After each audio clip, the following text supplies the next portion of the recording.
All right, I think we're good. Ninjago! Hey, guys.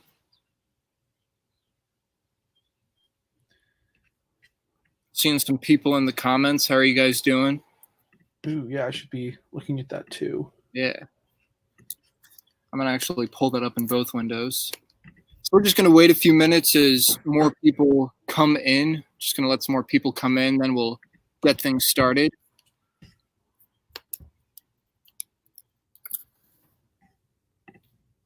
Come in, then we'll get things.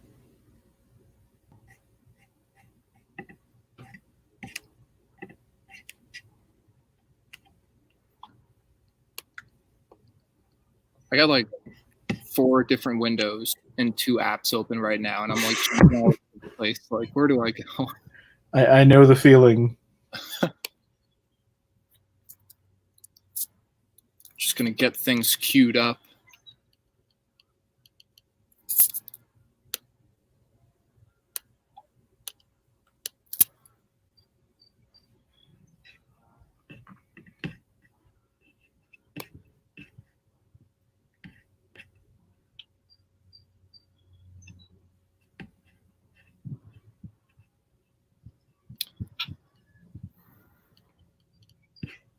So many Ninjago usernames. Lots of them. Oh, hello, everyone. Hi. Lord Starscream 100 face reveal. Face reveal with a beard, maybe. A beard this big. That was a joke.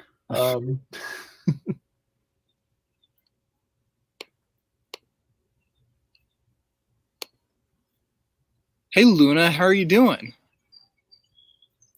Luna voices Nia in Ninjago Age of the Golden Master. But now she's got a really big name.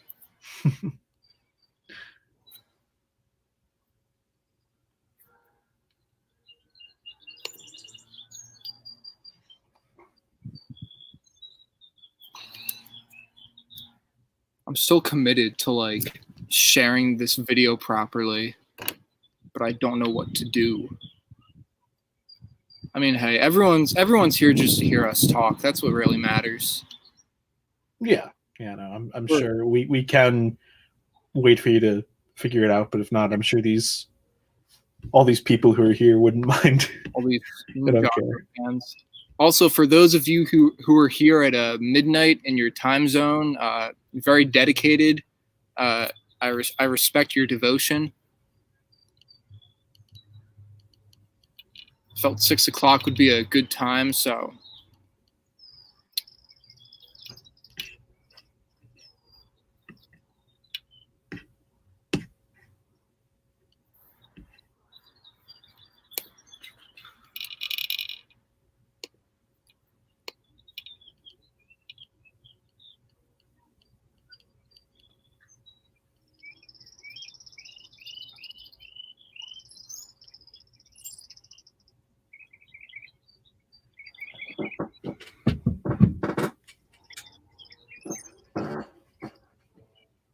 Oh my gosh. He's gone mad. What is he doing? Kai Lemastro said you have using 12 sets. I do not. I don't think I'm going to get many, if any, of the season 12 sets. It doesn't look like that epic of a lineup, so I'm not very invested. I don't even know what any of them look like. That's like never happened to me with Ninjago. I've always been like sort of in the loop, even though I stopped buying the sets a while ago. But like I can't even picture what like the most recent wave is. It just didn't stick out to me. Although I don't know if this is still the most recent wave, but I have seen some of those like gamer pods or whatever they're called on. I think that's the season 12 on shelves. Yeah, so I know that it's like a video game theme, but I don't know anything about the sets. Mm-hmm. Fake fan over here. Nah, you're the realest fan, if anything.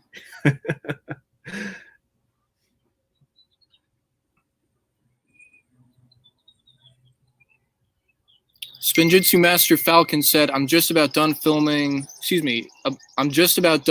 filming episode 1 of my own series. Maybe it'll be as good as yours. My dude, I wish you all the best with filming. I hope it turns out great. Elizabeth Espinoza said, I may not be here because I'm going to help my little brother build the Morrow Dragon. That's awesome. Have fun with that.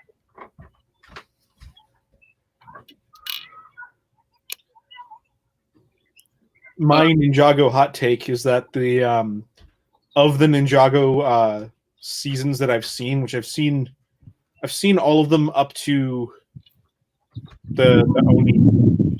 But of what I've seen, I think that the Ghost season is the worst one. Personally, I thought that season 11, the Fire and Ice season, it was a bit of a mess. So many filler episodes, and I think it was kind of ruined by the really short episodes they had going. I think that really broke up the story a lot. Yeah, I haven't seen any of that season, so yeah. But yeah, no, that doesn't sound good. Reducing the runtime for something that has like found its niche, I think, in the format it already had.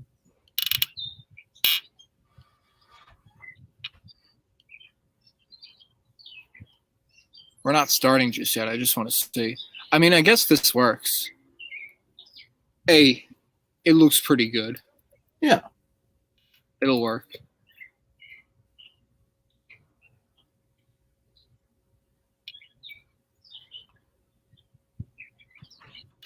Trying to zoom it in just right.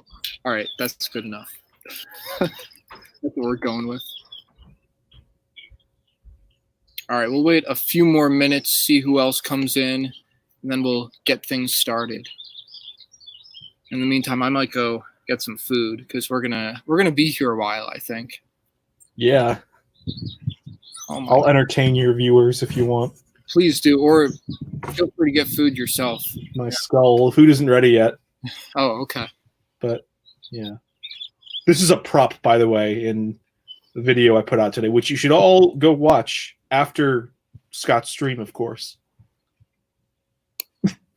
I totally agree, and in fact, I was going to say, for those who don't know, this is Jack, aka JTH Studios.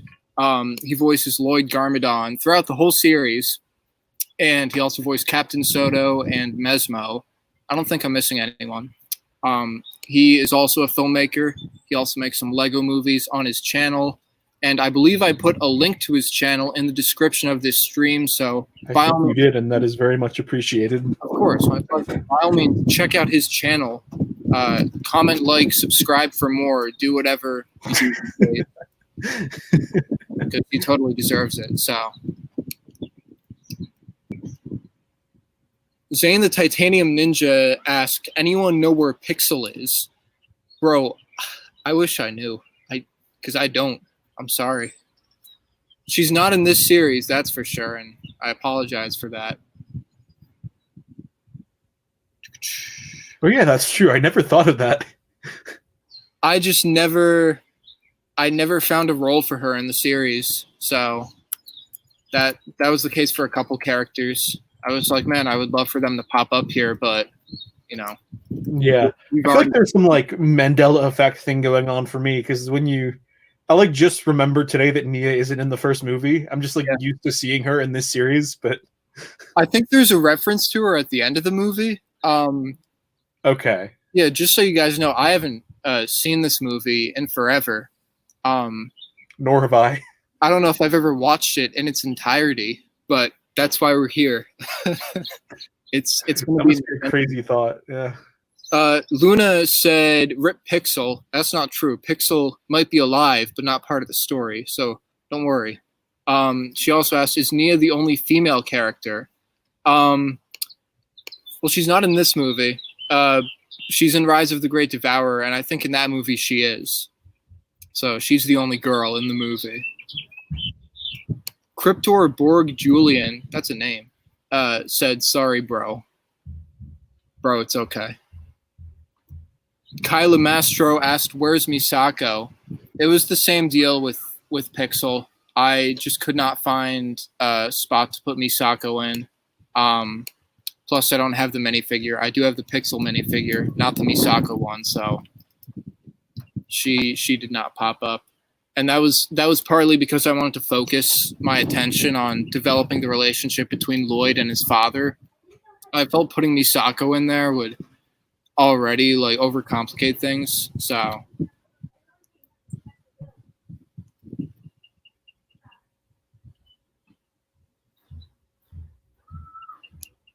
everyone's putting their hearts out for Pixel in the comments. Can we have an F in the chat for Pixel? Yeah, let's get some Fs in the chat for Pixel, please.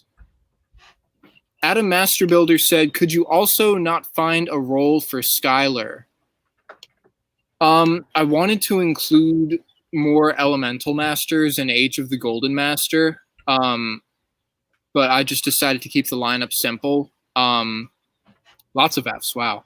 I wanted to keep the lineup simple, so I just had Griffin Turner and Karloff get introduced. I thought of introducing Skylar. I didn't because I knew I couldn't do the character justice. I had a great idea for how to introduce her in the story, but I didn't want to rush into it. I didn't want to force it in there because, as you guys probably know, Age of the Golden Master, there's a lot that happens in the movie, and a lot of characters too. So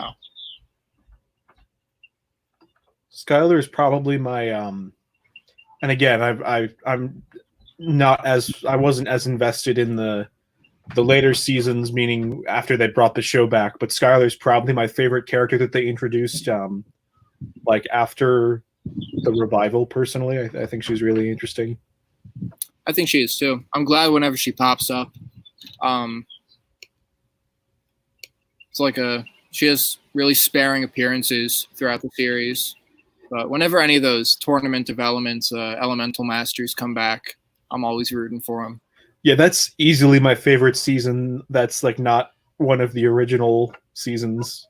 Mm-hmm. I love Tournament of Elements. Yeah, I do too. I'm gonna say a potential hot take. You guys might be wondering what my favorite seasons are. I don't. Do I know this? I'm not sure. I don't know if you do. Yeah. So for the longest time, Tournament of Elements was my favorite. I absolutely loved it, and I still love it. It's still one of my favorites. But I think now my two favorite seasons, and Tournament of Elements, I would say is number 3, but my top 2 would have to be Sons of Garmadon and Hunted. I love them both, and I think they function together as an amazing story. I think that Ninjago reached like a whole new level of maturity with it. I thought the animation was, better than ever. I know it's kind of controversial because they brought in the suits from the Lego Ninjago movie. It was whatever. I didn't really care. I just cared if they delivered a good story, which I thought they did. Yeah, I like for what they did. Like, I love just about everything in those 2 seasons, except for the fact that they brought Garmadon back. I just was never on board with that idea, and the execution is about as like well as it could have been. Mm-hmm. But like, I don't know.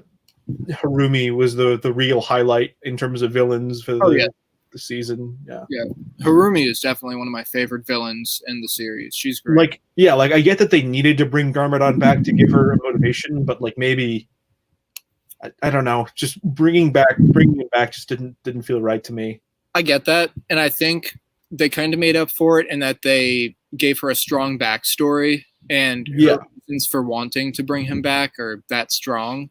It wasn't just a thing of, Garmadon was in the Lego Ninjago movie. We got to bring him back, to this movie to familiarize the audience. I thought they made a great move. Yeah, but I feel like they could have still had that same motivation, but kind of just tweaked it a little bit so it was more in line with like Kylo Ren in like wanting to finish his mission, but kind of still have her own agency, I guess, and as opposed to,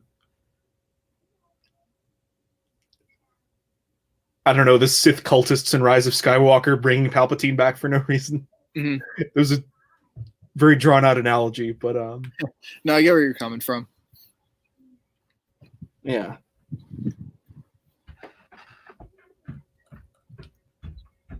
Yeah, you guys could put some Fs in the chat for the Hageman brothers, because they stopped writing Ninjago, I think, after. Oh, I thought they were going to say they died or something, and I was like, I didn't hear about this. Oh no, they're still kicking. I think they're still good. Yeah. But when did they stop writing? I think it was after March of the Oni. I think March of the Oni was the last one they wrote. It was so maybe that's with the style change. Oh, okay. Absolutely. Which I have not seen, so I can't say if it's better or worse. But from what I hear, from all accounts, it's worse. It's a mixed bag.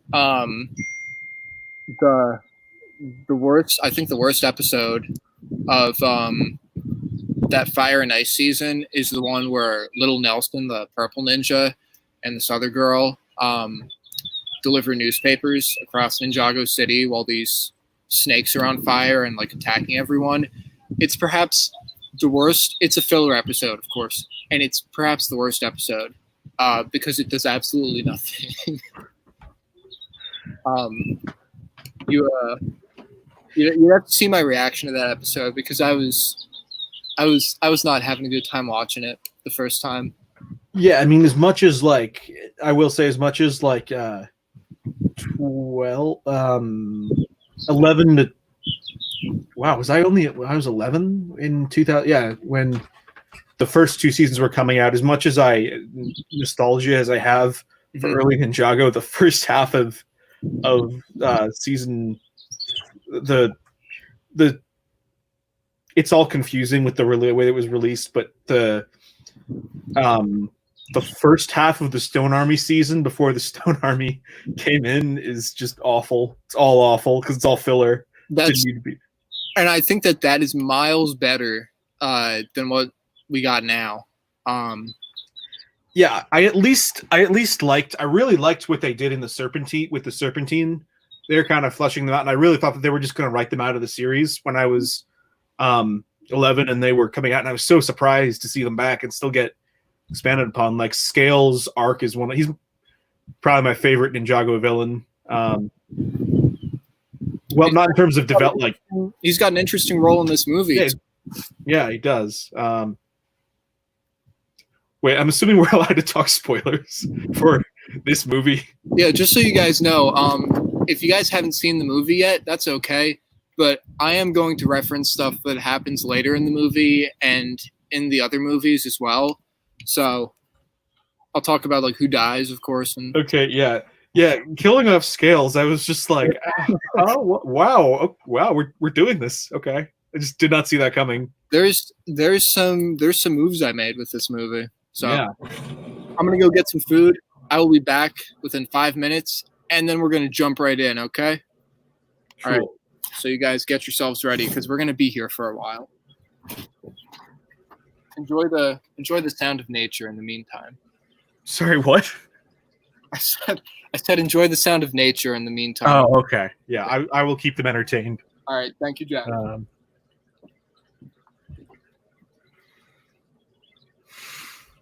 I'm not very good at entertaining people.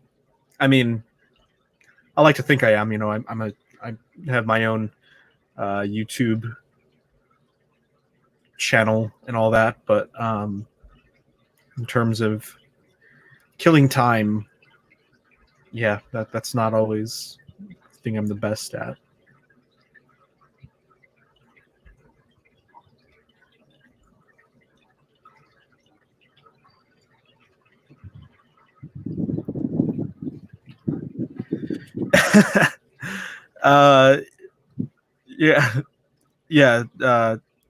Stark Ramirez Morales says, Jack, it's so nice to finally meet you after all these years, at least in some form. Yeah, right. It's I've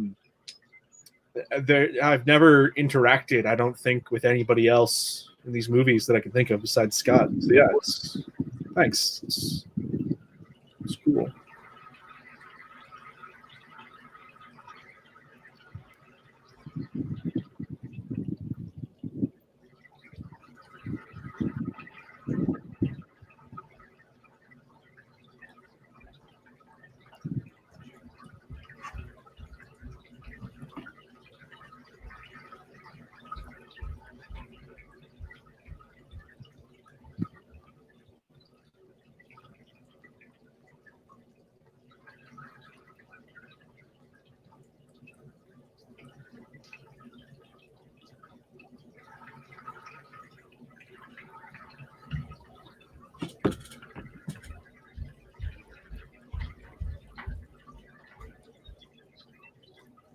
reading all these comments on the new season.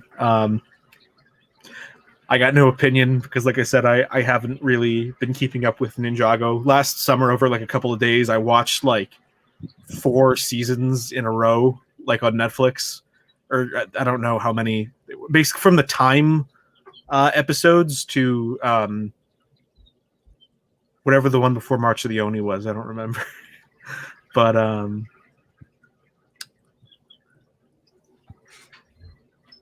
yeah, it was good. I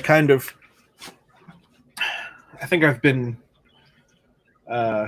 affiliated with this series longer. I don't remember when I stopped watching Ninjago. Probably I stopped like watching it live. I mean, I don't remember. But yeah, I've been with this series a long time. 2, 3 movies.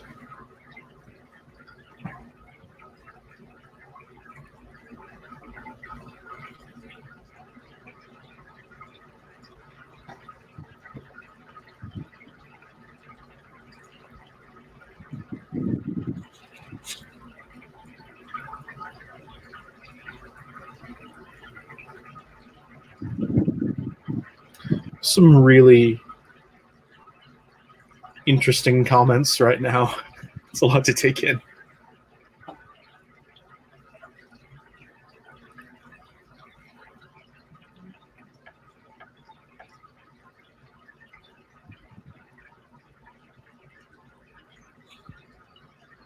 Yeah, I'm getting rained on. What happens when I'm in the basement? Ooh. I'm back.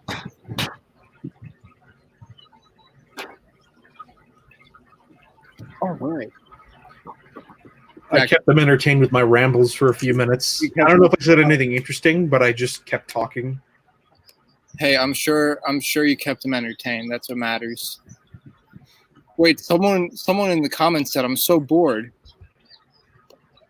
So you didn't keep them entertained. I guess I failed that one person, but everybody else was entertained, right? Please help me out here. So Z9 Studios said I'm bored, so Pumpkin Hill. Hi, Jordan. It's my friend Jordan from college. Oh, fun. Yeah. I'm wondering if any of the people I know in real life are gonna pop on here. Yeah, that's always super surreal when that happens. My roommate tuned into the stream I did the other day. That was crazy. It's just things you don't think about happening. But I'm Lloyd. Someone asked. I think that's what you mean. Yes, Jack is Lloyd. I almost got blown away right there. I'm sorry. Oh my goodness. All right, guys, we are going to jump in. It's time. Without further ado, let me get an I in the chat if you have not seen this movie. Again, put an I in the chat if you have not seen this movie. I'm just curious. I won't be offended either, because I'm going to be watching this movie the whole way through for the first time. I think I mentioned before. I have you beat there. Well, actually, I haven't watched it all in one sitting either. I guess it's just I watched the parts as they came out.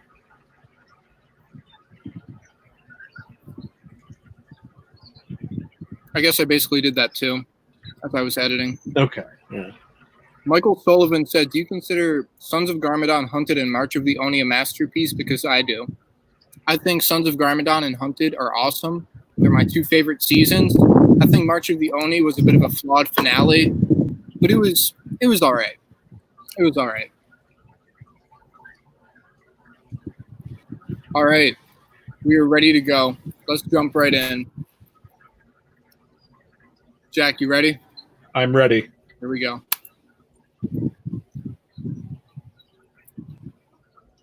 So we start off with this disclaimer here.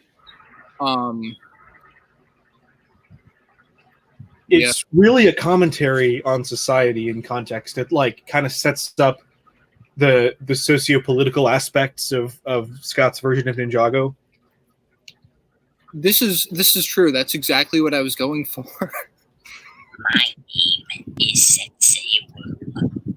So we got the voice I of am one of the first spinjitzu Guys, let me know if my voice is projecting well over the movie itself.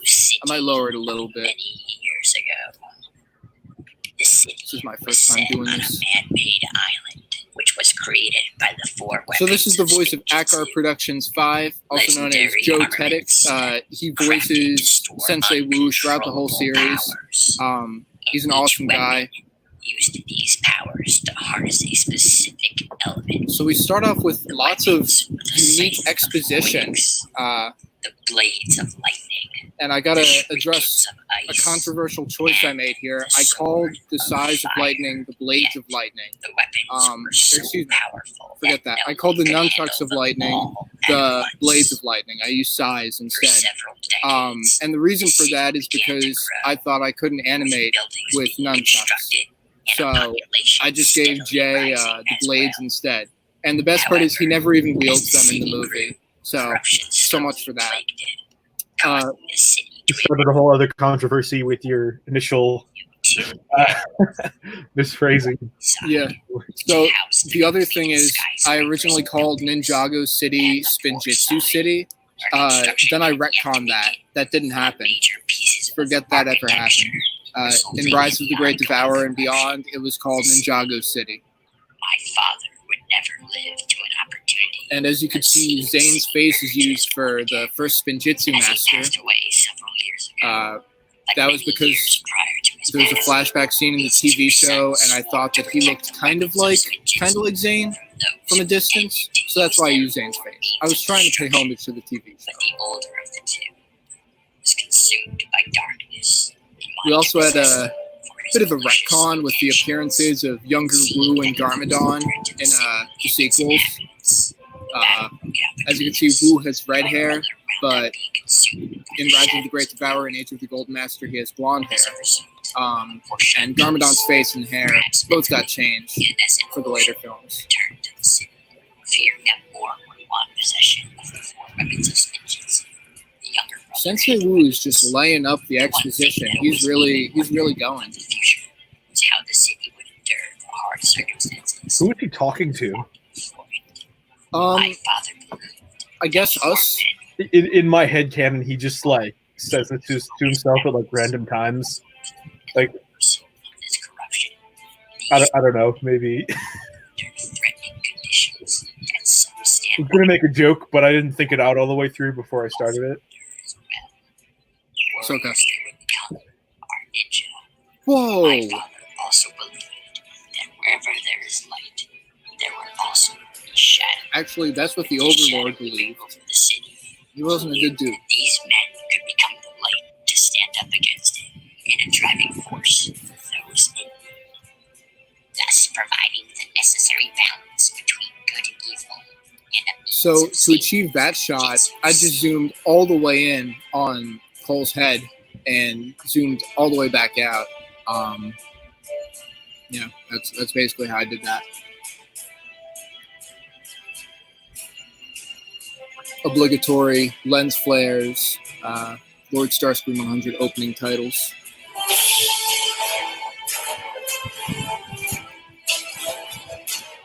It sounds like somebody beatboxing over the audio coming to me.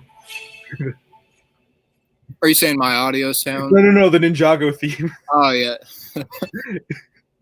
I'm a suppository. Oh, you've got to be kidding me. Well, no escaping that. Grammarly helps you say what you mean. It's my movie. And the best part is they put it right after the opening titles. Like they knew. They were like, yeah. I'm sure there's an AI, or maybe somebody watched this all the way through and was thinking, just for you, I'll pick out the best parts.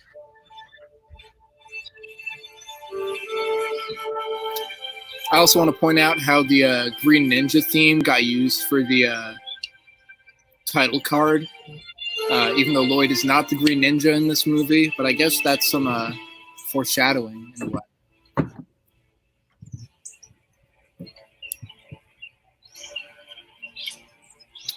This was, I believe this was the first scene I shot.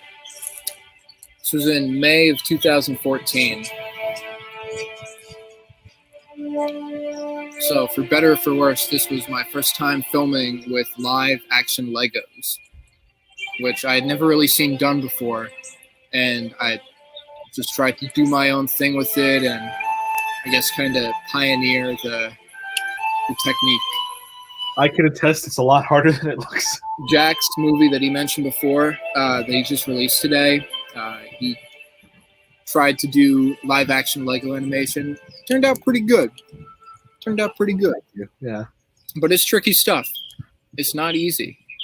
But once you practice it, once you try it more and more, you get better at it.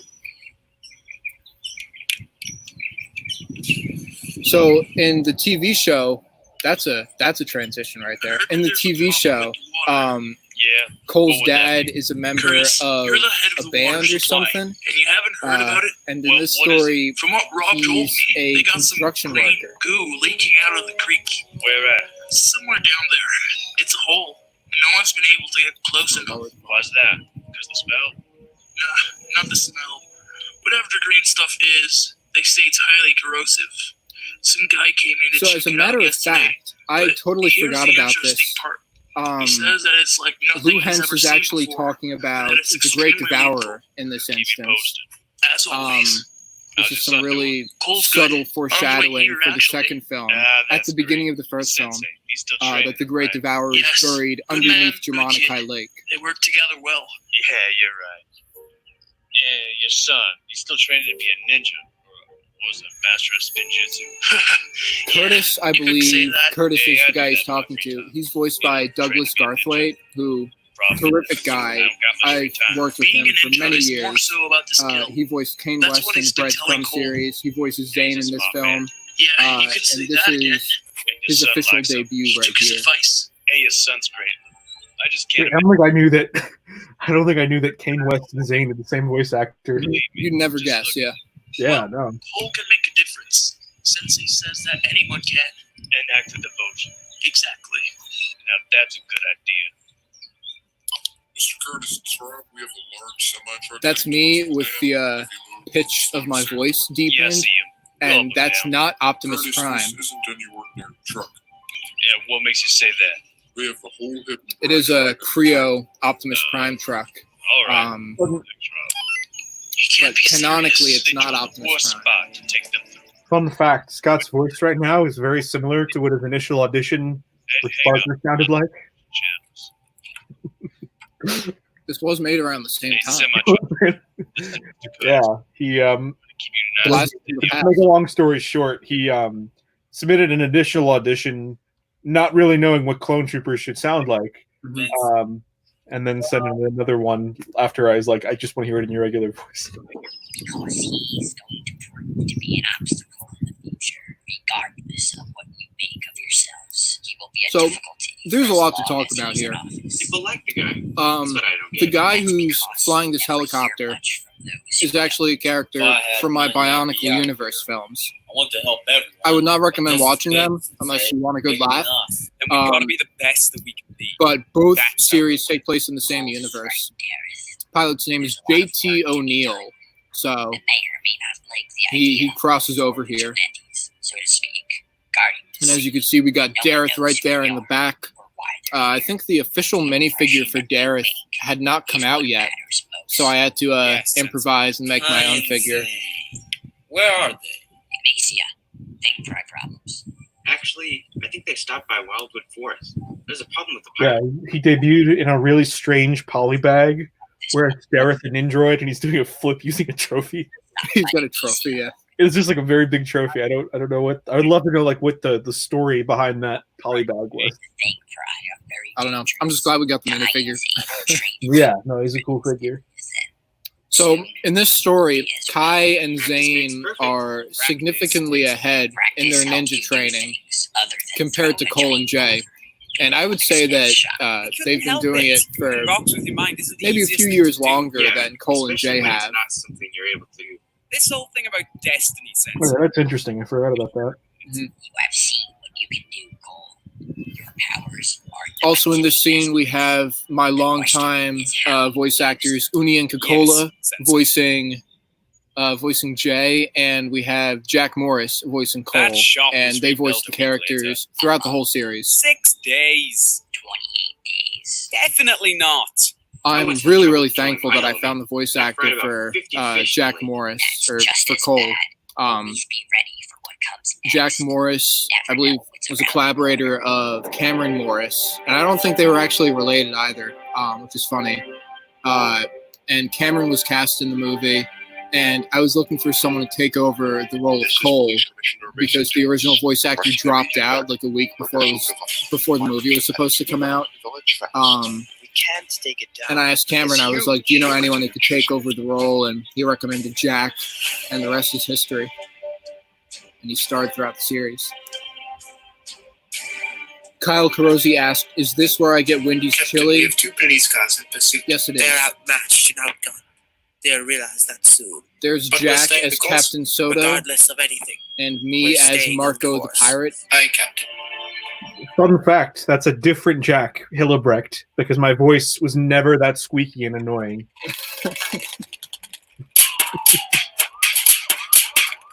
I forgot about this scene. Wow.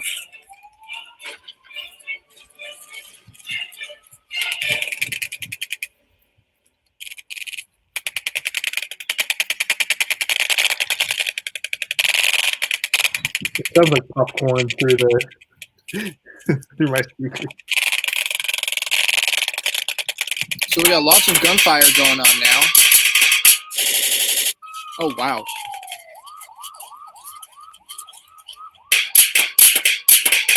These police officers are committed. Ben Delmar and Mason Davis, they're really going. We have Firestar 97 Studios. Firestar 97 Studios, also known as Davey Smet, voicing Ben Delmar and Mason Davis. He's awesome.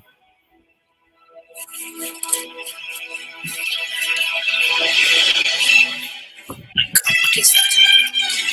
So I decided to use the X-Men theme, John Ottman's X-Men theme, at numerous points in the movie, including during the credits.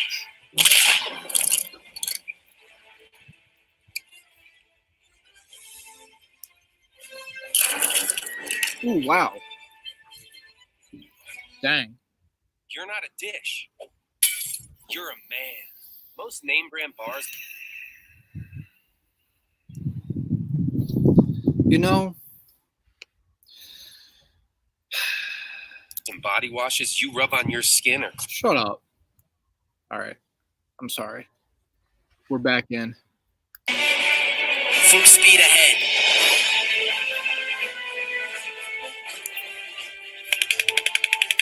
So that's a custom hovercraft kind of thing that I built for the movie. It's got a pretty interesting color scheme too. We got gold and white. I don't know why I chose gold and not red since it's Ty and Jane. But it looks pretty cool. So. Wow.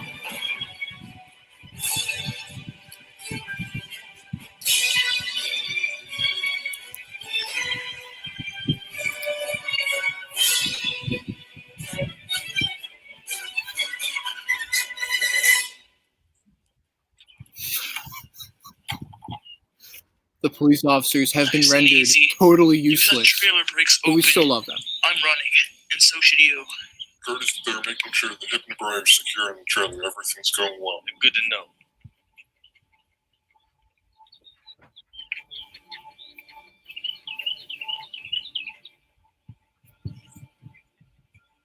So, the Serpentine have a pretty interesting plan here. So they got this cable stretched across the lake, and Fang Sui is going to drop it Are you ready? with this rock. Yes. Trying to remember what the plan is.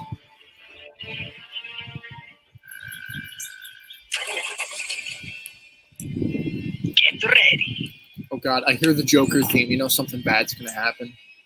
Yes, sir.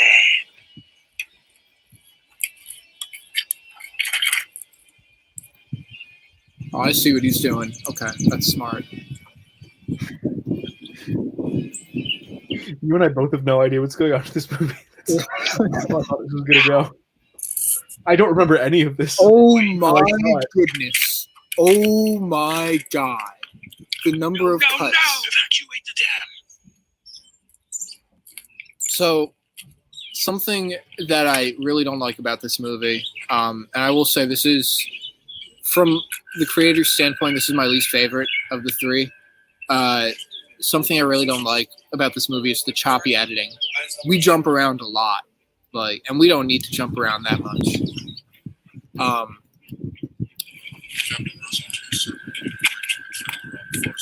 I get whiplash from watching some of these scenes. We go around so quickly. Stop moving or we've been fired.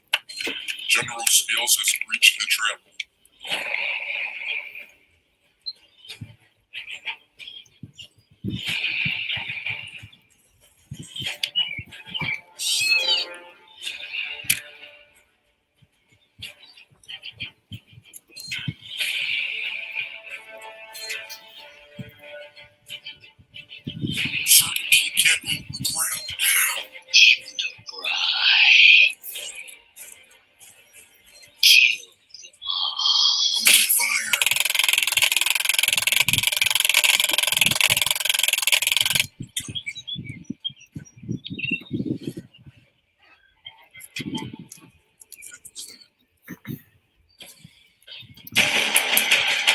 So right here we got the first appearance of a rattlecopter in the series. Now, the original rattlecopter had rotor blades on the top, which of course would make it a helicopter. I wasn't a huge fan of that, and of course I wanted to really customize it and bring in a whole new build.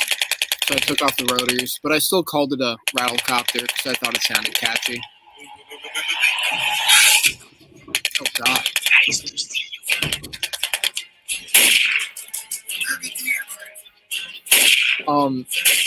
Now that I remember, there is a lot of violence in this opening scene. Oh god. Yeah, it's quite dark. It is just non-stop gunfire against the Hypnobrai, and the Hypnobrai are not getting beaten at all. That reminds me, didn't you say I remember in one of the trailers or some kind of marketing video for the first Ninjago, there was What about you? a little warning in front of the trailer or something, like the MPAA thing that just said non-stop ninja action. I've always used that. Step away from them, scouts. Look out! Goodness.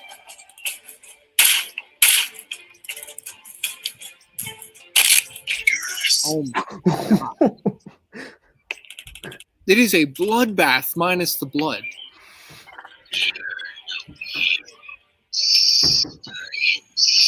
And you're not welcome here. We never have been. I know how you feel, but you're taking your anger out on us. The one who suspended us. That's not true.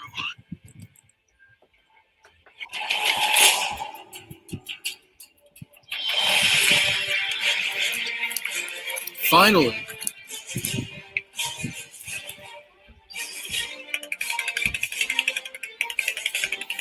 Gotta love that Transformers music as the ninja fly into the village.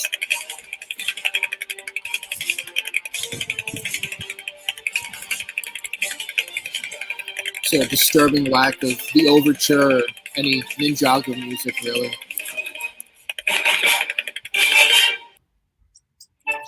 Grammarly Is this gonna does heat- more what? than catching Oh my goodness. errors. With Grammarly, you can find I'm just gonna pull up actually, is it worth it? Should I pull up the individual parts and just watch them from there? Because I don't think those will have ads. I mean, they probably would if you have copyrighted music. Maybe not as many, but Yeah. I'm gonna pull up the separate parts. All right.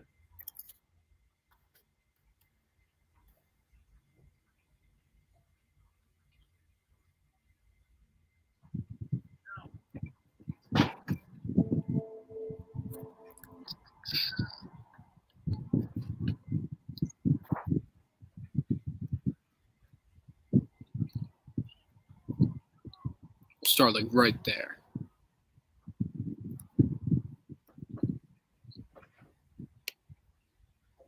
Yeah, I did not expect all the ads. But it makes sense. Open arms. They race their arms to us. I know how you feel here, but you're taking your anger out on us. Yes. The one who suspected us. That's not true. I'm gonna fast forward. You got that.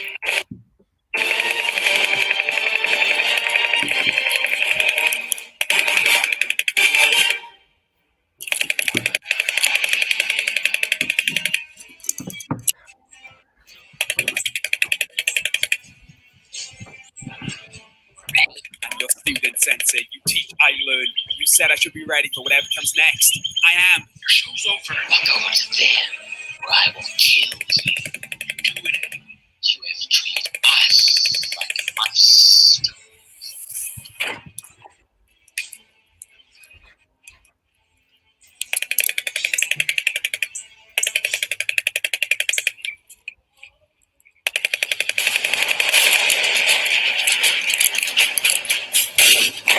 Now, looking back, Scales and Cole's father didn't really need to fight, but they do.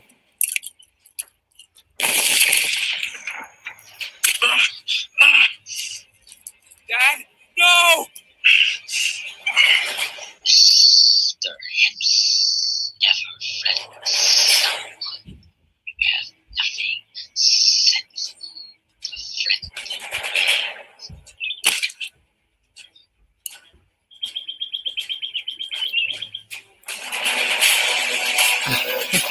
Scales is like, oh.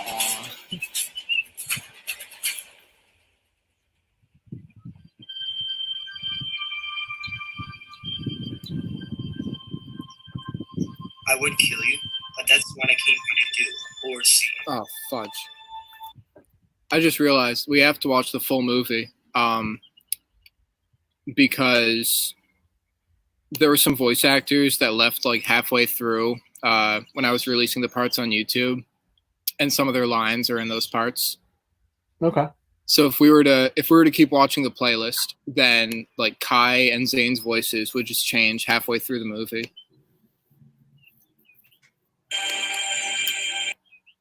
So we gotta bite the bullet and we gotta go for it. Which is okay.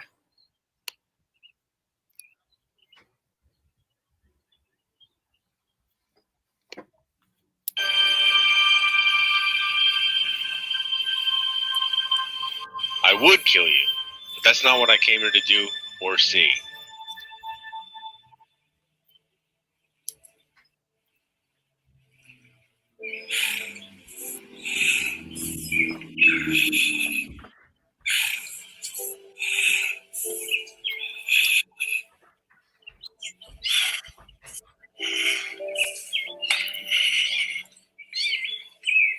There's just way too many You shots. first stand still. Don't move. Yeah. But I've learned. That's just what it was like. Yeah. If I'd been here sooner, if only we knew. That would have been impossible. I was ready. It's my fault. No. Avocado Chair Films asked, how do you make these movies? I will talk about that throughout the live stream, my dude. We need to go.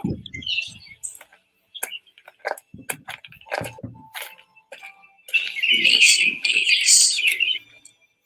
Yes, Don't kill them. they're heading in for trial. Then they're getting locked up. No prison can hold them. Trust me. Sensei, we can hold them. There is an area about a mile from here, on the side of a ravine. There's a cavern in the ravine So that can serve as a prison.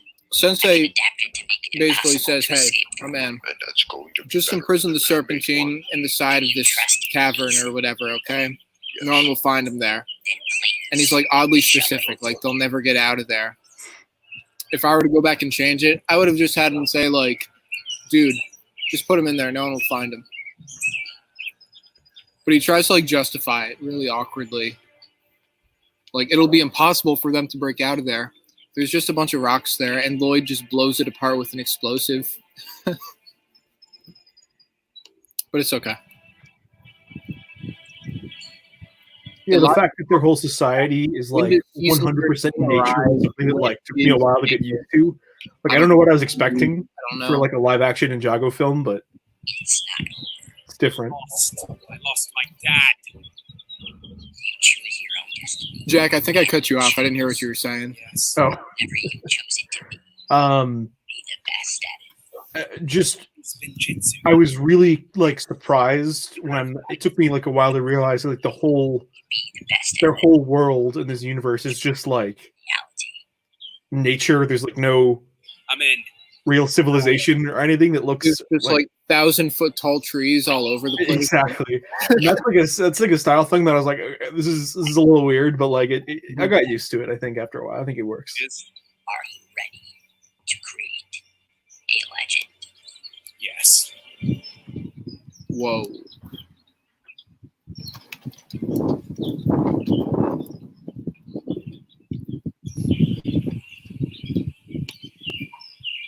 So now it's 4 years later, I think. There we go. Nice and overgrown and everything. Avocado Chair Films asked, what type of string do you use for the flying shots? That's a great question. That's something I'm gonna talk about. I use fishing wire all the time. Whether it's for pulling the vehicles that are driving around, for vehicles that are flying. I use it for everything. It's just a matter of how much fishing wire. If it's something like the tread assault or the blade cycle or just something that's rolling around, I just need one strand of fishing wire. If it's something that's flying, like the rattlecopter or the ice dragon, then I'll use 2 strands of fishing wire, one at the front, one at the end, just to balance it out. And when I'm flying Destiny's Bounty, I use 3 strands because the bounty's big and it takes a lot to hold it up. You helped me, Sensei, and I want to thank you for that. You gave me purpose. That's what you did for me. So you do have something. What you do. So with this movie, I really tried to pay homage to the TV show in a lot of ways, but I obviously, changed a lot of things up. Of course, with Scales killing Cole's dad, never happened in the TV show. That is. And in this series, in this film and in the series, I really wanted to kind of forge this relationship between Cole and Sensei Wu. It was just something I felt like exploring, and I felt like there was a lot to develop on there. Where are you going? Taking my daily walk. Your daily walk is like 20 miles, Sensei. Seems like you need to take it as well. Yeah, why not? The Sweetness of Life asked how many characters are roughly in this film. See the city. I see trees. Jamanikai village is what we are looking at. If we're counting like minor characters, like in the flashback scene on the dam, Conquer your fears. You will experience. I want to say between 20 and 25. Well, that's just that my was guess. Something that I knew from the beginning. I mean, you've got the crime rate at the highest point it's been in years. Maybe you can help to bring it back down. You've said the extraordinary can bring down the ordinary. Cole, think of your advantages. Your stealth, your fighting skills. Avocado Chair Films coming in with all the great questions. Why do you use live action instead of doing the traditional stop motion for posting Ninjago content? I was never into stop motion. I tried it a few times. It just didn't go so good for me. And I do believe if you keep trying something, you get better at it and everything. It just wasn't working. And come like 2013, I decided, all right, I want to try something new and do these live action animations. And this is the first project I did with that. So this movie was a learning experience, and I think that's what I could say to sum it up. It was a learning experience. Yeah, I could have misread it, but like when I got cast and I saw the posting, I'm pretty sure you described it as stop motion at the time. I might have, yeah. Yeah. I think I might have even been like unsure of like pitching it to voice actors. Like people are gonna hear it's live action. They're gonna be like, Zane was training with like, the what- ice dragon. what do you think I you're was doing doing? some moves, trying to dodge the dragon. I was out of control. I might have been a bit worried about putting it out there like that. Or another 3. Hey, How about a manual at this point? All right, that's enough. Simon's working on vehicles, right? Right. He's finished with the suits, and the vehicles are almost done. Sensei, Kai and Zane are back at the base. Ah, excellent. Let's go see them. Another long walk back. Nothing you can't do, right? Okay, let's go.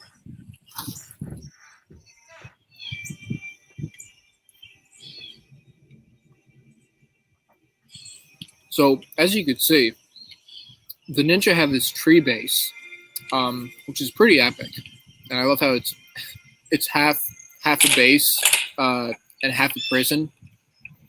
Ah, Sensei is back. It was a bit tricky filming in here. Kai, if you would please Because while this discuss base is positioned in the tree, Got it, Sensei. I had these like Lego pieces, This city is to save like these little Lego Yeah. planks underneath all the ninjas' feet. And I would use those to like maneuver them around while they're inside the base. Saving the city isn't going to be And it wasn't that easy simple. because it's a very tight space, of course. It's a very tight space. So That's something I will not accept. We won't let it die when there's something to save it. Us. And we're ready to take action. But Cole is right. This city needs to be saved. And how are we supposed to do that? We work together. We combine our elements. That's the concept Zane and I have been thinking of. Somewhat, yes. What were you thinking? Combining our elements, as in working as a team. Not all of our elements can be combined. Maybe you're right, but our elements alone are still powerful. As a team, we still stand strong. There's no real plan of how we save the city. We don't have any ideas as to where we should start. Everything's bad. This is our purpose. Perhaps we do not need to be thanked. We need to be trusted. If we are not trusted, we are not accepted. Trust comes first. it is still I want to hard help to them. think But that these people Douglas even don't Garthwaite care that we're trying to help. voices both Jay, Zane you've talked and about Kane this West. There are people that Unrecognizable. I never would have guessed. Yeah. he is right. There's a reason we've trained for several years. If I may add something, it is that I have said that this is what we are meant to do. You are So something I really fleshed out in this film I'm choosing to believe in something that deals with is, the goal that I've been I want to say, trying Sensei build. motivating the ninja Justice to the city. to embrace their duties. At its highest point yet. Because I think what we saw before was Cole Same here. feeling a sense of purposelessness, if that's even a word. All four of us? Yeah. And he wasn't really sure, what to do. He's been training all these years, and he's wondering if that really means anything.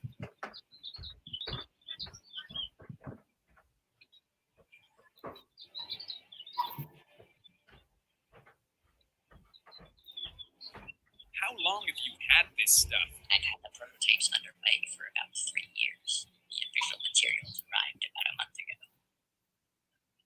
Hey, there he is. Ah, excellent. So I voice Mr. Wu. Simon Bowler It's a pleasure to in see this scene. You as well, Mr. Bowler. Bowler, however you want to pronounce it. Good to And see he you is guys. another Glad character it's that good to crosses hear. over from the Bionicle Universe I'm kind films. enough to develop the final version of the materials. As you can see, these are the materials.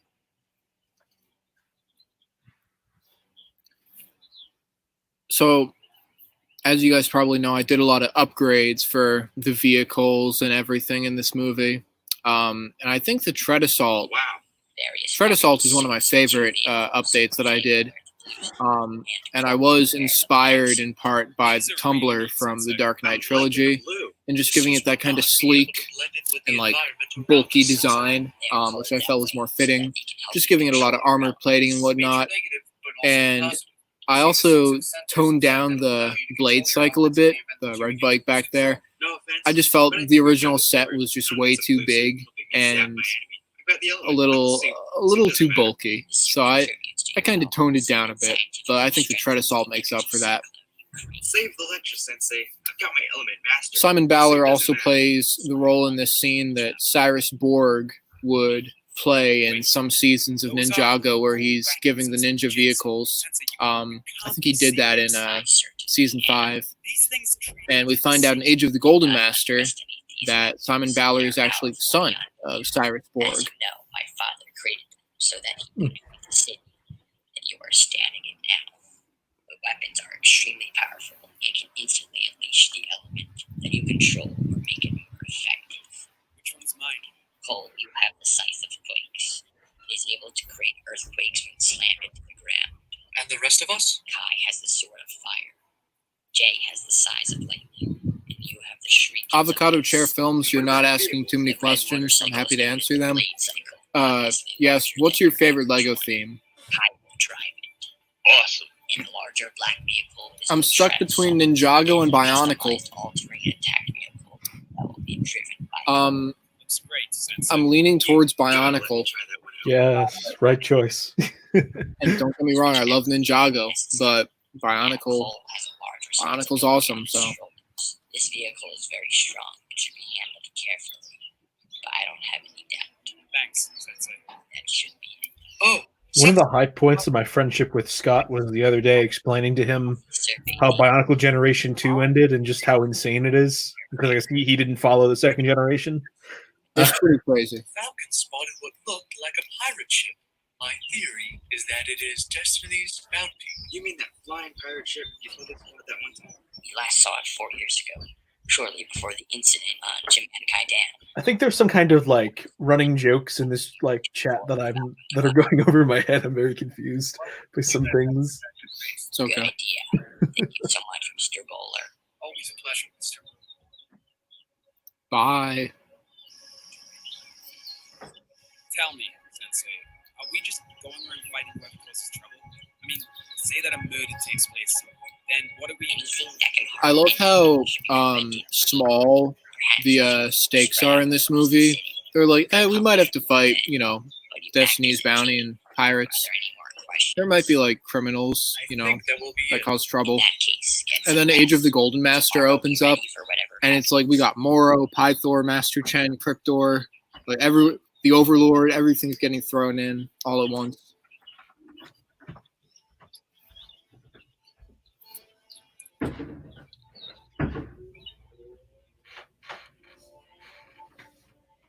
Are you okay? I'm fine. You seem troubled. I've been So this scene troubled was since actually shot 4 years. during the day, and you might be able to tell What because is it's some of this? the exposure in the background. The Um, beginning of the end of corruption. That's but hard to believe. But I believe in I you. knew it would be way Now too you need dark believe in to yourself. try and film it If in the you don't, foliage, it will and be impossible to succeed. You if are I were to film following it at the night, it would be way too dark and it wouldn't come out good. So I decided to just film it during the day, Still have to father. and then color correct it, make it much darker. I want to get some advice. Some real advice, like how to be a real person, not just a ninja who tries to help people. You and me, Sensei. What would you do? I would test my limits, and I would be the best at what I am. That was always your goal, no matter who you choose to be. Avocado Chair Get Films some asked, rest. do you know about the Ninjago Legacy, and do you still buy Ninjago sets? I know all about Ninjago Legacy. It's pretty cool. They're bringing back some cool sets with new designs. And I do still buy Ninjago sets. Not really interested in the new gaming sets that are coming out now, but I still get a few. Yeah, I stopped buying sets for years. Then when they made Legacy, I was like, okay, well, I need to get a few of these just because of my nostalgia. Because I missed out on the monastery the first time, so I picked up that, and I picked up the new Golden Dragon. Not because I particularly liked the original set, but I wanted to use them as Parallax in Justice League 5. That was a good move too. Yeah. Yeah, I was used the original Golden Dragon as Parallax in Justice League 3, but he was too bulky. Mhm. So that the smaller Parallax definitely was a lot better.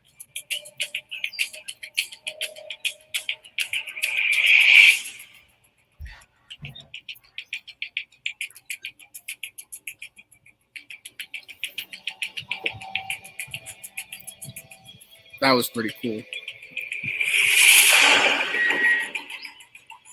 Sensei, you've got pirates. Get everyone up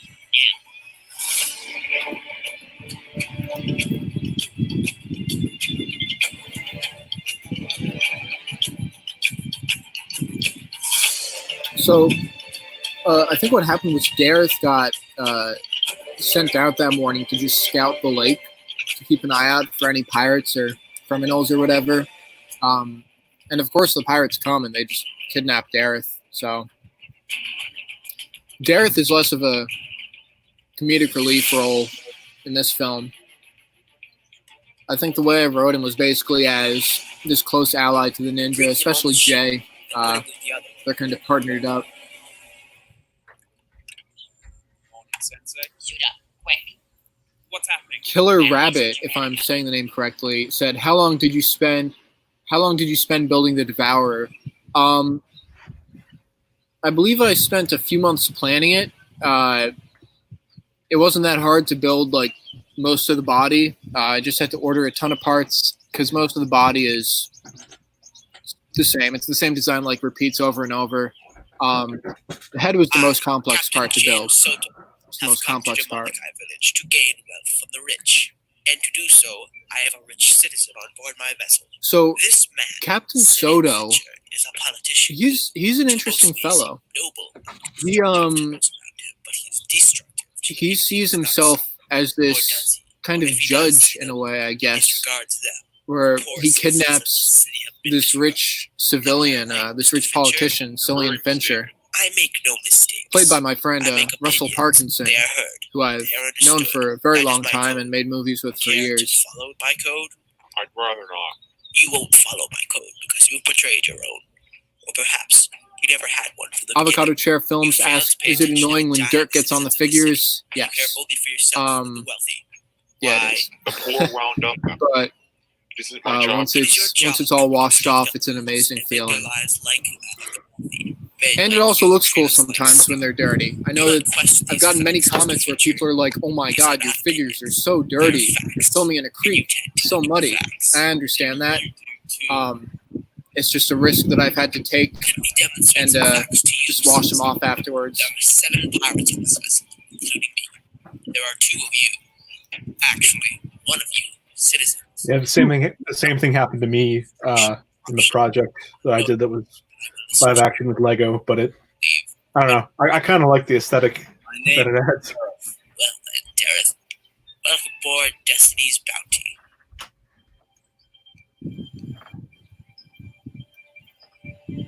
Oh boy, here we go. Your mission is to board the ship and obtain the 2 hostages, Do we kill any pirates? only if necessary. It really does Sensei, feel weird someone has a gun, not I having don't. Nia I'm gonna or wanna get Lloyd rid here, of their gun or get rid of them. Either way, they lose. but this is how it started You're gonna off. have to kill So the pirates to accomplish your mission. Board the ship, obtain the 2 citizens. Yeah, I remember not being How will we get on the ship?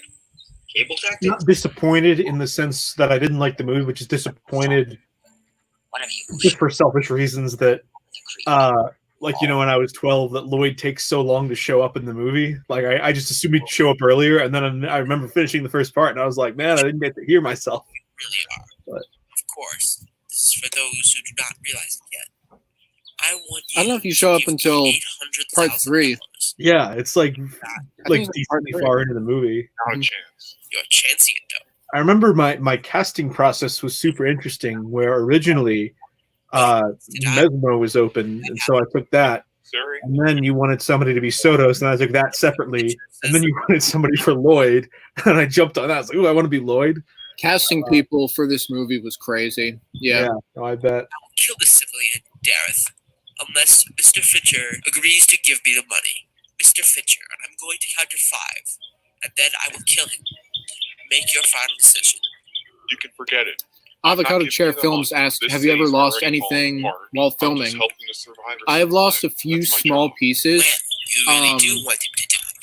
You know my but decision. I'm very good about like keeping a hold of stuff and just making sure stuff does not go missing while filming. But there are a few small parts that I've lost over the years. Nothing big like minifigures or You stuff know like that. my decision. 2. Get ready. We need a distraction. Jay's right. Sure.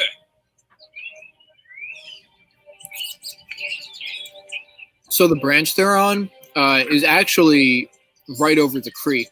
And I wouldn't have been able to film there if on the branch if the creek was at its full height. Have you changed your decision? No, but one day it was really low, and so I went in there. You could see how deep the creek is. I went in there and I filmed the shots of the ninja on the branch, kind of hanging around. Excuse me? I said ninja. Ninja. Really?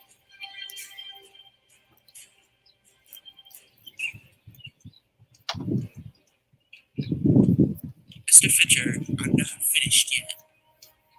4. Jump! Last chance, Mr. Fincher. Kill. Bad timing, Captain? I told you. Who are you? Zane the Titanium Ninja asked, how long did it take for you to build that suit for the Overlord, the big ultimate weapon in Age of the Golden Master? I started it in April of 2016, and from there, I just went for it. I just started coming up with a sturdy design because I knew it was going to be, really big and complex. And once I got it stable, I just bulked it up. Yes. I can't remember exactly how long it took to make it, but it took a few months. And over the next year or so, I just added like small details and stuff to it. And then I jumped right into filming.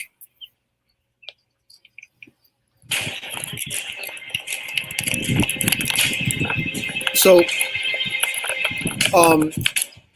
come Age of the Golden Master, I didn't really film the fight scenes like this anymore because it's just too many figures like bashing against each other.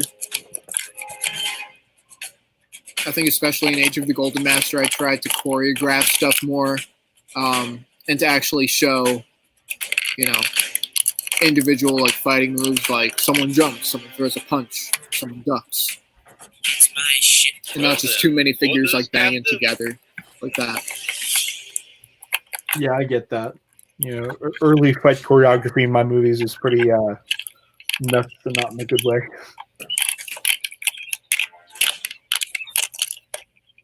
Jay, the citizens. Stay calm, okay? For who? I thought pirates weren't real anymore. Don't want you from this, boy. You just call me boy. I really get That was sick of me this. as Harry the pirate that got thrown off the bounty. But I survived, don't worry. In fact, I think I survived the whole series. Thank God. You're a foreigner. A foreigner, isn't a guest. That doesn't mean the guest won't stress the place. What do you think you're doing? Doing what a captain does. So Kai puts on a lot of random funny voices throughout the movie. Ready the engines. That's just the thing. Compatible plasma drives. Get to the edge of the...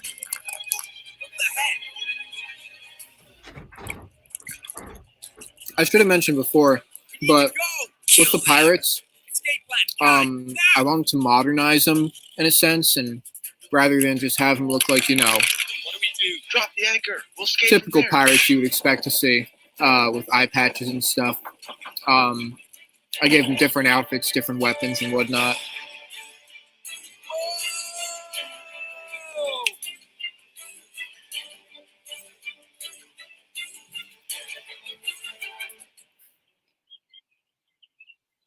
Well, mission accomplished. Sort of. Let's go back to the base.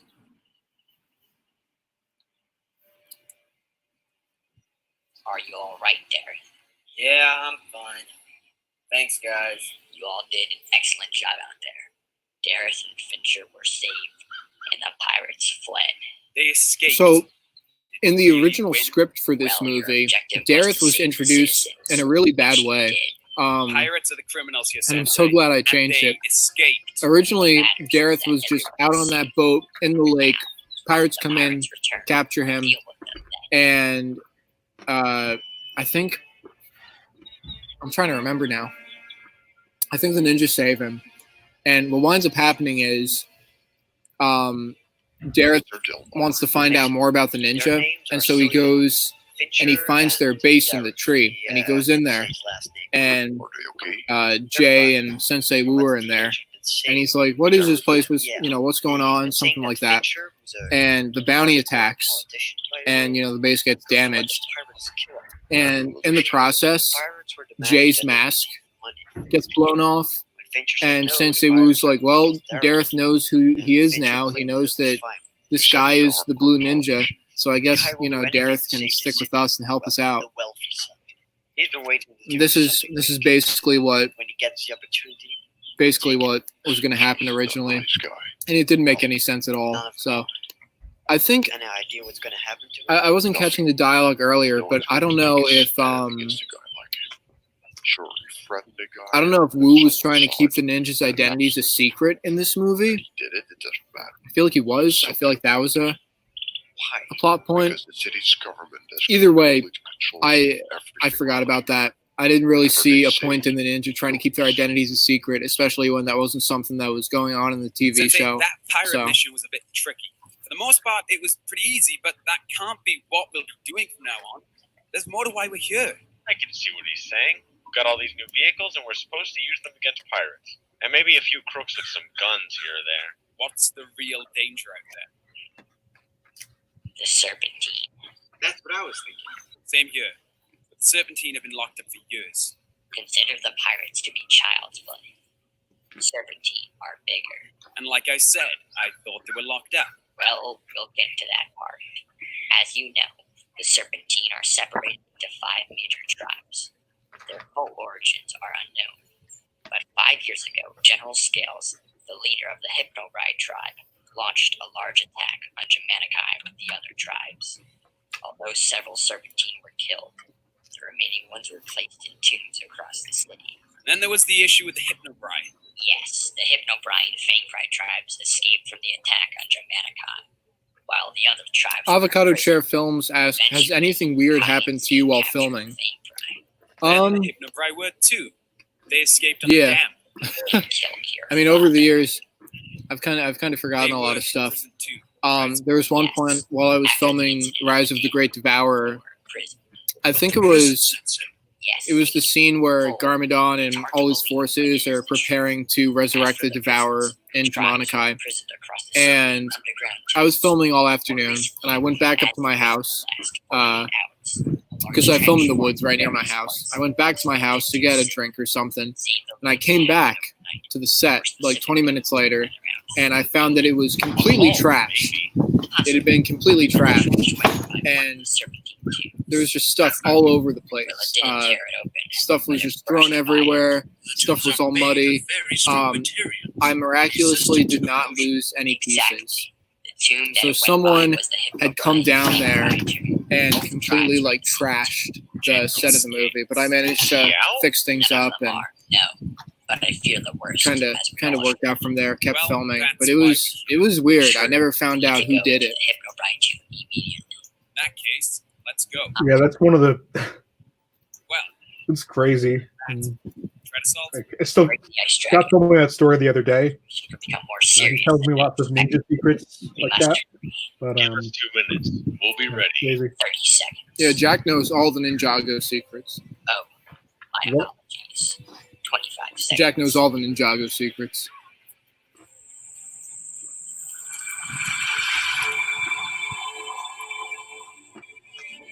Are you guys doing some kind of Zane Pixel fanfic in the comments? Like, what's going on there? That's what I was saying before. It's like something's happening in the comments that I don't fully understand. All right. Finally. I was going to say, oh my god. So there's Lloyd Garmadon, voiced by JTH Studios himself.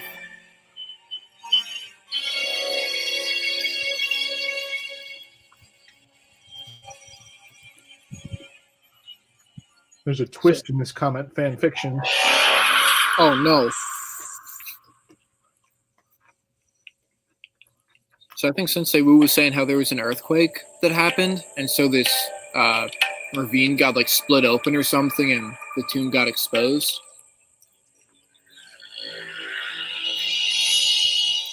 Jack, you played this character. Was it scary jumping down the side of the slope like that? I mean, it looked pretty precarious. You know, I actually wrote out my goodbyes before filming this movie just in case something went wrong.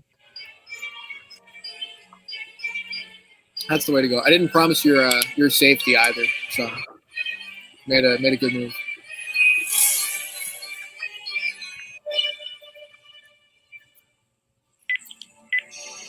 Yes, you're infamously neglectful of your Lego actors.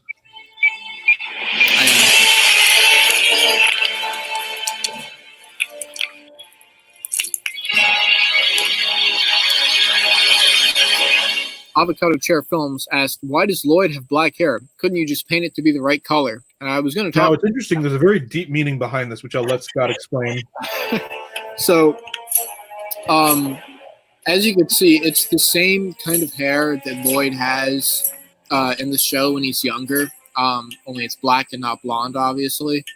I didn't have the blonde hair piece. I didn't bother to buy it, and I didn't really feel like painting it or anything because I felt it would look like weird and I wouldn't do a good job. But I decided, you know what? I got the black version. I'm just gonna have him wear it, and I feel it'll work because he's really trying to take after his father. And you know, his father is just all black and everything, and I feel it would make sense for Lloyd's edgy self to color dye his hair. Of course, he loses that after this movie, but that's the deep meaning behind that. You are the son of Lord Garmadon. I learned that the other day too. I thought there was some kind of story relevant to that. As directed by my father, yes. Somewhat unbelievable. You seem like a child in a costume. Looks can be deceiving. And look who's talking. My looks are quite honest. I look like I'm going to bite your head off. And I will. I never doubted it for a second, but I'm here for a reason. I have lived in this city for several years, waiting for a means of finding the serpentine. However, the tomb has been impossible to access. You're over 100 feet underground. Upon hearing about this trench, I came here. Lloyd Garmadon. Yes. Has your father trained you? Yes. I am ready to lead the serpentine to victory. Victory? What is this? So another thing I did with this movie that really differentiates from the TV show is building up Lloyd as an antagonist. Obviously, he doesn't stay as an antagonist for the rest of the series, but I wanted to explore just him as a villain, and I guess his mentality in a way, him trying to take after his father. And I didn't feel like introducing Lloyd Garmadon right away. Felt like kind of building up to him. Yeah, I remember that was like a really interesting choice. I was like, I wonder if he's going to show up at some point. I mean, maybe good eventually, but you know, not necessarily. Avocado Chair Films asked, "So then, why does Lloyd have blonde hair when he's older?" He just removed the black hair dye after this movie. Simple as that.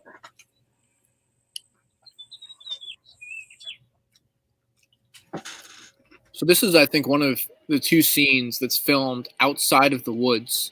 It's filmed right next to my house. Glad I could meet with you, Mr. Davis. And that's Cameron Morris, who I mentioned much earlier, voicing Mayor Anthony Reese. Recently experienced an attack on Germanic village involving a pirate ship known as Destiny's Cup. You mean the one that flies? Yeah. Go on. The ship gained 2 men. The boat then were rescued by 3 or 4 men on ninja outfits. Were the men a threat? Not to the hostages, but to the pirates possibly. They did put up a fight. In fact, they saved the hostages. Who were these men? That's not something we're sure of yet, sir. But they look like ninja. Well, we've got a problem then. The ninja aren't a problem. Anthony Reese is like, "Oh my God, there's people out there trying to help other people. We got to stop them." Doing our job. Exactly. It's a job that you're being paid for. And as a result, you're not doing anything. So you're being paid to do nothing. They're doing something that we can't do. These guys are swinging 100 feet from a tree to a boat, okay, at least 100 feet. They're skilled at it too. They're good at what they do, and that's an advantage to us. Davis, I want these ninja gone. Dead or alive. Whichever one is necessary. I won't kill them. I may arrest them, but I won't kill them. That's an order, Commissioner. The Commissioner is the head of the police. No one's giving me orders. I'm the mayor. I'm governing this city. Something I also tried to push in this movie was It's the law basically around showing here, how Davis. uncertain Your people orders are to obtain in or response kill to the all ninja. people involved in the boat incident. And I feel a lot of this comes from the mayor. It spared us a lot of trouble. Because Mason Davis and Ben Dalmar, he's like, we got to deal with these ninja. And they're like, well, we don't know. They're here to help. And later on, Captain Rezel's being instructed to deal with the ninja too, I believe. So that's support. So a lot of that, a lot of the uncertainty towards the ninja, I think, stems back to Anthony Reese. Nice talking to you, Mr. Reese.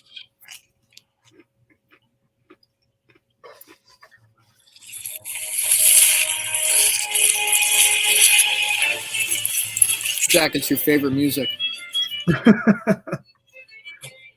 You remembered. Yeah.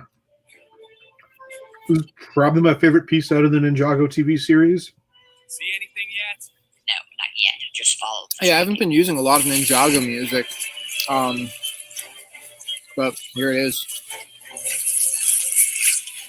That's Falcon Chase by Jay Vincent and Michael Kramer.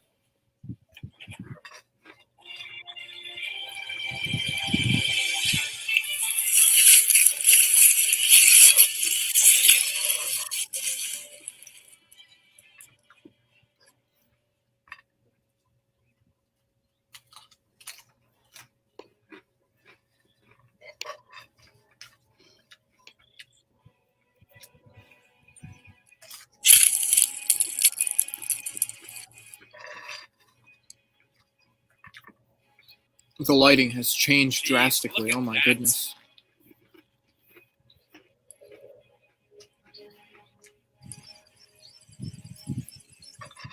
This was never here. That's really weird. Explanation, Sensei? I have none. What now? Zane, would you mind taking a look at the French? Sure. So as you guys could see, the Ice Dragon is primarily built with Hero Factory pieces. And I'm gonna be honest, I'm not really. So Ninjago's brick built dragons, like the sets, they look cool and all. But Sensei, for using them in the film, I wasn't a huge fan of them. So kind of my rationale was, if there's like some kind of creature that's alive, I would build it with Hero Factory or Bionicle pieces. And that goes for the Ice Dragon, the Great Devourer, the Overlord, basically any dragons. One of the exceptions later in the series is the Ninjroid Mech Dragon, because that's not living. This is just something I've gone for. It's just something I've done. Do me a favor, will you? Yeah, something I've noticed from when I was like talking to other Ninjago fans, that people I'll try. prefer the newer, more brick-built dragons, but I don't know. I kind of like the ones with the more specialized parts in earlier years.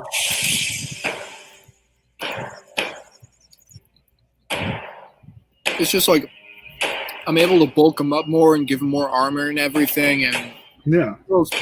it feels better. It looks better too, I think.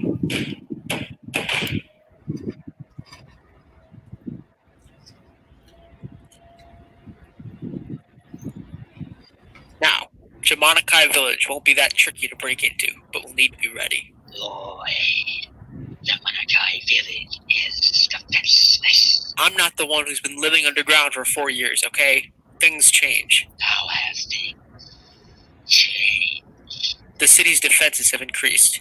The police force has been gaining more control lately. Police are not an issue. They are weak. Their weapons are useless. Serpentine are that easy to kill. Our skin is tougher than that of a human. Is that so? We shall follow your lead.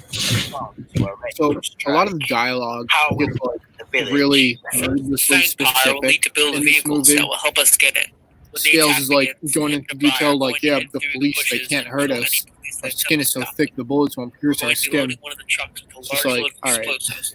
we can Drive tell, the truck thank you. into the village and set it next to the large electrical barrel. It provides energy for the city. It's a matter of They're planning on showing and not expanding in the telling. future. I'll be right back. I'm just going to put these dishes away. Off the Sounds explosives. good. Feel create an even larger explosion that will incinerate the village. So Lloyd's whole plan here, which is nothing like his plan in the TV show, I think his plan in the TV show is to go to Jamanikai Village and steal candy from the villagers. Pretty straightforward. But in this movie, he's got this really big, not good plan, not morally right plan to go into Jamanikai Village with a bunch of explosives and go next to that electrical barrel in the village and just blow the whole thing up and cause God knows how much damage. Alright, listen up. We're heading to our Right here we got the debut of Toa Gresh 300 as Captain The city Rezel. is isolated. Ground troops aren't able to get here soon enough. Doesn't the city have a military? You're part of it. I was hoping for a real military. A small band of guys. Of course, back in 1986, I fought off an entire Russian army, which is the band of 6 guys. I'm sorry to hear that. We're their last hope. Our priority is to take out the state guys. We get them, and then the city is safe. Captain Rezel, sir. Yes, Robert. Sir, the mayor has requested that we begin moving out. Sir.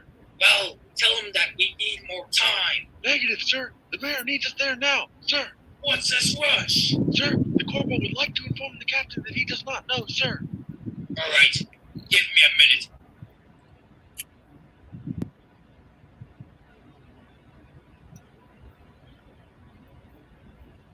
What's that sound? What is that noise I hear?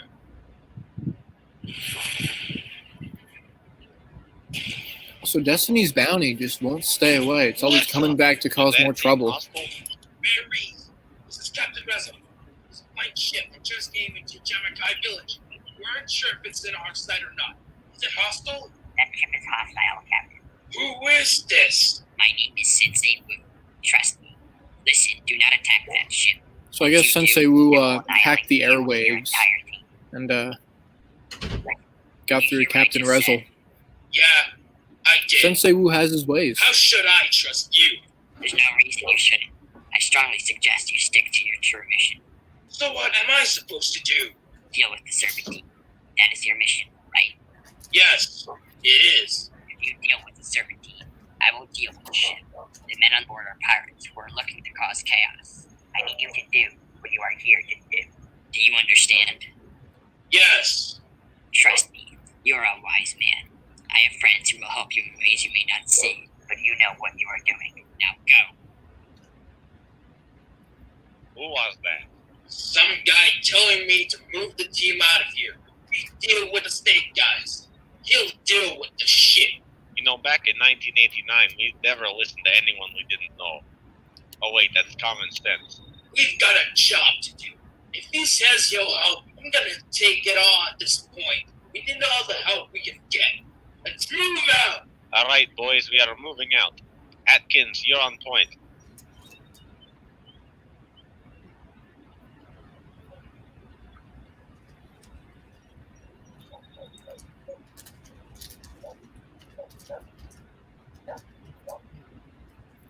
Excellent work, everyone. Keep it up. So they're building the Rattlecopter and the Fang Pirate Truck and the other vehicles.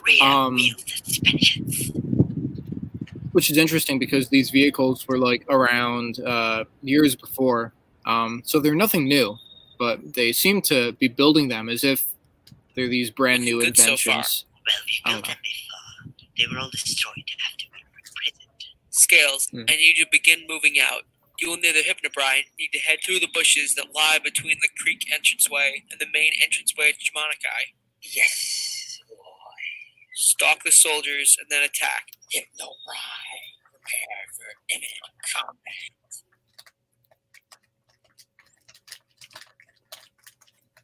Our plan is to deal with the serpentine. We need to keep them away from the city. What should we do? Kill them? Only if necessary. We should try and trap them again. How about that? Sounds like a plan to me. We'll trap the 2 tribes and we'll make sure the pirates are out of the way too. This is Sensei. Yes, Sensei? What's up? The bounty has returned to Jamanikai. Are we still dealing with the serpentine? Unless we call for reinforcements, then yes. How are you going to fight them? Don't worry about us. The serpentine are the real threat here. Good luck.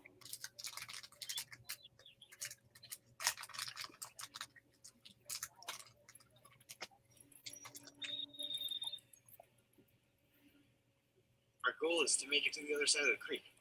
We'll scout around from there and look for any serpentine. But like Sensei said, we'll keep a lookout. And the pirates? We'll deal with them after, if they come back.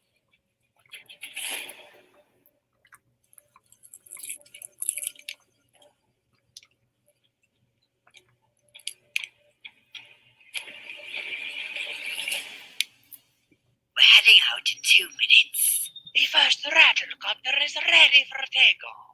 Let's get in the air. How many do we have? 3 rattlecopters and 2 trucks. Fang Shui is also voiced by Douglas It'll save Garthwaite. us some time. Game. Man of many talents. Zappa and Feng Shui, you'll have rattlecopters. Fang Dam, you'll drive the other truck. Everyone will follow me. Meet at the entrance of Germanikai, and then begin our assault from there. Disperse at will.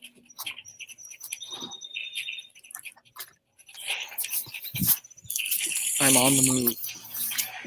Nice.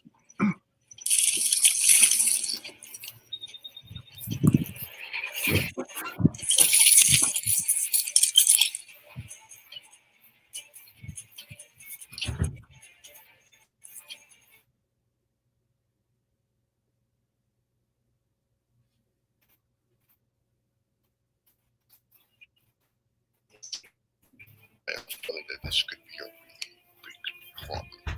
I'm with you, Mr. Davis. Thank you, Mr. Johnson. So that's Officer Johnson, who I don't know why he's in this movie. He's just some random police officer that I brought in for basically no reason. Scanning the area, but I'm not picking up anything suspicious. Oh, keep an eye out. If you don't see anything in the next 5 minutes, we move out. Did Falcon spot anything? That he did. He saw the Hypno-Brother Where are they? at the Slither Pit. I'm picking up multiple large objects moving very fast towards the city, and they're identified as serpentine. 5 vehicles, 3 in the air, 2 on the ground. It should be right ahead of us. Move, move, move!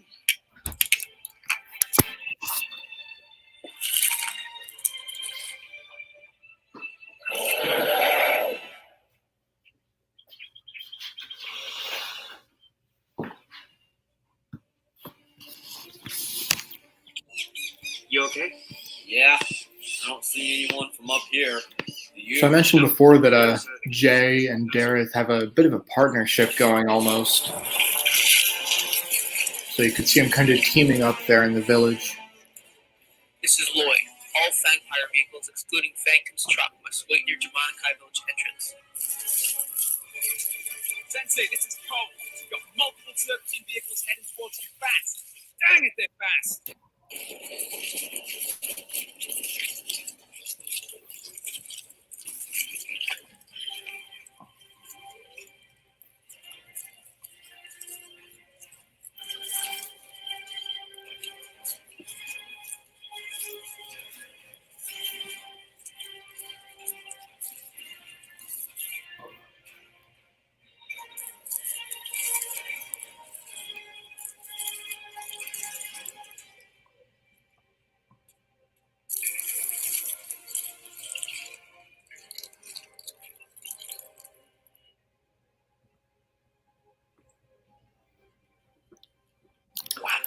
So something that I wish I did with this movie was actually include sound effects for when the vehicles are moving around and stuff. Just make some scenes of like the rattlecopters and the trucks and everything driving and flying around feel kind of empty because there's not that extra sound design in there. Beginning our assault. The Fangfire Well, if it makes you feel any better, I didn't notice until you pointed it out just now. Yeah, I totally forgot actually. Right. We have incoming vehicles. Get in the city now.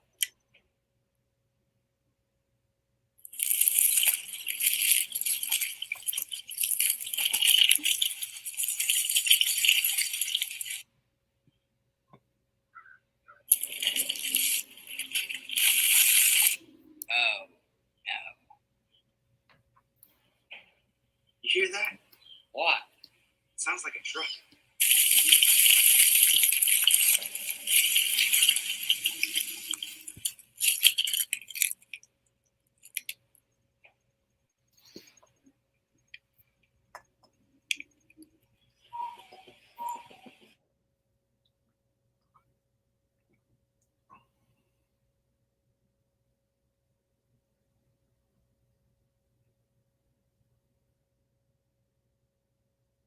Should there be sound right now? Thanks to various team events. Oh. This I team did is because there was a falling cuckoo apart clock going as off. we Did I speak. mute the movie too? But Oh, offer yeah, I was confused. It's Oh. back now, though. I will I give thought it you would just mute three me and months. not the movie. Oh, okay. In order to save this city, I have unleashed the Hypnotribe and Fang tribes. We're both You would have heard a allied cuckoo in our clock mission going for off during justice. Lloyd's Just speech. because they're saviors. The aren't only thing I remember about this part is saviors. recording, like in terms of recording, was recording Lloyd's speech. That was fun. We shall find peace. Requesting permission to open fire on the truck, sir. No, not yet. In order to save this city, we must destroy it. We must destroy this entire city, but then rebuild it in my father's image to eliminate all the corruption. We are going to be blowing up Germanikai village. To some, this is an act of terrorism. But following Germanicai's It basically destruction, is an act of chaos will terrorism, expand. and More acts of it is terrorism impossible occur. to get behind And Lloyd in this this city will film. crumble apart. I mean, yeah, he's trying to follow in his father's We're footsteps, destroying this you know, village in because 1 hour. If you choose got not a to messed up leave, life and you will everything. burn with me. But Your man, time starts now. Yeah, I always saw him as just kind of crazy, not someone that the audience should actually like sympathize with in terms Yeah. of like message. Too late. You must have escaped through the bushes. Don't worry, no damage done yet.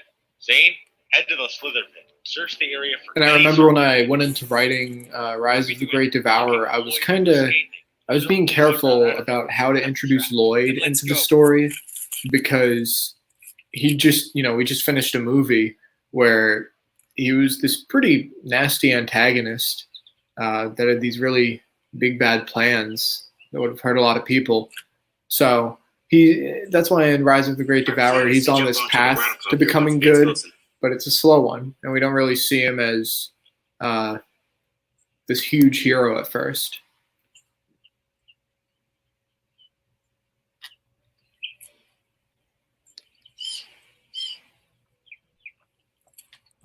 There it goes. Wait, what's it doing?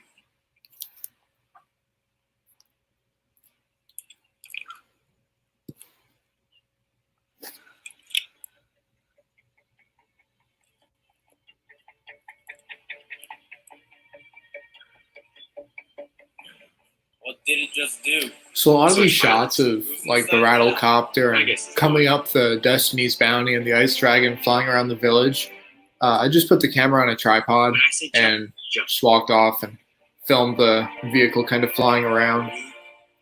Jump! And I later tried to resort to having, oh my gosh,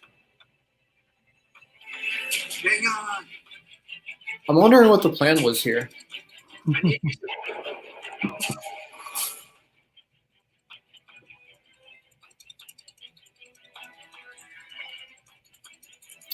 I was going to say before I cut myself off, I later resorted to kind of some more dynamic shots of vehicles flying around, where instead of putting the camera on a tripod, I would be holding this rod in one hand with the vehicle or whatever flying from it, and camera in the other hand, and I just follow it around, I did that a lot later in the movie with the Ice Dragon flying around during the final battle.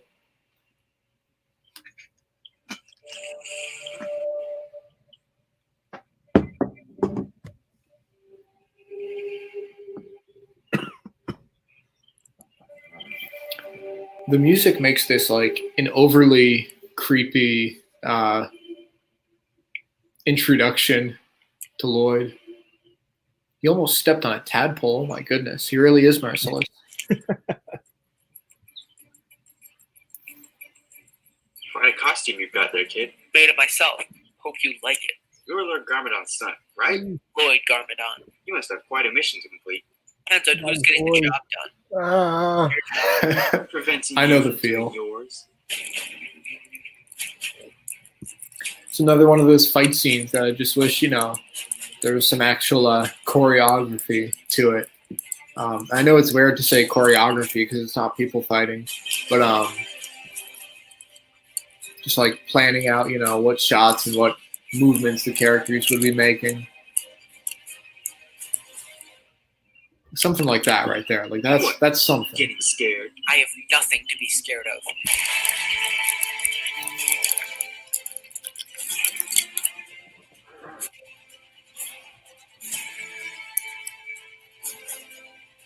You don't need to do this, Lloyd. You can stop this. And allow this city to suffer? That's not why I'm here. People will suffer. You're going to kill hundreds of innocent people. People have suffered this whole time.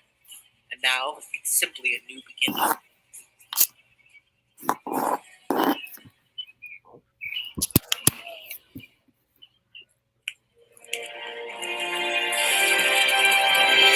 There's some Ninjago music. There we go.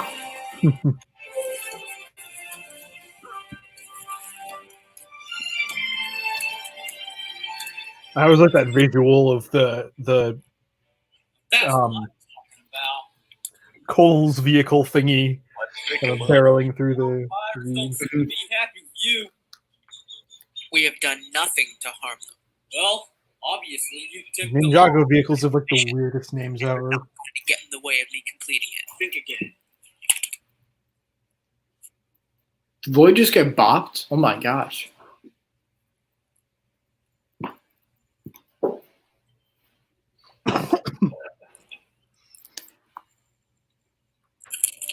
You okay? Yeah, I'm fine. Guys.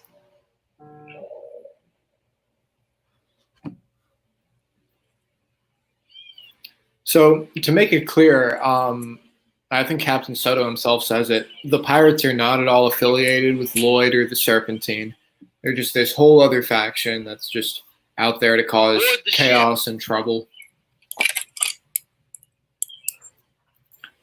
So even though we've got this whole occupation of the village scene with Lloyd and the Serpentine, you got the pirates and Destiny's Bounty there, and they're not at all associated with them. They're just there to cause trouble. I told you to stay clear. Which is what they do Couldn't best. resist. Sorry. Nice ship you got here. But the paint job's a bit bad. Your blood should make a good second coating. Not what I was thinking. Is it heroic to look in the face of death with courage? Or is it stupidity?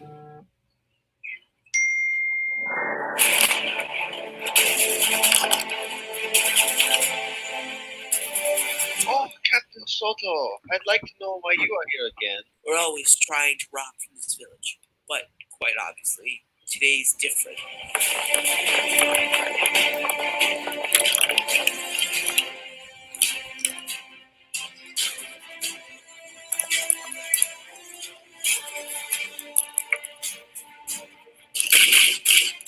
Oh my gosh. So this is more of what I'm talking about right here. Well, not this shot, but the shots of like the actual like choreographed action and everything, and you know, individual shots of like punches and stuff. The editing's really choppy, which is another critique of my own, but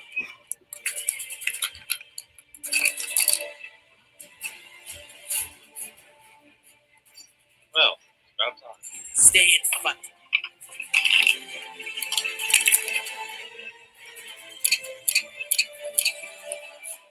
Cool. I thought you'd never ask. so let's be honest. They should have shouted "Ninjago!" You know, they should have done that, but they didn't. In the sequels, they did, but that would have been the Okay, yeah, because I was going to say, I feel like I remember recording or at least hearing that at some point. Yeah. Get back here. Don't worry, I'll be back soon.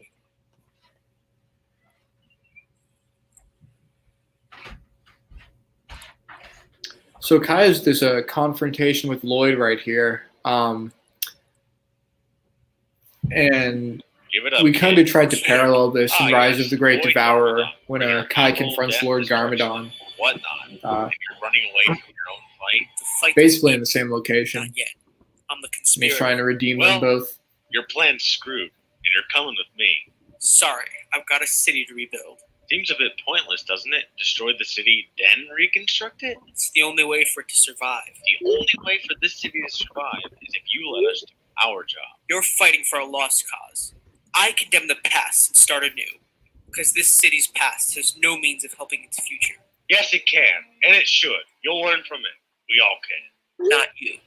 You believe this city can still be saved with what we have. It can.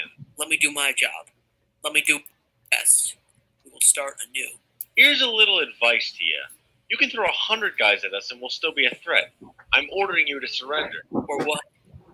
You'll kill me? No. You don't have it in you to kill. You must have a code. No killing? I only kill when necessary, and I don't need to kill you. But if I do, I will. You have my word. Kind of just listening to this conversation because I'm interested in how it goes. Facing an enemy that we haven't gone up So against before. the police officer's plan is to get on this boat, go out there Yes, the other cops are staying on the land. and do God knows moving around what. the creek to fight the serpentine. Oh, they're going out to fight the Serpentine. Okay. All right. Good plan.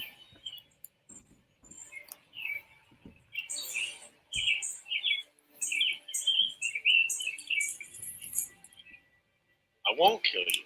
Not if you stand down from what you're planning to do. It is my destiny to destroy this village, and I shall not stand down from it.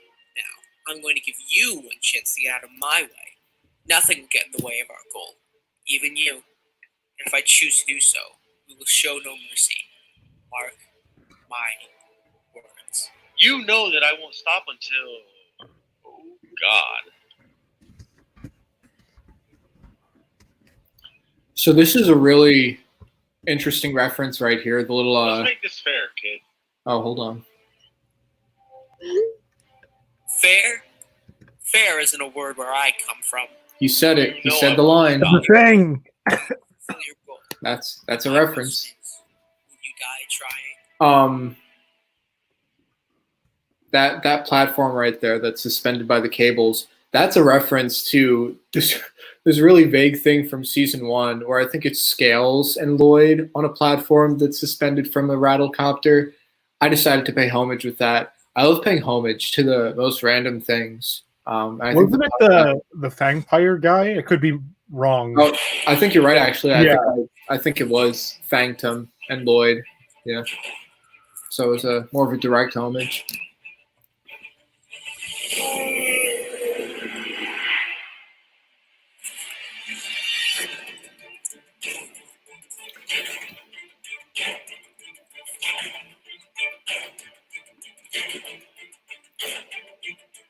So we got a boat getting chased by a pirate ship, getting chased by an ice dragon. I love it. Non-stop ninja action. That's what I promised. That's what I warned people about.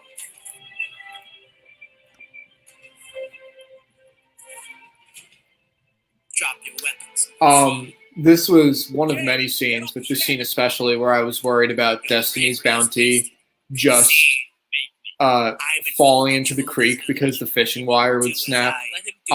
This only kind of happened once later on in the movie, and I'll mention it when we get to it. In case you don't know, Captain Soto. Yeah, I was really worried about the bounty's fishing wire snapping at some point. I was going to say that looks. I wouldn't trust that personally with the. Yeah, I was worried, especially because Theory, the yeah. nails are made of like paper. I knew if they went in the water, if they got muddy, like like that was it. Like they'd be badly damaged. This is my village. No, it's not. It is doomed to die. You can burn with it, as you deserve. Hey, kid! Yeah, that's right. Lloyd Garmadon. It's Garmadon. Gargamon last time I heard it. And speak up, will ya? These pirates are much different from you, you know. They are very different, and we overpower them. I doubt it. Ninja, we have unfinished business. Hey, just give me a minute or two. Vocal Blocks Pictures asked, why do you like to use the decision theme from Transformers 4 in a lot of your films? I love it. I love that theme. And there are certain themes in all of my movies done by other composers that I kind of adopt in a sense to like represent a certain character or just a movie series in general. I guess when I made this movie, I kind of used the decision theme as a main theme in a way. And for those of you who don't know, the decision theme is the music that plays in the opening scene of the movie during that whole flashback where Sensei Wu is narrating.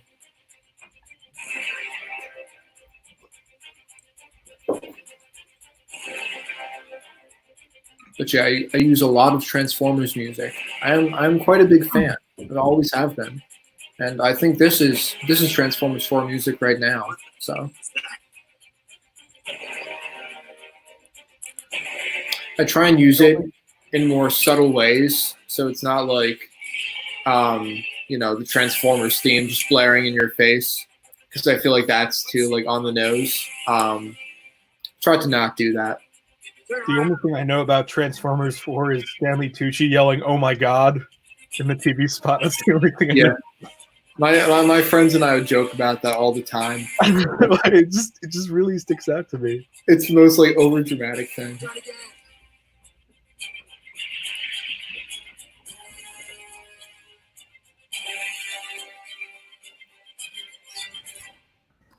I love this. I love how the bounty is like swinging the anchor to like try and take out the boat. It's brilliant. It's very elaborate. Oh my goodness. Wait.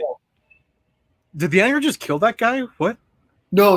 It just hooked onto the dashboard. Something about the way that moment was present, like the way I saw it. It's quick, yeah. Yeah.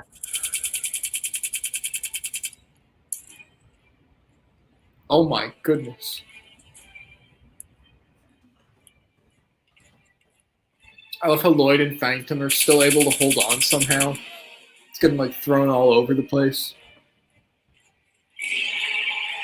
No, not again. You be back. We must finish this.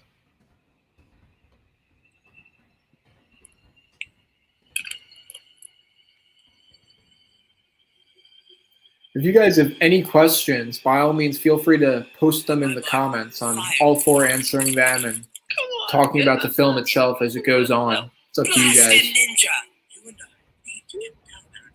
Let's make this one count.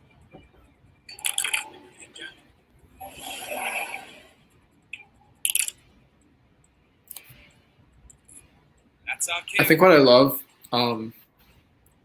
I love about this scene is how Lloyd and the Serpentine have come into the village to wreak havoc, and yet it's the pirates and Destiny's Bounty that are like the main problem throughout this scene.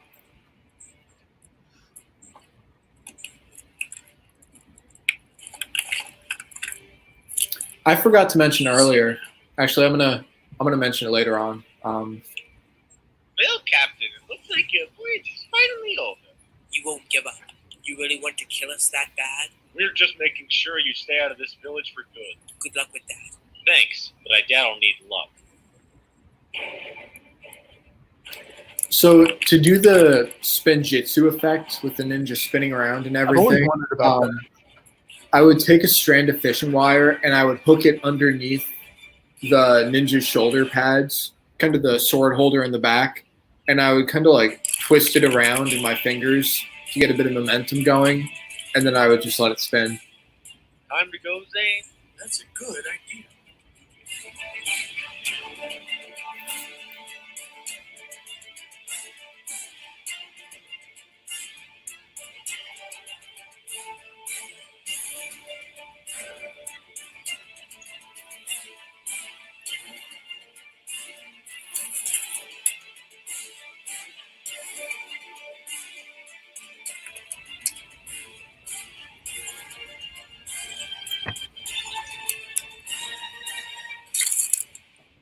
Oof.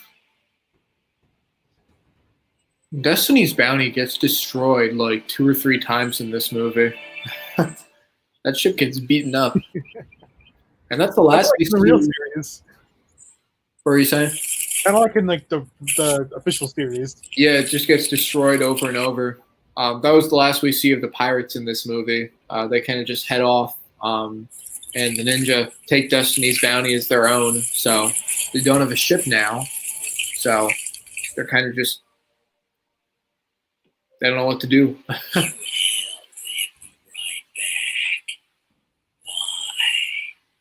Those ninja are a threat to us. I told them they aren't, but they are. They need to be killed. But we were ready. Why did we retreat? Doubt. You doubt that you can fulfill your wish because a group of ninja pose a threat to us. Have no fear. I think we're like halfway through. Okay. That would make sense. Because now it's like 3 hours. I checked it because I didn't want to like make sure I wasn't signing up to like stay up all night because I remembered it being quite long. Yeah. We are as when we stand a chance. Perhaps you're right.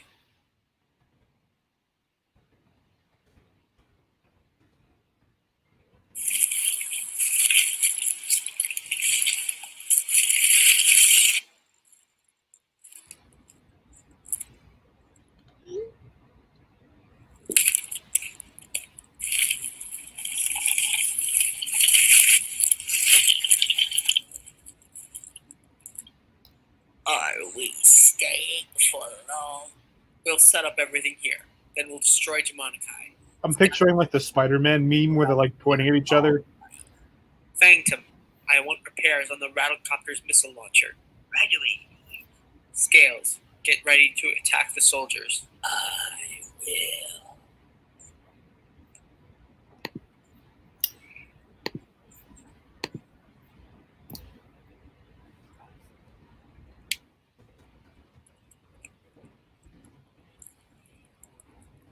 Dareth back at the base? With Sensei, yes. Pirates are done. Now we need to find certainty. Let's head back to base. So this is what I was going to mention before. So Captain Rezel is the head of the soldiers in this movie, and he is another character from my Bionicle Universe films. But the interesting thing about him is originally in those films, he was just like a toy soldier figure, not like a Lego minifigure or anything. But it is the same character, so he kind of crosses over here, and we don't really know how these characters wound up in Ninjago. I'd like to think they're like, oh, we fought this big war with Bionicles and whatnot.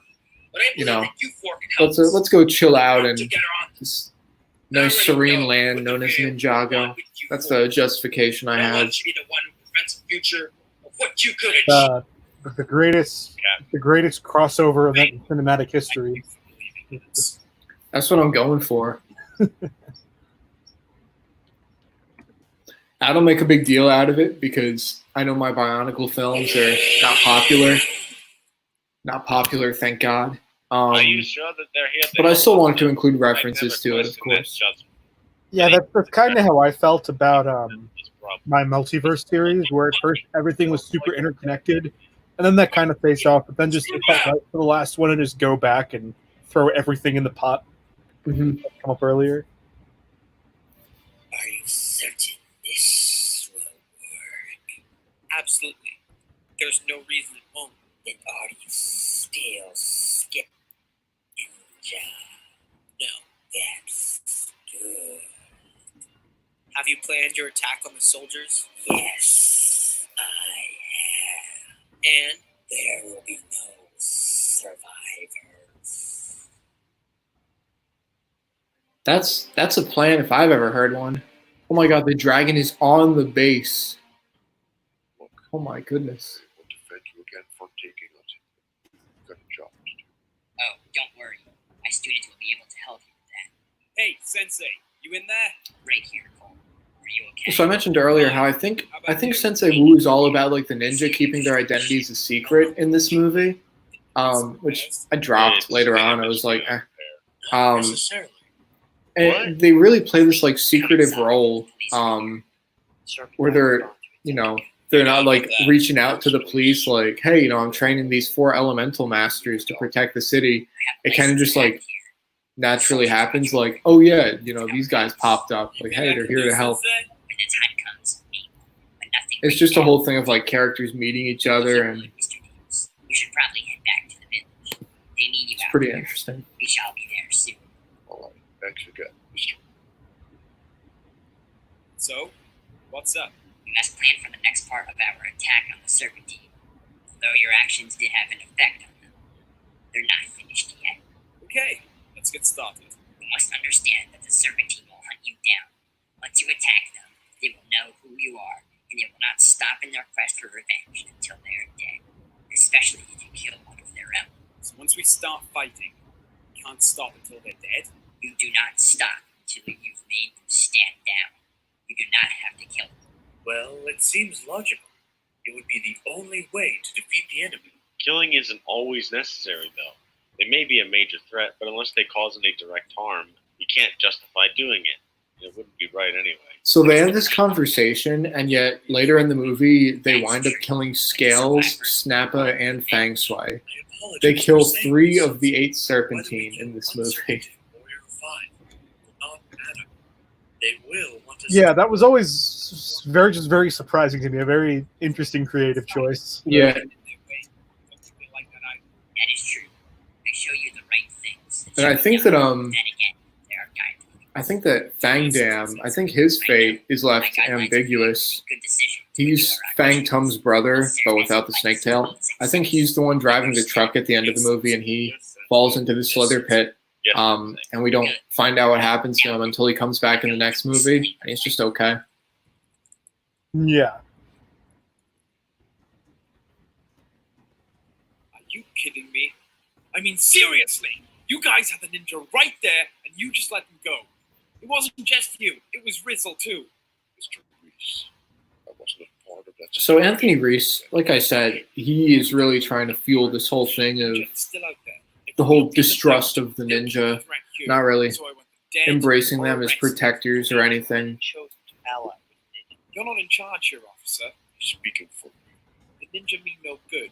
Their presence here causes more conflict. sometimes that's what needs to happen. I never really saw him as like a major villain in the series, but he presents this underlying conflict throughout. This is a Yeah, I always thought that was like a really interesting bit of subtext to add. Like there's corruption in the city, and he does not really care to fight it. So What are you doing? Trying to make yourself useful? You're failing. As the mayor, I'm giving you orders to kill the ninja. As a police commissioner, I'm accepting the ninja as allies. You should too.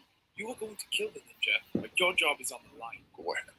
Find someone else. Find someone willing to believe that they can use a helping hand when times are as bad as this, thanks to a double-crossing politician like you. oh my goodness.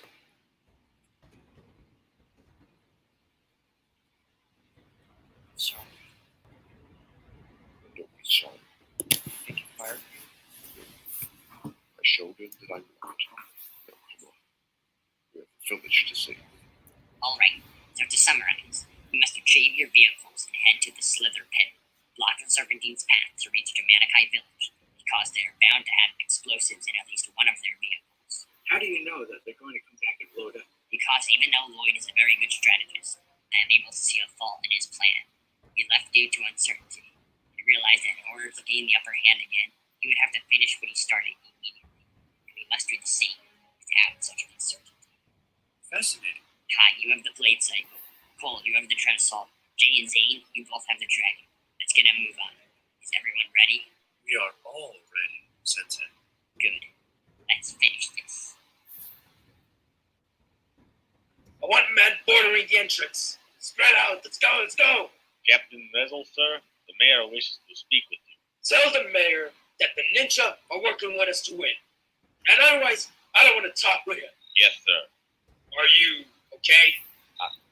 I'm fine, sir. You're nervous. Well, sir, I can't prepare to fight someone I know nothing about. We still had intel for those lions we fought back in '86. That's true. A bravery So on your side, Ryan soldier. Bowman voices Kai and Vladimir, the Russian soldier who we just heard from, and his thing, which I love, was always improvising these little random war stories. Vladimir would just reference that took place like 30 years ago. Spread destruction throughout the And city. somehow he would try to relate the war stories to whatever was going on now. But that was the running joke with the character. City, so it will disband the scandalous past. We shall show no sympathy. We shall not falter. We shall blow the city sky high. Yay! This is the monologue I was talking about earlier that I remember. Oh yeah, Yeah, this when I'm like really screaming and getting. it was passionate.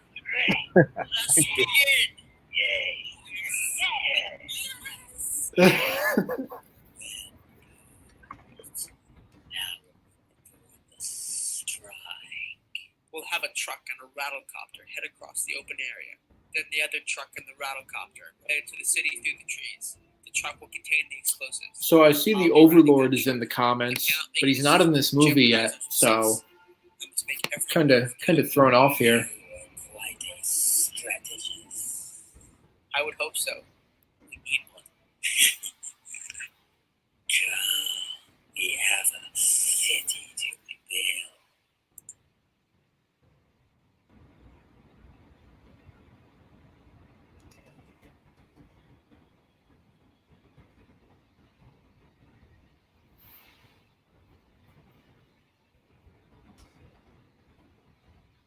How's it going? Fairly well. The technology is comprised of a highly advanced system that features a dual set of multiplicative plasma impulse generators and a 16-barrel revolving bar for balance, firepower, and energy. So, it's really advanced. I can't argue that there's any deeper meaning with anything he just said. He just said a lot of big words. I can have the engine fixed. It would be complicated for you, but not. I know the feeling. It's my earlier work. Yeah. Yes, Cole, I do. Is Zane coming? Momentarily, yes. Got it. What's the name of the Hypnobride Gen?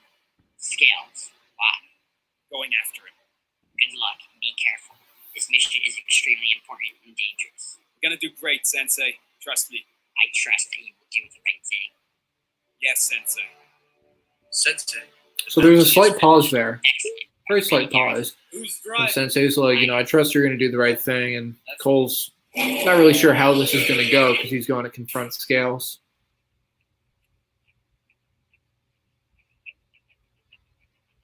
Are you ready, Zane? Definitely, brother. Remember what I said about Lloyd. I know. Don't kill him. Take him back here. Exactly. We will guard the village. We will strike the enemy directly.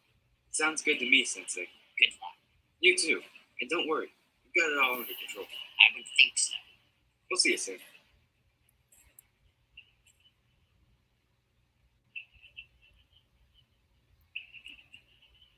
Let's board the bounty.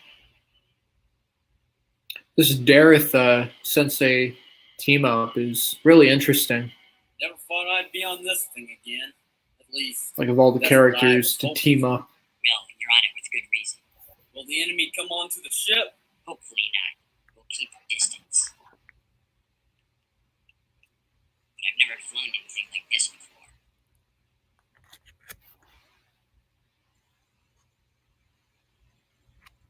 Are you guys ready? Yes. Plan is to block the Serpentine from reaching the village. They'll be in vehicles as well. Well, I don't know how much help we can be if that's the case. You can be a lot of help. I remember the voice actor for Officer Johnson. We'll head close to the tree. I think his name's You Draco and Jay get the Tempest, dragon out or at least that's what his Look YouTube around the username was. If you see any of their vehicles, destroy them. I Make sure saw none him of in those someone else's stop motion animation. Like I saw him credited, and I distinctly remember I just needed someone to fill in the role, and so I contacted him and I was like, "Hey, can you voice this character?" And he was like, "Yeah, I don't know what the movie's about or anything, but sure." Just stay safe. And so I dragged this guy into the movie to, say a couple lines, and really, I don't know why. I just needed someone to fill the role, so I pulled him in. Yeah, I mean, I've had tons of people play real world friends play prominent roles, and they don't care about DC superheroes or the Rise of the Dead lore or anything. It's just it's just easy to flatter someone when you ask them to act in. Yeah, he just had no clue what the story was really. I didn't even bother to tell him. So not that he didn't care, but I just asked him like, "Hey, can you be in my movie?" So the music in this scene is the track is called "Hunted" from Transformers 4. And it's weird hearing it here because I basically used it as the theme of the Bread's Crumb series. like I was mentioning before, there are certain themes that I've just used in series to like represent, a story or a character or whatever. So when I hear this theme, I think of breadcrumbs. I think it's funny. I wanted to mention before, I tried looking up Draco Tempest at some point a while back, and I couldn't even find his YouTube channel. So it's just interesting to me how this guy who I pulled into the movie is now lost to time. Like I can't find him anywhere. So Careful, Zane. Don't worry, his aim is short of us. if I ever wanted to make an Officer Johnson prequel, I guess it's off the table now. Or we can bring the fight to him. Wait, what? Dang! So I was mentioning earlier that I was filming a lot of these fishing wire action shots with the camera on a tripod, and especially from here on out, during the whole final chase scene coming up, I tried to make it much more dynamic, and it's me like holding it with one hand and filming with the other, and like running alongside him. And I much prefer this, of course, because it allows for the shots to be longer, and it's more entertaining, I think.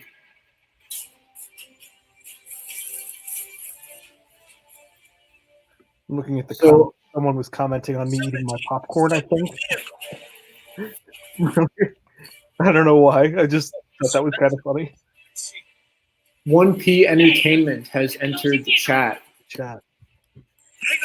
Jack, we both know him. We both know him, yeah.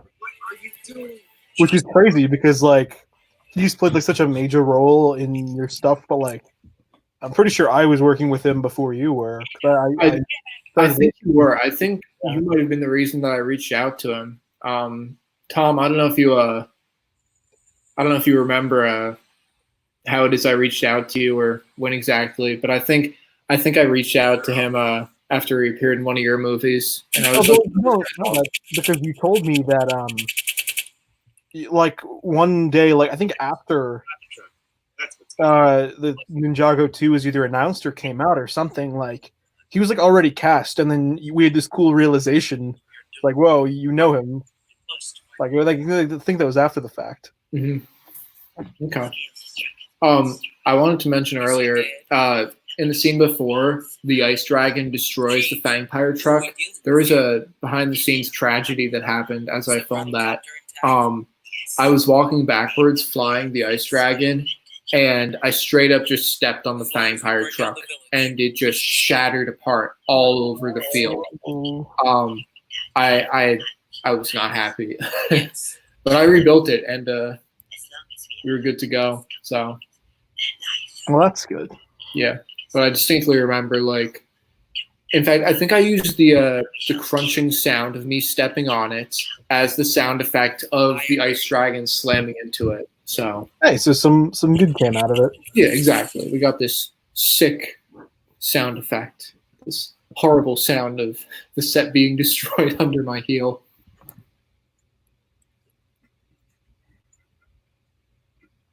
So I think this is the last we see of the soldiers until the end of the movie. Stay close, man. And I want to say, because I'm trying to remember, because it's been forever since I've seen this or edited it, whatever. I want to say that Slithra and Radla just like ran off after the events of this scene, because they're not seen again, and of course the soldiers don't kill them, but they just escape to where I don't know. But you're the cannon master, though. You must know. Jack, say again. I didn't catch what you said. You're the cannon master, though. Are you sure they could handle this? Absolutely.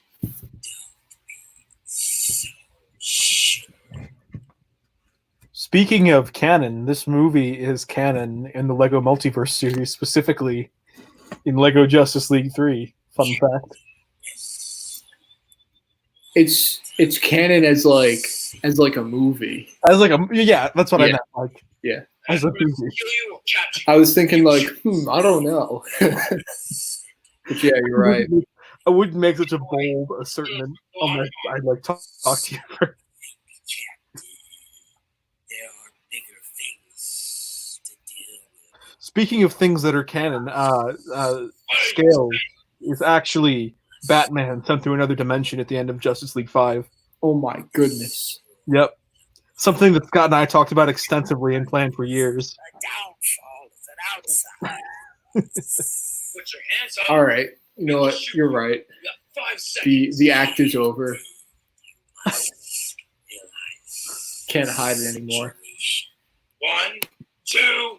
Put your weapon down. So that's a Storm J. Ryder as the voice of Slithra, and he only voices the character in this movie, not in the sequels, because I was never able to get a hold of him ever again, unfortunately.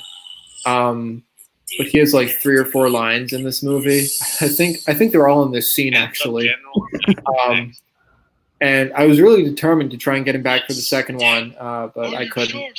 And so I provided the voice. And for the heck of it, I tried to bring him back for Age of the Golden Master, but to no avail. So again, I provided the character's voice. In suffering, you have plagued it, but fortunately, we are in salvation. Avocado Chair Films has it right. Why are you guys writing this fanfic while watching Jack and I watch this movie? No. Now put your hands up, or I'll show you how far that's going. I just think it's interesting. I will give you 3 seconds. Do not try me. This scene has gone on for far too long. 5. Rest in peace. You're in my way. Now, move.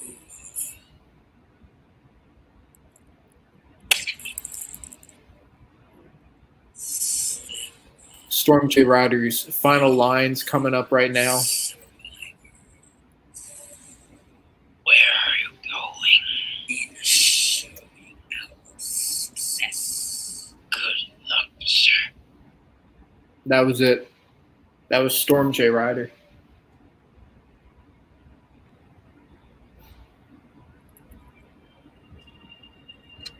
I'm going to be honest. I have lost track of the number of times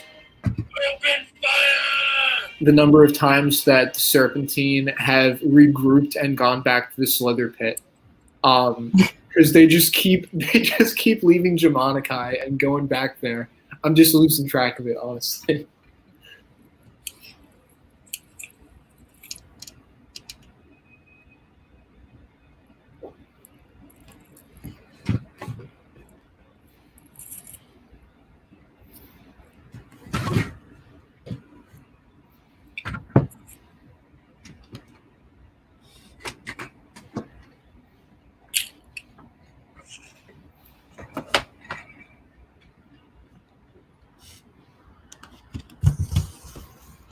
Get made it to the village, Sensei will handle it. I guess.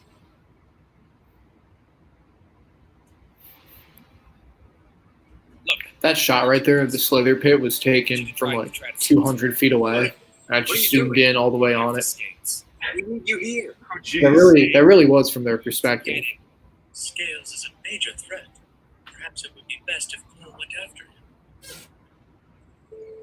Don't get yourself killed. I won't. Catch up with you guys. Be careful. Don't worry, I've got this. Oh wait, we gotta get Zane nodding. Alright, there we go. Alright, so that was the first 2 hours of the movie. We got an hour left to go. And I say we just keep on going. Let's do it. Oh boy. I might mess around with some Lego if that's okay with you in the background. That's cool with me. Yeah. Yeah, I don't mind. I realized I need to build a set for this weekend, hopefully. Oh, yeah. Project, so. Nice. Yeah, go for it. All right, here we go. So the final battle is kind of on, I guess. The movie's whole final battle. It's like the most confident way to assert a final battle. The final battle is on, I guess. It's this like 40-minute long chase scene for the most part, where it's just Lloyd riding around in a Fangpire truck with explosives. And the number of detours they have to take throughout. We have targets on the radar. It's crazy. 6. One of them is in the air. But yeah, for this specific set, it was overgrown at first, and I had to like clear out the pathway in preparation for filming because I knew I was going to be dragging a lot of vehicles through here and whatnot. So I just wanted to clear the pathway for that. Otherwise, this would have been completely overgrown and impossible to film in.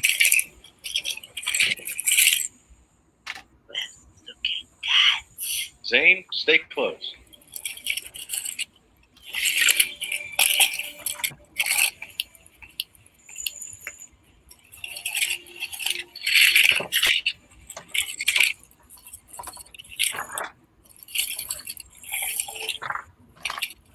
This is JTH.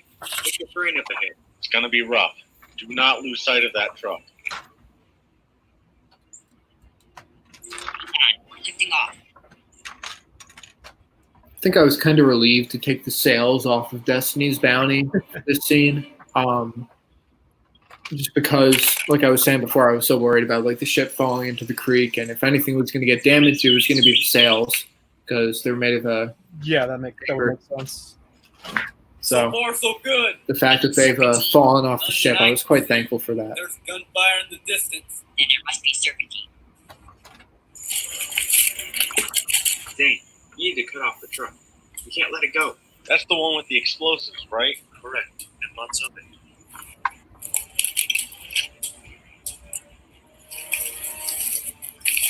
Alright, enough funny games.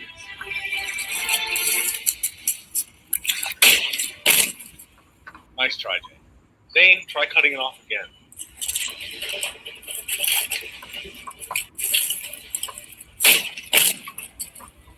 It's over. They've hit the tube. Then that's what we need to do.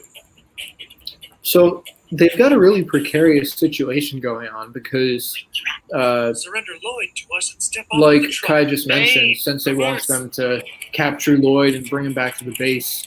But all the while, of course, the Tread Assault is like shooting at the back of the truck. And keep in mind, there's a big case of dynamite and explosives in the back of the truck. And I would assume if that gets blown up, then the Green Ninja, the soon-to-be Green Ninja, is no more.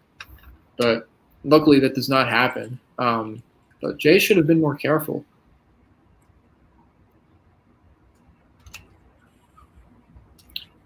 Oh boy. There's just another rattlecopter that's left in the leather pit because Scales needed a reason to go back there. Cole is the only ninja in the movie who wields one of the golden weapons. I never thought of that, but and I'm pretty sure I just forgot to give them their golden weapons for much of the movie. It didn't really matter during this final chase scene because they're in their vehicles, and they're not really going to use them. I made up for this in Rise of the Great Devourer. I knew the golden weapons needed to have a role because, they're responsible for destroying the Great Devourer and eventually for creating the Golden Master. So I knew they needed to play a role eventually. You seem to be causing a problem. What's your clue? Suit? No, certainly not. I brought you because. So a lot of this climactic chase scene is focused on this confrontation between Cole and Scales. And that's not something that we really saw in the TV show. That's something totally new that I decided to try and explore with this movie and kind of to show Cole trying to avenge his father. Yeah, I mean, I think Cole is probably like the least developed of like the main four ninja, at least like the main series. So it's like it's interesting that you chose him to be like the main protagonist. I think. Did something with him. I'm glad that I did, because I feel like if anyone blends together in the show, I think it's Kai and Cole. I think they both come off as kind of hot-headed, and what I did with this movie and the series in general is I still made Kai hot-headed because that's his character, but I filled Cole with more conflict, and I think Cole of all the ninja is the character who experiences the most inner turmoil. Can't speak. Turmoil throughout the series. He goes through a lot, and he's got to wrestle with a lot of difficult choices and challenges that come as well.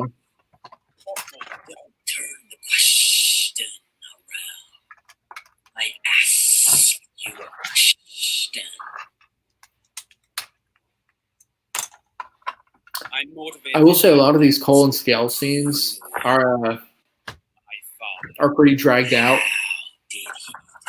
But I think if the dialogue was more condensed, make a big difference. But it is what it is. That's just what it was back then. 4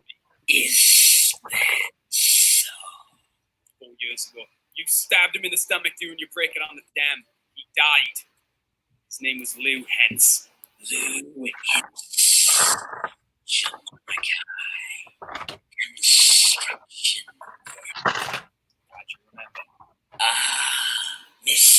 The Sweetness of Life asks, do you think Cole's mother is going to come back in season 13, and do you think that Cole will be the main character in said season? I think it would be interesting to see her at some point, if they could find a good role for her to play.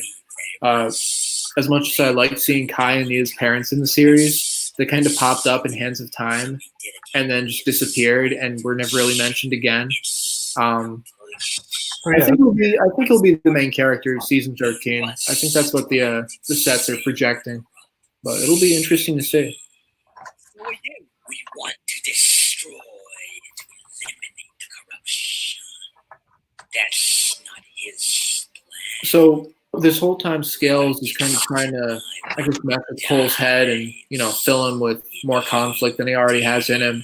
But the idea throughout this whole final battle is we're kind of on the fence about how we should feel with Cole chasing revenge. Is that his purpose? Should he really be pursuing Scales and trying to avenge his father, or should he focus on the big mission here, and that is stopping Lloyd and the Serpentine? Because Scales here is totally separate from everyone else. You've got Lloyd and Fangtum and the other Serpentine that are trying to blow up Jamonikai Village, but Scales is all the way out here, just having this confrontation with Lloyd. So it's kind of up to the audience to decide, is this revenge mission worth it? Yeah, and I think that's a really nuanced way to go about it. I'm kind of just looking back and trying to remember what my thought process was with some of these scenes.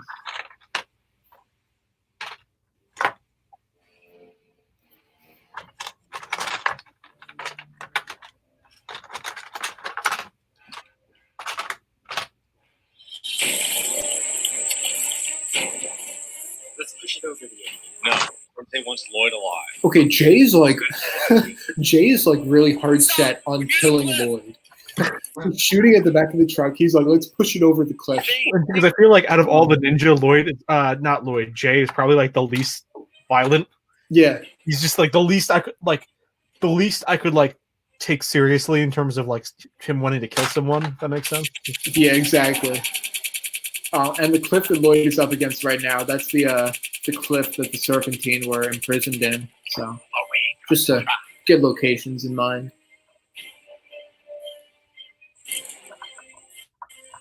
Got some cool shots of the Rattlecopter kind of hovering around.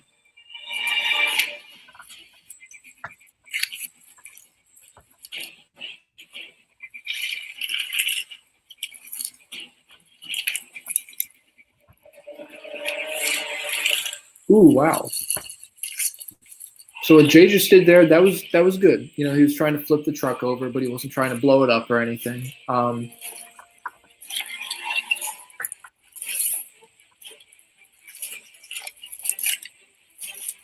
So we're now driving away from Jamonikai Village, and like I was saying before, like the number of times that Lloyd and the Serpentine like go back and forth between the village and heading for the Sliver Pit, I think it's just so funny.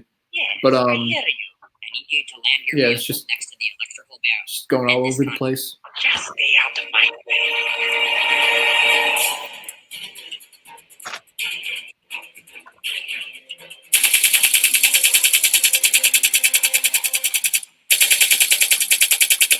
Stay down. Cease your firing.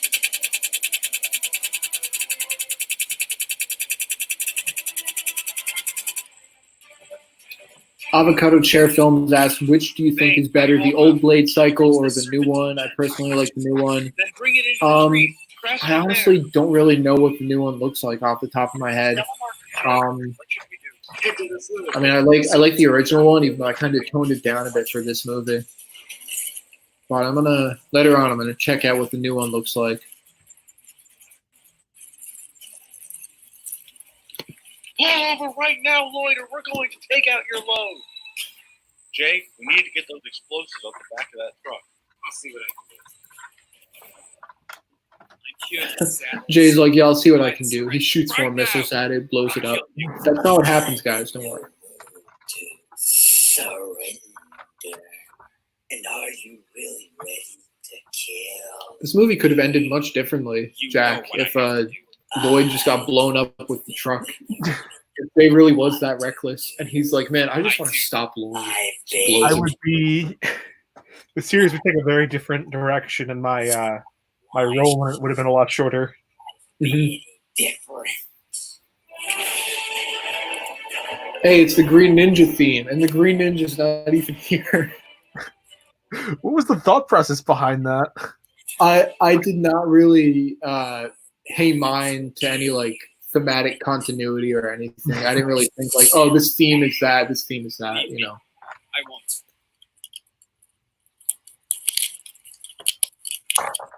The scythe of grapes. One of the 4 weapons that created this. Avocado Chair Films asks, what's the kill count of Ninjago? There's a lot of characters who get killed off in that opening scene. I can't remember how many exactly. I don't know off the top of my head.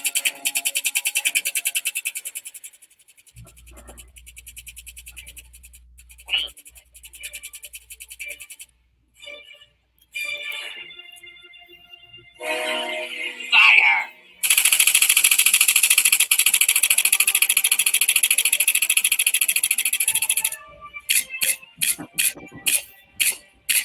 Jack, we have some more fitting Ninjago music in this scene. I think this is a Battle at the Fire Temple. Oh, that's a good track. I believe that was like the first time like the Garmadon family theme was like officially released. Yeah. And I think I cut out the part with the Garmadon family theme because this scene has nothing to do with them. So I was at least paying attention there.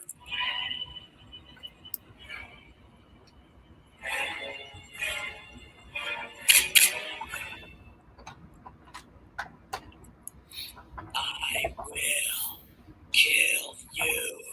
You can't kill me. No, can't. You are not fit to win this war.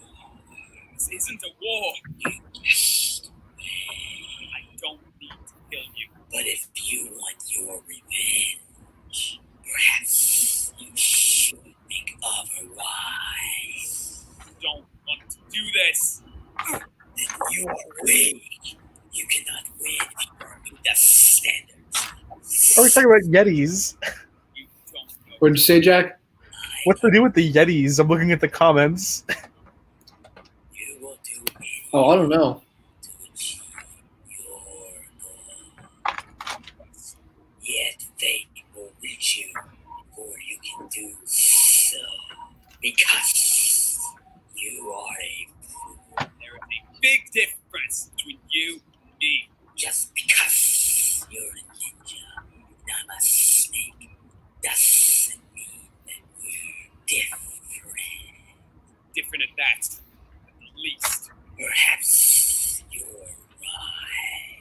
right. Why does Dareth look so different?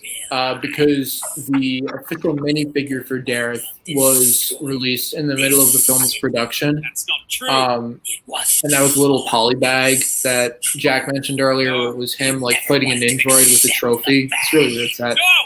So I had to improvise and just come up with my own minifigure for him.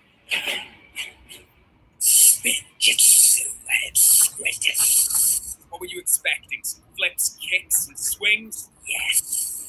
You were quite a show. Yeah, Jack, the Yeti is from the Fire and Ice season, I think. Oh, they're Yetis. Okay. Yeah, I forgot about that. At first I was like, wait, what was that?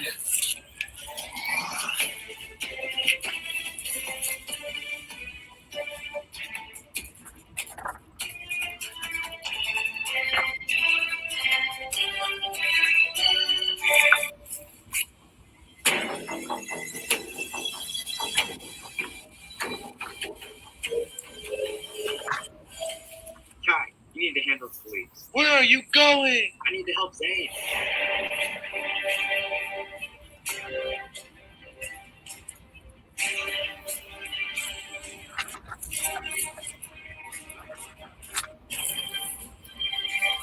Avocado Chair Films asked, are you going to do another Ninjago movie? Age of the Golden Master was the end of this journey, and it was this 3-part story that I was trying to tell over the years, and ultimately the ninja beat the ultimate army and saved the day. So that was the end of that journey.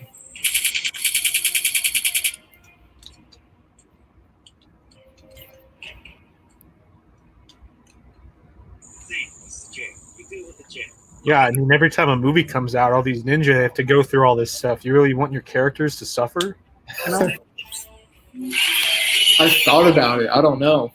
They deserve a break, I think. They do. They do. Lloyd needs his physical rest and his vocal rest. I think so too. End of the line, Serpentine.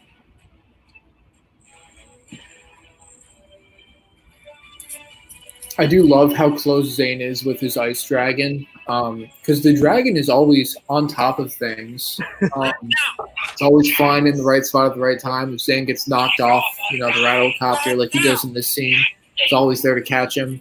But yeah, the ice dragon's always there for him. I forgot to mention way earlier. In the middle of the movie, in the original script, there was supposed to be this subplot where Kai, Cole, and Zane go off deep into the jungles of Ninjago to find the ice dragon, which I believe would have been like in a deep slumber on the side of this cliff. And Wu would have sent Cole, Kai, and Zane to find the ice dragon and awaken it. I ultimately cut that out because I didn't like the way it fit in the story, so I felt it was a bit unnatural. So I just had the ice dragon already in their possession. And I think as we find out in Rise of the Great Devourer, the ice dragon's been around for a while, potentially back to when the first Spinjitzu Master was alive.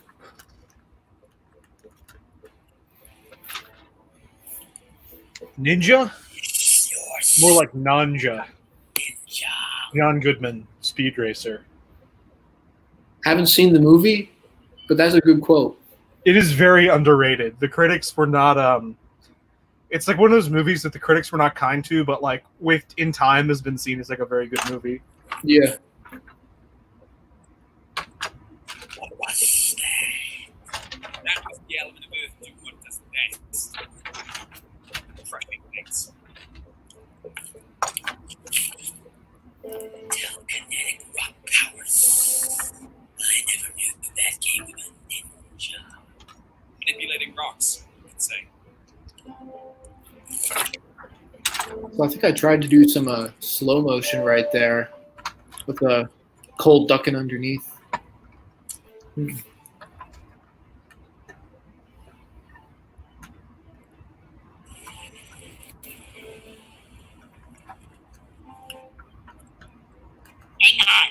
losing an engine. Try and stay in the air.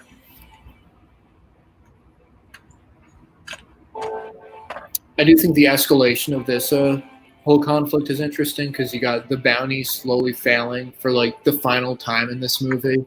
Because the thing has just been like blown apart by this point. Like the wall is missing on the side, the mast is gone, it's missing an engine, or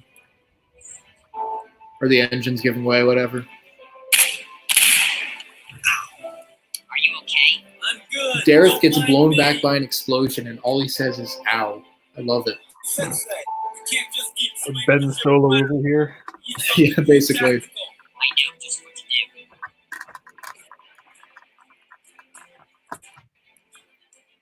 So someone mentioned the use of the decision theme from Transformers 4. This is the theme being played here.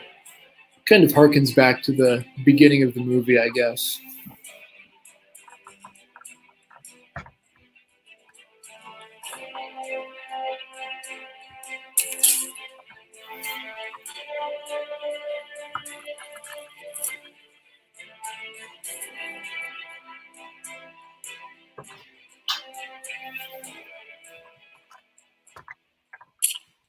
Oh my goodness. Scales just got rammed with that rock. Oh my gosh.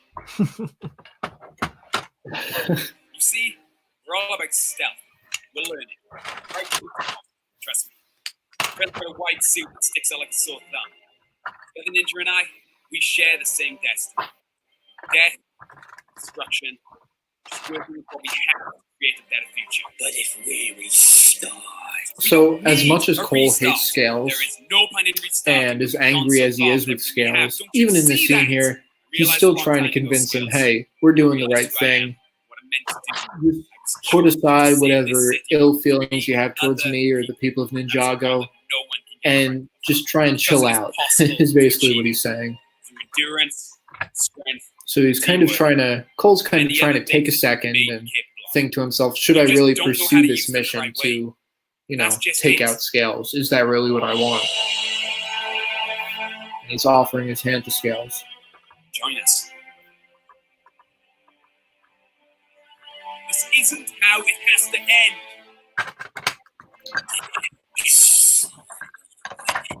This is... You die.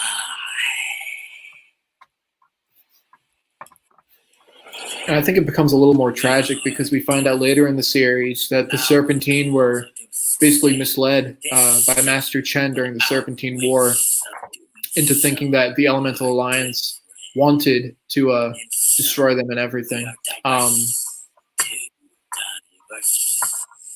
Don't have to do that.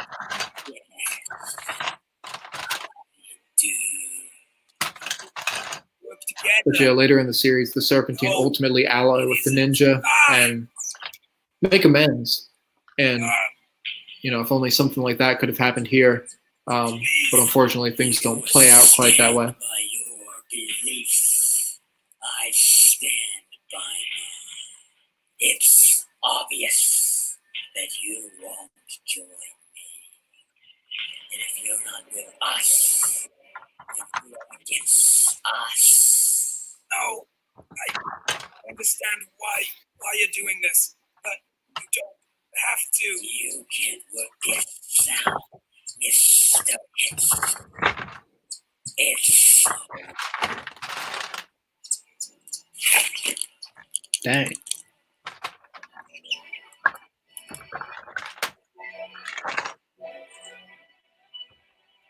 Please.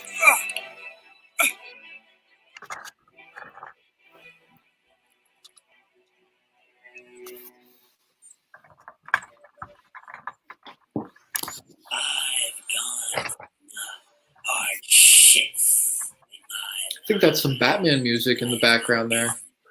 I'm trying to make out what it is. I couldn't tell. It's definitely from Dark Knight Rises. Serpentine, but the Serpentine will build this city in the image of Lloyd Garmadon. That's all that allow me to mark the conclusion. So I don't know if I really got that much into the relationship between the Serpentine and Lord Garmadon, if there was any, really, because Scales was saying there, that they want to follow Lord Garmadon, not Lloyd Garmadon, but Lord Garmadon. But I don't know if we really developed that in this series.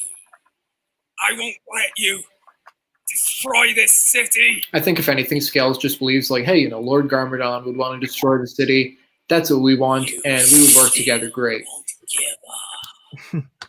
But they never even. I was going to say they never share a scene together, but they do appear in a flashback scene together in Age of the Golden Master.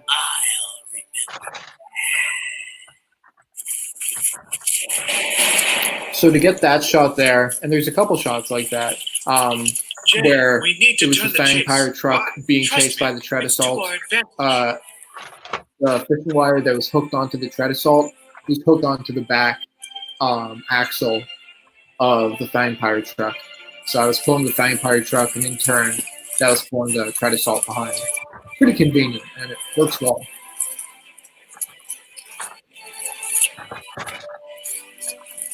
Full speed towards Jamanakai.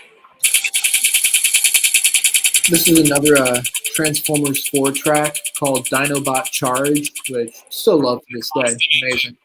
And I would also use it a lot throughout the series. It's one of those recurring pieces of music that I would use throughout the series, often during the final battles in the series. Sensei, do something. Come on, don't die now.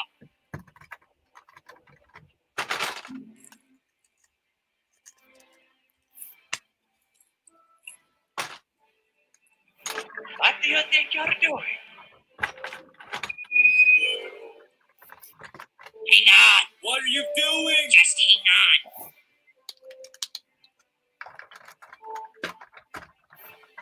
Stay clear of the blaster. What? So I can confirm that is a Kordak blaster from the Bionicle universe. And it's likely that Captain Soto might have salvaged that for his ship somehow. Maybe from a Bionicle who came to Earth, I don't know, but he somehow got his hands on it. But that is some Bionicle tech. You haven't won yet. I like that half-damaged Rattlecopter, like the face is half scraped off. Brace for impact.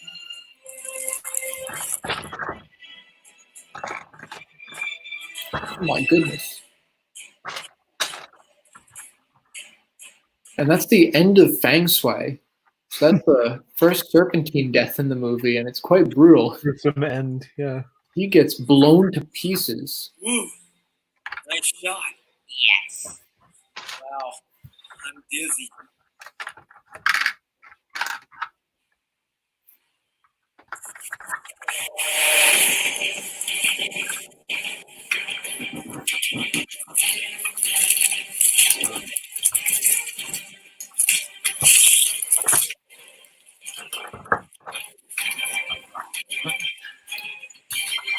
I think that's pretty cool.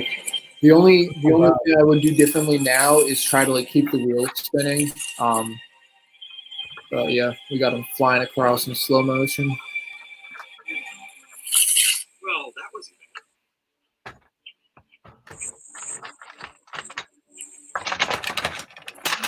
Let's go! Oh my gosh. It's over, Lloyd. Get off that truck. No, it's not over. Let's go. Come on, come on, come on.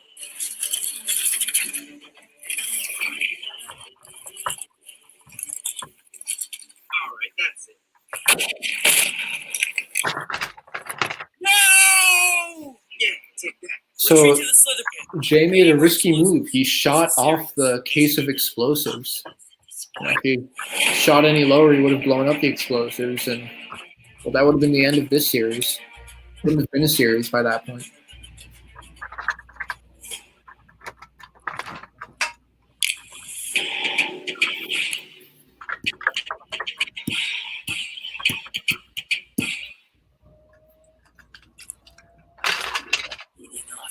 Thank you for watching Avocado Chair Films. If we gotta go for real, see you around. kill.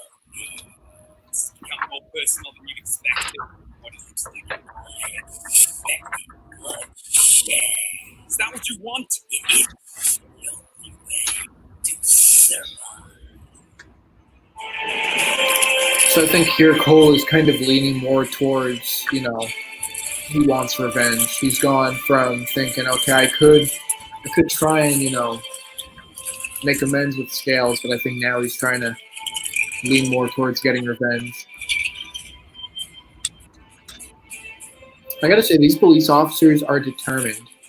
They are doing next to nothing in this chase. They are just in the chase for the heck of it. But they're keeping up. Bit of a suggestion, Jay. Let's focus on getting Lloyd. Moving over that truck. Now, how do we get it? Hang on. Just give me a second. Zane, think you can board the truck? To retrieve Lloyd? Yeah. I will. Slow down a bit, Jay.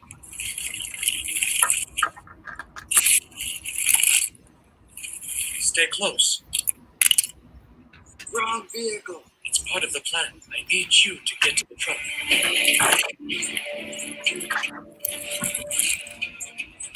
So I can confirm we are now heading back to the Slither Pit to get more explosives.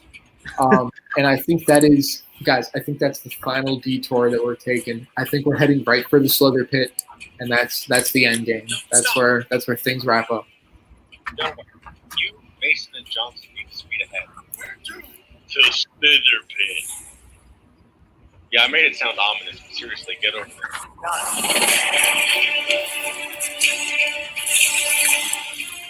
Johnson, we're following. Got it.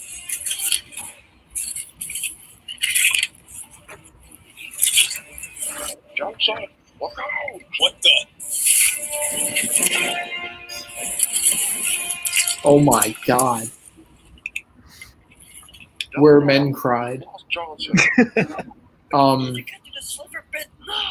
Yeah.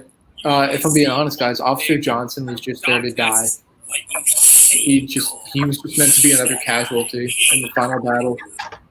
It's the only reason he was there. How? You're trying to kill me. I understand your suffering. I can't pity you. For now,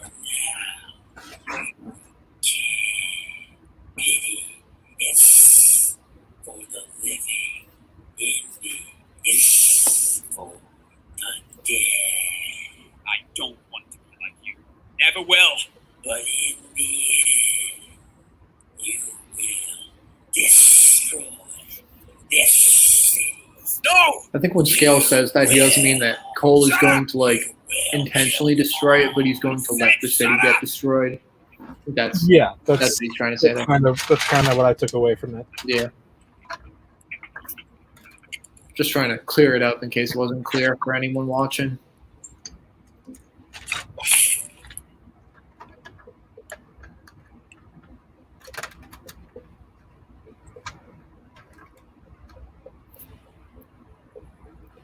You are leading a group of cowards. How do you feel about that? They aren't cowards. Right now, we're beating the Serpentine.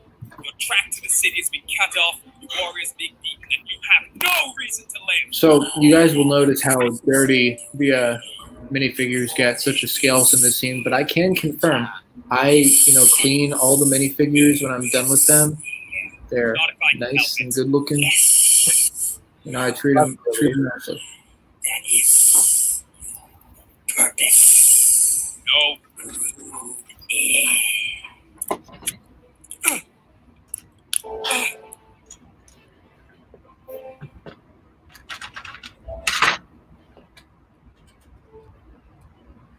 So, this is how it truly is.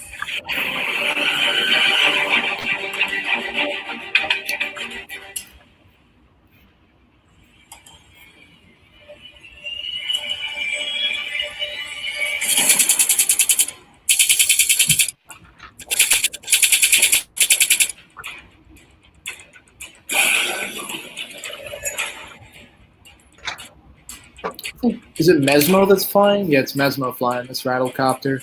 There are so many rattlecopters. I think there's like four. I think there's like four of them throughout this whole final battle.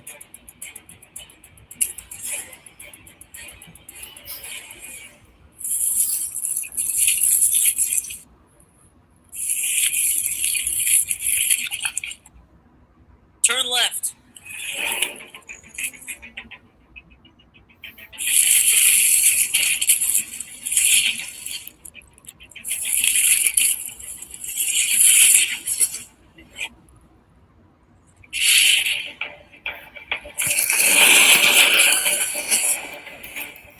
Come on, boy.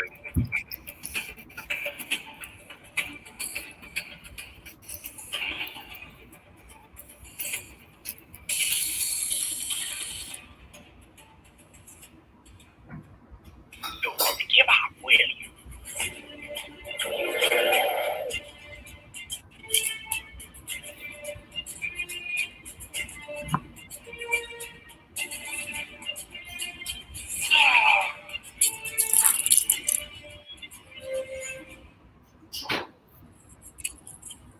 So that's the end of Snappa. The explosives.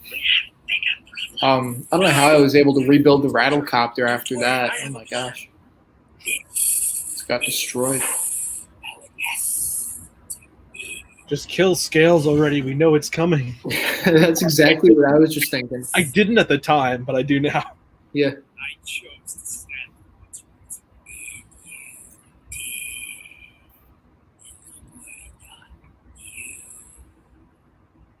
Right. Like I said, the plan, it's over. Failed. Certainty has been defeated. All that's left is you. We haven't got any explosions yet. What does that tell you?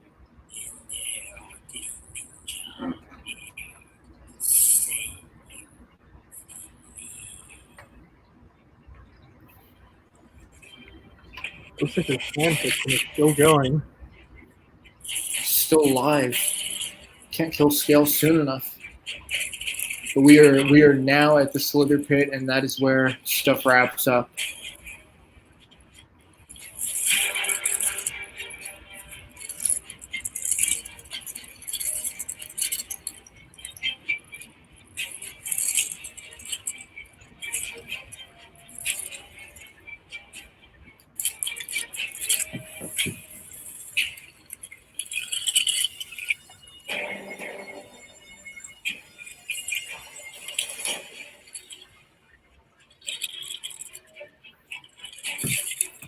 So I think the police cars are kind of serving. The police cars are kind of serving as bait at this point. The Fighting Pirate truck's just trying to run them over.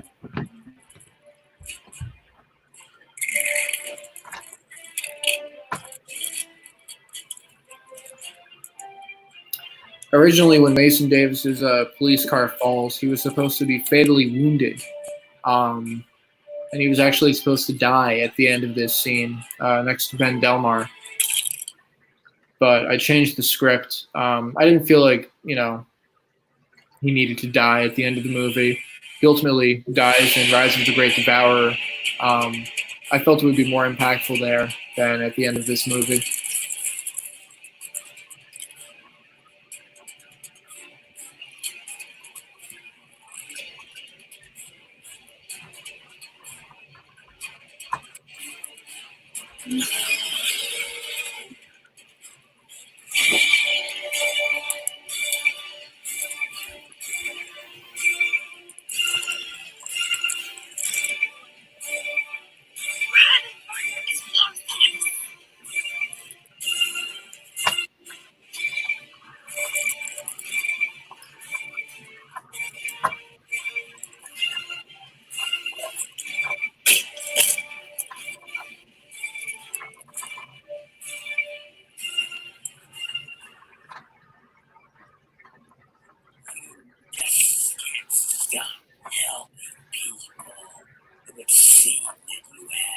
Jack, I think this is it. Yep. I feel it. It's coming.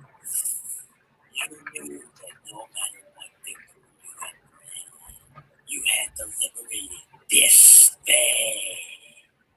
You have no idea what you will take on if you assume the role that you are pursuing.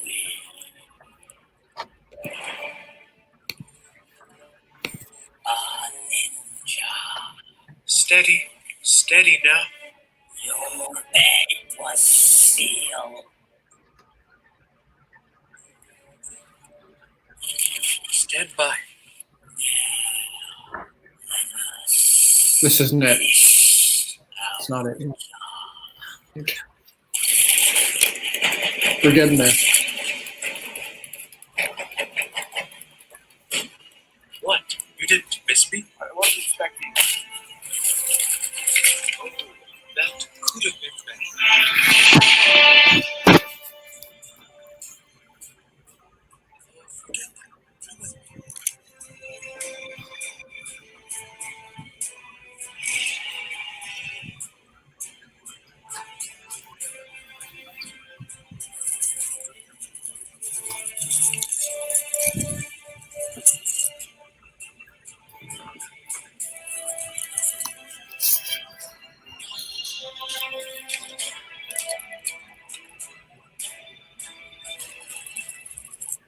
We are getting rid of your truck, so this is your one ticket out of here. This is our war. Call it what you want. You're about to lose. Your father may have been a great Jack, this is it. Mr.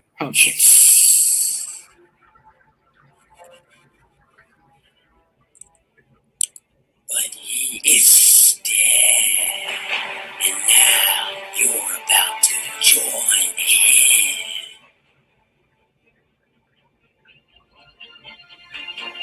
I didn't have to do this. Oh.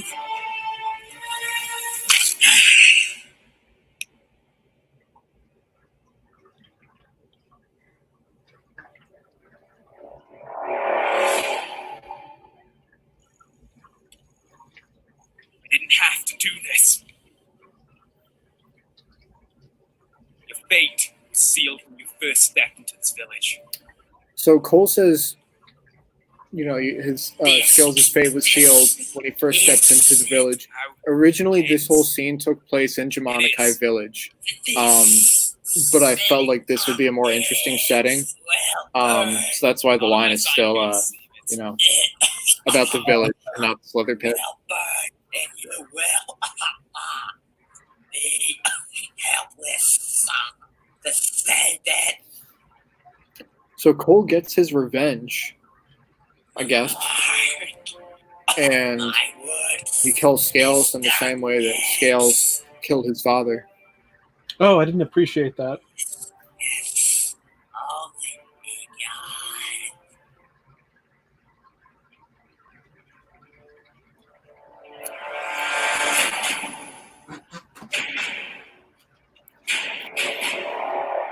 And that's the end of Scales.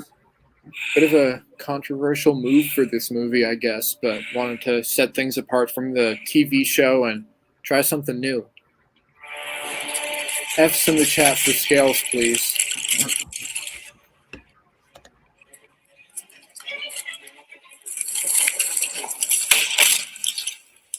Come with me. No.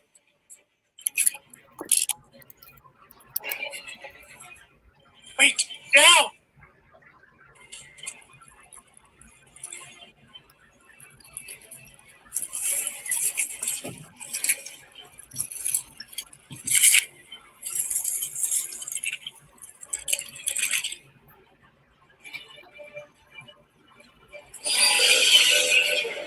Those two shots were repurposed for Age of the Golden Master during Zane's memories.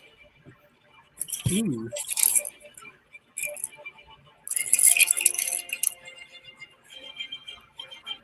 Hang on! No! Let go!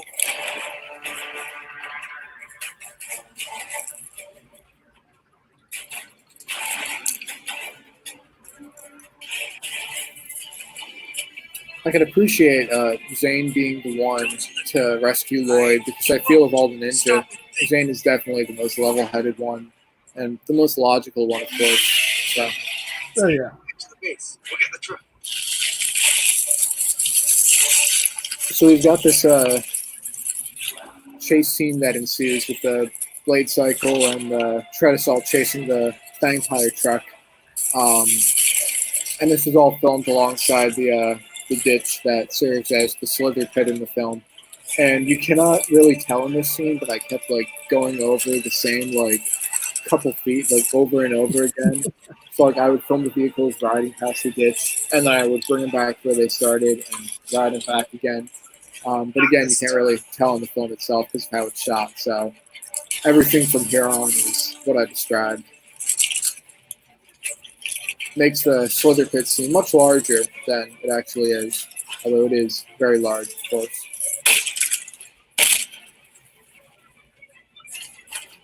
The Phantom lives to fight another day. Jay, keep shooting! Get it to the clip.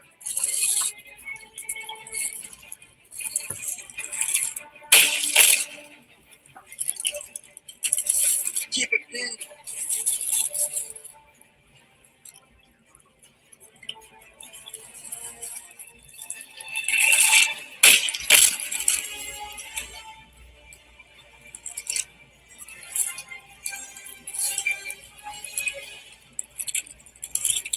Here we go.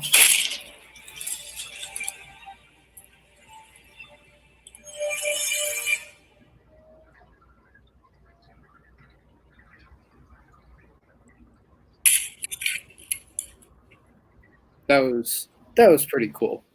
That turned out nice.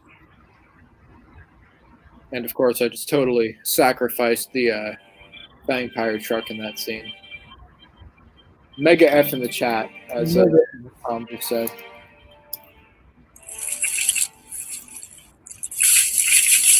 Fangdam was riding that truck, but obviously he survives because, well, he survives the whole series actually. So how he survives, I don't know. He just got away somehow.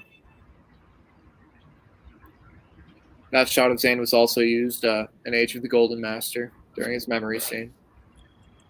And like I mentioned before, originally Mason Davis was going to die in this scene, but he ultimately survives because I felt his death would be more impactful in the second film. And I think he has a cane in the second film because he's still he was badly injured from the fall in this scene.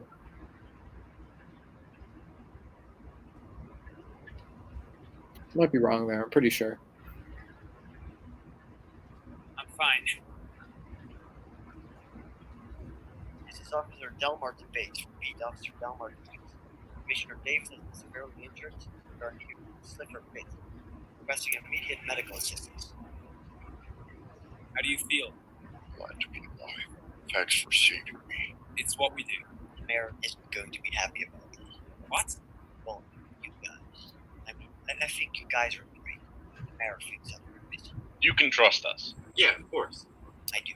Ben Delmar, I think, is one of my favorite characters that I created for the series. You know, I adapted a lot of characters from the TV show, with some changes, of course, but Ben Delmar is a totally original character. And I know that a police commissioner was introduced to the Ninjago story in season 6, which I think was in like 2016. And this movie came out in 2014. So, not to say that I did it first, but I guess I. But that was my my original aim here. And plus, in the TV show, the police commissioner is literally just comedic relief. So, but I think Delmar kind of represents the ordinary civilian. Albeit, you know, he's a police officer and it's his job to help people. But I think Delmar represents the people other than the ninja who are trying to do good. And if anything, he kind of reminds the audience that you don't have to be a ninja to try and save the day like this. You know, even if he wasn't, you know, shooting guns at the Vampire truck, he was still chasing after it and everything. He was determined, doing what he could to help. We got a little Ninjago theme right in there. Nice way to wrap it up.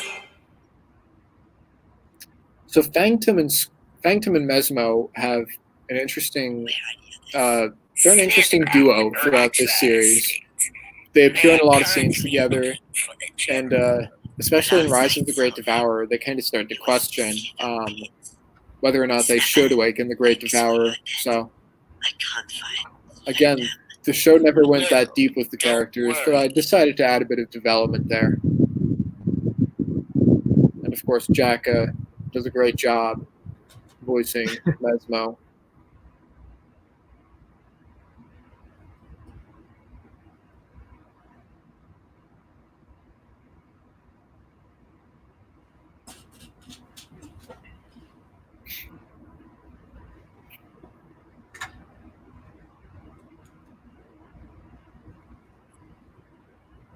I think you made the right decision. I went against what you wanted to do. You made a decision for yourself. That's a powerful thing to do. If you ask me, it's a bad decision. Destiny is not by chance, Cole. It must be chosen. As a ninja, you'll need to make decisions like these. Decisions screw everything up. How do I escape that? I can teach you many things, except how to live with a mistake. I think what Sensei's trying to say here is whether or not Cole made the right decision, he needs to learn how to live with it. And I think that's a major theme in this film is Cole learning to live with, the mistakes that he makes and the actions of others and how they affect him. Yeah, that's pretty profound. Awesome. Search for a group of men who were destined to save the city. Before he died, he told me that it was. I think Sensei mentioned how his father fought in World War II. Wait, what? Yeah. So the first Ninjutsu master, I'd like to think that he saw all the war that was going on in the world, and he went out to try and settle some of it down. And yeah, that was just a little random thing. I just wouldn't have thought that like World War II existed in this universe. Well, I don't know if I mentioned this. I don't think I mentioned this in this stream or at all. But Ninjago is on Earth.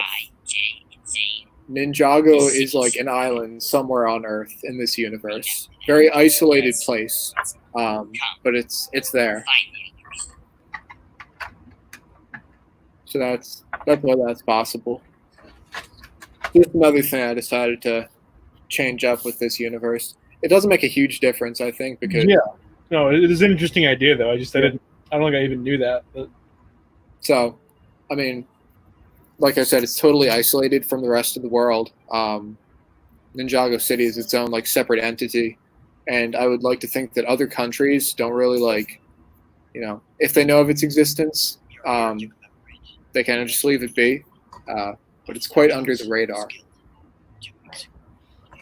Commissioner Mason Davis was severely injured during the incident, although an outside force saved him. Now you got me thinking about the socio-political implications of Ninjago, like I was joking before. At the beginning, yeah. There's a lot to unpack there. Accept their resistance. They are putting their lives on the line to save the city. Is there a Ninjago coronavirus? Is there a Ninjago Trump? I'm just thinking, like, where do we draw the line? There could be a lot of things. Mr. Davis. I think they're so isolated from the rest of the world that they're better off. They have they see a lot of peace in Ninjago, except when the Overlord or the Great Devourer breaks out.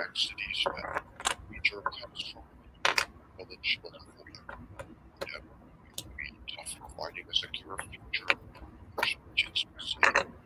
I've been the police commissioner here for 10 years, but after the injury I sustained during the assault, it has come to my attention that a new person must adopt.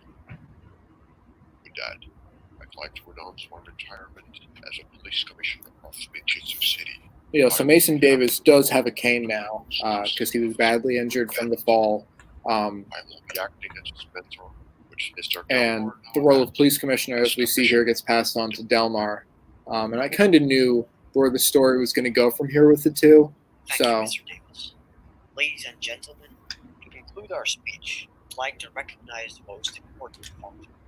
These ninja are here to help. We don't know where they are today, but they are not your average heroes.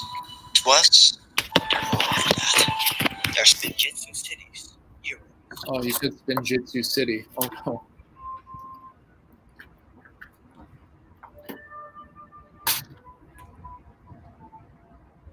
I don't like this city.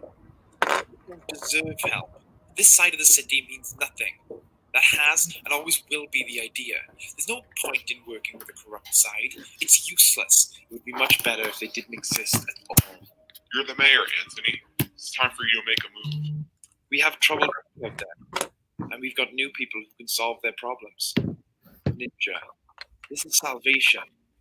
We don't want that. What we want is a solution. What's the solution? We'll make a move.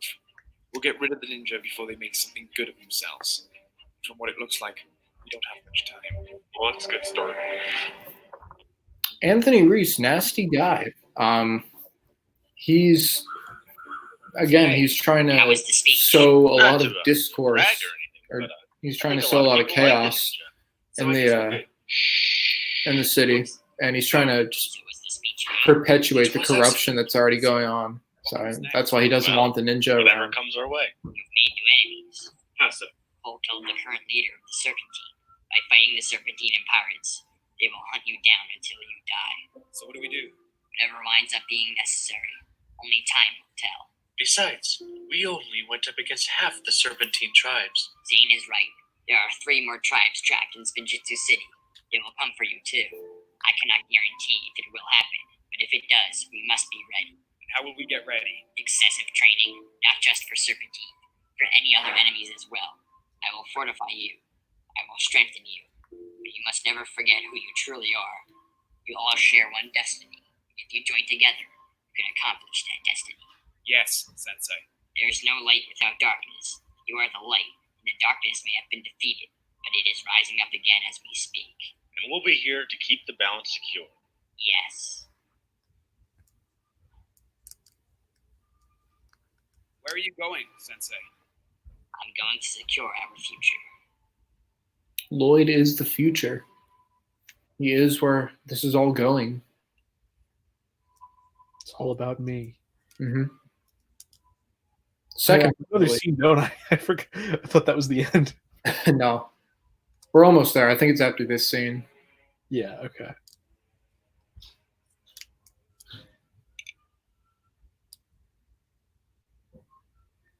Hello. Would you like a drink? You just don't get it, do you? Excuse me. I have a destiny. I must destroy the city and rebuild it. It is the only way to ensure its survival. I must forsake the past and secure the future. Perhaps I must do the same. What? You gained your destiny from your father. We're both working together on this. We share the same vision. I'm afraid that you don't. You know who I am, right? You're my uncle. Yes. So what? I am training So, for men. a question that's always been on my mind is: at which point did Garmadon have Lloyd? At which point, like, was Lloyd born? Is what I'm trying to say. Because Garmadon was banished to the underworld pretty early in his life, which in the TV show was a long time ago. But I think it's around that time that Lloyd was born, before he was even sent down there. So Lloyd should be like significantly older than he actually is. If you think about it. Ninjago has never made any sense. There's always so many. I've thought about this sometimes, and I've thought about him being in like some kind of cryo sleep all those years. But I never. I shouldn't have opened this. This is a can of worms. I never like got into that because it's just so like it's a plot hole that the show created, and I just never bothered to try and mess with it. So The Overlord? but yeah, at one point I thought to myself, you know, this Lloyd could have been in some kind of cryo sleep, and that would explain that plot point that only bothers me. I Right think. into the Tomanuva. Yeah. They Some knew. bionicle stuff going on. What is it going to do? Save us. How? I have a destiny to save this city in the way that your father would want us to without his corruption. And how would you want my help? I am offering you to train in the art of Spinjitzu and to train you to be a warrior. What kind of warrior? A master of Spinjitzu. A Hey, ninja. Roll credits. almost. I'll think about it. So the music that's starting now is the ending music from X-Men: Days of Future Past. Which I love that movie, and has a great score too. And I think I mentioned earlier in the movie, the main theme by John Ottman is played in the credits of all 3 movies in the series. It's just something I decided to go with. I love the theme that much, and kind of thought it represented the ninja in a way. I don't know. But I decided to stick with that continuity and use it for the credits of the 3rd film. Because by that point, I was wondering, like, man, why did I use this song? I mean, it's a great song. We did but, well, guys. Yeah, but from the sounds of it, we've got a lot ahead of us. I guess we'll just have to deal with whatever happens. That is what we're here for. Saving this city. I mean, Sensei is right. We have a lot ahead of us now. I agree. The city and the world's problems are far from over, because we're a race filled with poverty, corruption, and darkness. However, every fire that brings light to the darkness starts with one small ember, and that ember is us. So yes, our journey is far from over. Brian, I think, kind of improvised parts of this monologue. Free from this The corruption. one that I wrote was kind of when that day clunky, comes, but he knew how to we'll be spruce the it up a tip of bit when the he recorded it. Because the ninja are jumping in head first. Ninja? Ninja. Ninja. Ninja. And each movie ends with a shot that zooms out onto the entire landscape. And that's X-Men. I mean, that's Ninjago, 2014, a Lloyd Starscream 100 film.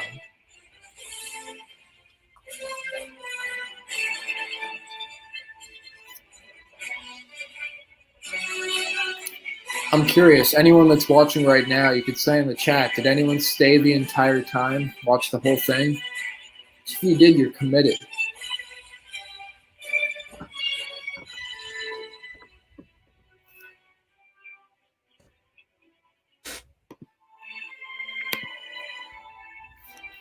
That's Douglas Garthwaite.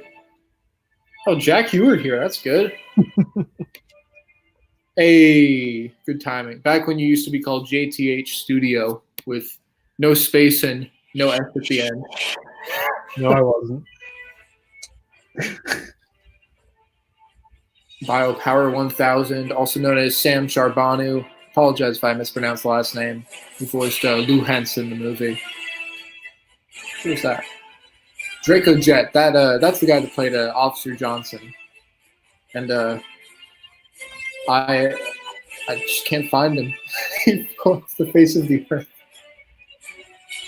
Someone, anyone that's watching now, if you guys can find me Draco Jet, the guy who voiced Officer Johnson, and I will make an Officer Johnson spinoff, an origin story.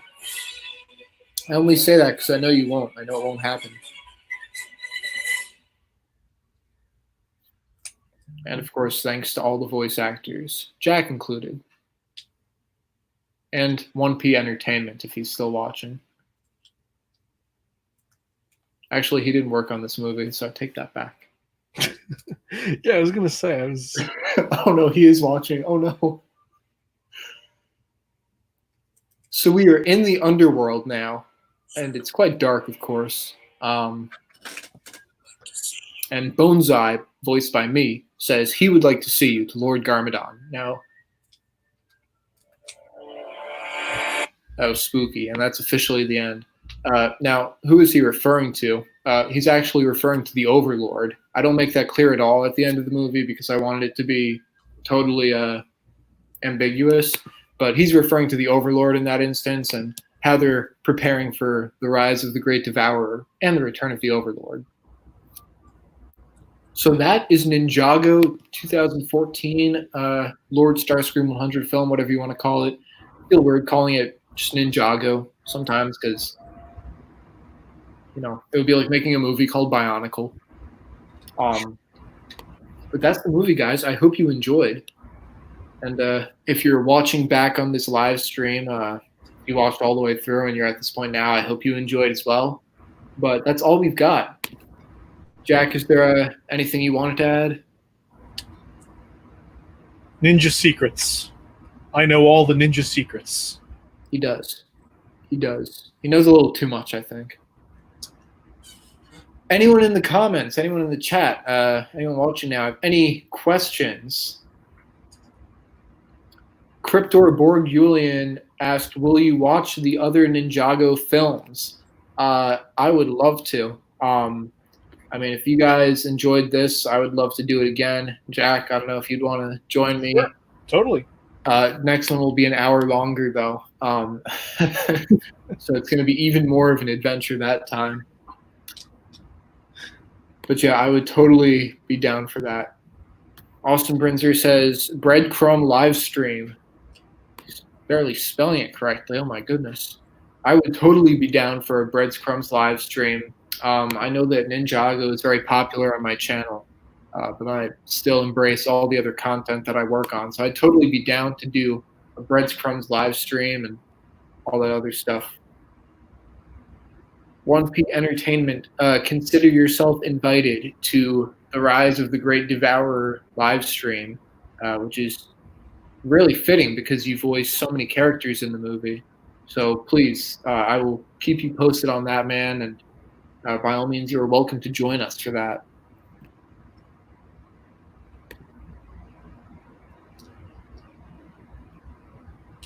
Maria Kempo says, nice live stream. Thank you. I hope you enjoyed. I'm a little tired, but you know. Austin Brinzer says, I'm 8, you bully. I know Austin in real life, and he's not 8. And I'm not a bully either. Is he talking to me? I think he was. Yeah, if anyone has any questions or anything, we'll hang around for a few more minutes. But if not, feel free to bounce and stay tuned for the next update on when we're going to be watching Rise of the Great Devourer. And that's going to be 4 hours long. But it's an adventure.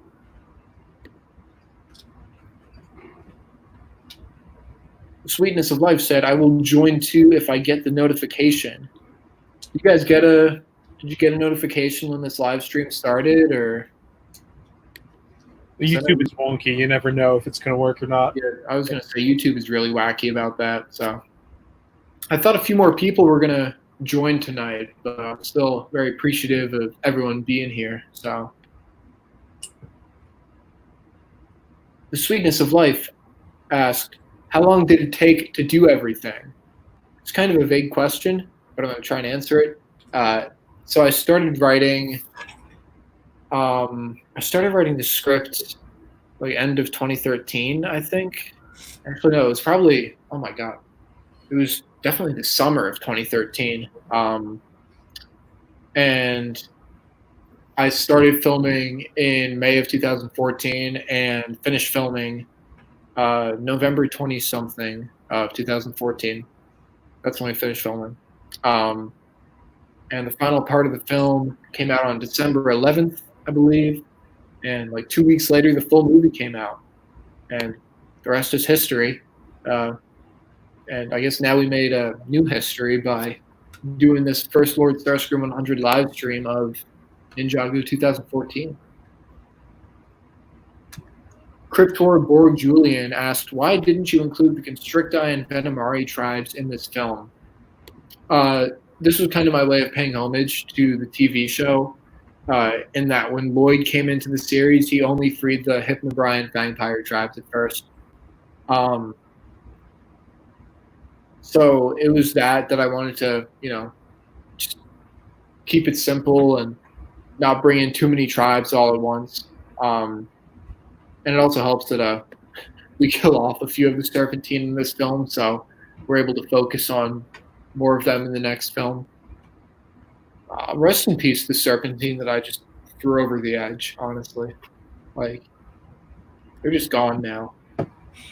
I still have the minifigures, don't worry, obviously. Like, they're still good and everything, but yeah, Snapper right there. Everyone's still good. Sweetness of Life did get a notification. Excellent. Excellent, excellent. Austin Brinzer said, hit that bell, smash like, eat your teeth. Yep. Words to live by.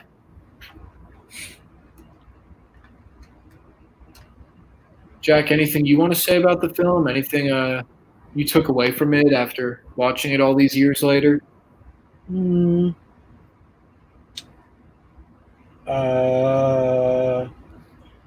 me think for a sec.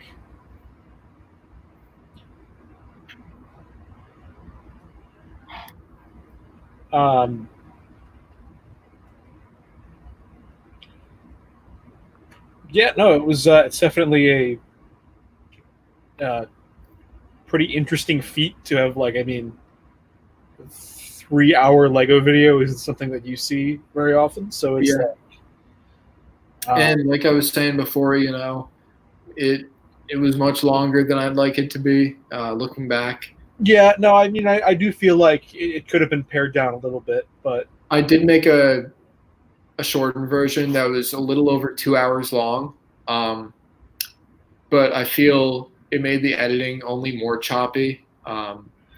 Yeah, maybe that's the kind of thing you can't really fix when you've already shot the thing. Yeah, I couldn't do anything there, but yeah, no, it's the length is definitely very impressive in its own right.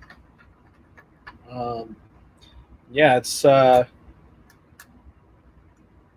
been quite a ride voicing him in these 3 films. Yeah, thanks for the part. Thanks for the opportunity. I'm thankful to have had you all these years, especially with all the recastings that I had to do. I mean, there were, especially in the first film, I was constantly changing voice actors for characters, and there were a select few who never had voice actors changed at any point. And I remember one of them was Sensei Wu, Akar Productions 5. He stuck with the role all the way through. Like way back in 2013, he even appeared in like the first trailer that came out that August. So he has been here like from the beginning, and you have too, of course. But there's just that select few group of actors that have been around for the entire series, and it was a pleasure getting everyone back together each time and seeing how we could seeing how many people we could reunite. But unfortunately, there are always a few people that I couldn't get a hold of, but that's just how it works, Maria Campos asked, Lord Scream, that's an abbreviation of my name. When will you do the series of Zane versus the Overlord? I did. It's titled Ninjago: Age of the Golden Master. I was in it. Jack is in it. He does not play Zane or the Overlord, but he does get beaten by the Overlord quite a bit. But I would recommend watching it, which you might have already. But Ninja never quit. Ninja never quit. Ninja never quit. Anyone else have any more questions? I'm just hanging around. If anyone has any questions about the series, what it was like making it, questions you've had, stuff you didn't understand, I'm open for anything.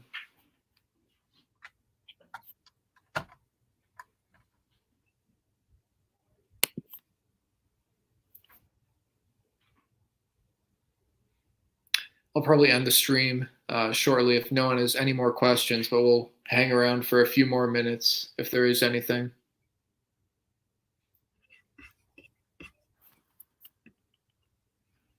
The Sweetness of Life asked, how many seasons have you done movies on? So this movie was, in terms of like basing the movies off like seasons from the show, this movie had like the loosest inspiration because it was loosely based off of season 1, and a lot of it was, as you saw, original. And I tried to like take an original route with it. Rise of the Great Devourer was based off of seasons 1 and 2. It didn't really stray beyond that. And something I forgot to mention during the when we were watching the movie is, keep in mind that back when I made this movie, Ninjago only had 3 seasons. And you got to think of where we're at now, like season 12, whatever it is. Season 3 was airing during the making of this movie. So there was not a lot to base this film off of.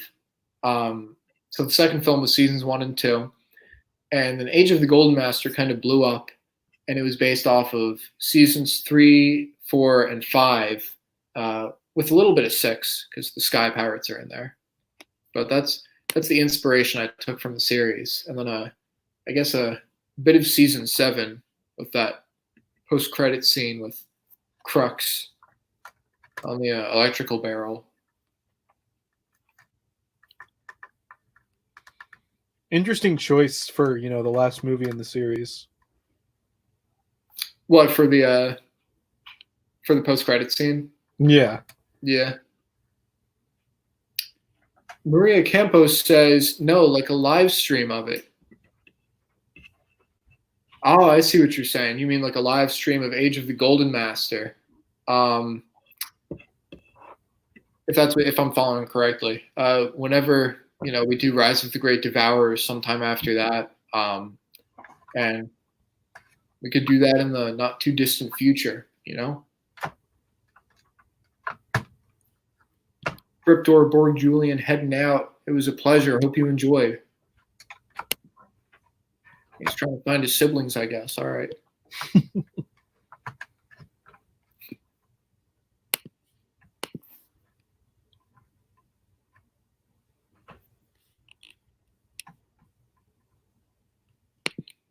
Jack, this was fun. This was something new for me. Yeah. I mean, there were times where I was like, I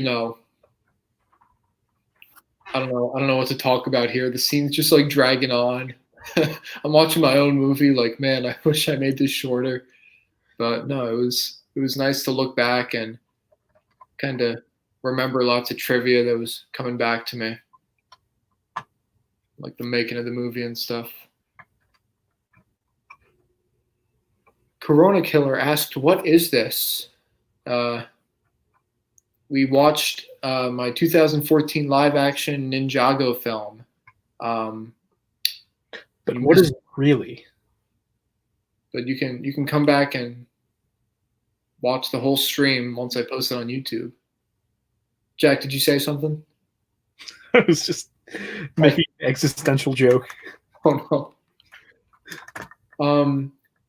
Z9 Studios said, wow, this is still going. That would be correct. And the Sweetness of Life asked, what is your favorite Weekend Whip remix? Jack, do you have a favorite?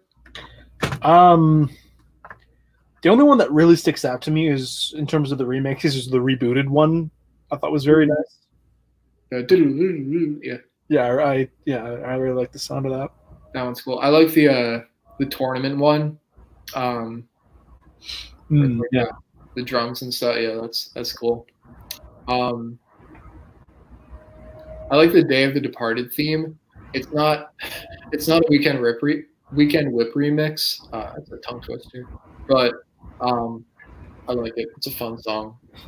Like, this is the day of the departed, or however it goes. Maria Campos said, wait, Zane is the oldest of the team, then Pixel, and then Cryptor. Yeah. I don't know if you mean like this series or in general, but yeah. I guess for both. The Arcadian Weekend Anaconda Whip. That's Z9 Studios choices. The Arcadian Whip. I'm guessing that's the Prime Empire one. Is Arcadian a word? No, but I think well, it got it from arcade, I would assume. So well, yeah. I mean, I'm just assuming that's the one for Prime Empire. But no, I don't think Arcadian's a word. Yeah, who cares? I'm gonna look that up now. I'm just curious. Go for it. Lord Star Scarm. You guys are giving me good nicknames. Lord Star Scarm. Did you get the nickname from Transformers? Yes. When I was younger, I was a huge Transformers fan. I made the channel 10 years ago. And I thought of changing the name to something a little more relevant like BioBuilder Productions or something like that. But Lord Starscream 100 is basically what I'm known by at this point, so I embrace it. I'm sticking to it. I've met people at school, for instance, who, I tell them I make films on YouTube, and they're like, "Oh, what's your channel? What can I look up?" And I tell them Lord Starscream 100, and they kind of look at me, and I'm like, "Yeah, I know." I say to them, I'm like, "I know," but I was like, "It's an old channel. Go for it." Lots of stuff on there. Arcadia, if I'm reading this correctly, is a region of Greece, and so an Arcadian is a native of Arcadia. Man, these Weekend Whip remixes have some deep origins. Wow. Anyone have any more questions? I'm not pressuring you guys to ask stuff. I'm just hanging around with Jack. But if anyone wants to ask anything else, then we're just here to answer them.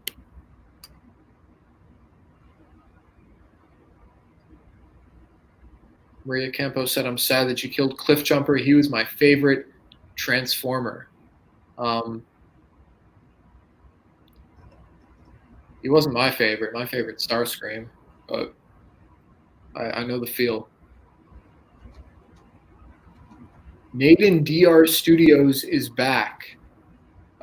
Welcome back. I didn't know you were here in the first place, but it's good to know that you were here before and now you've returned.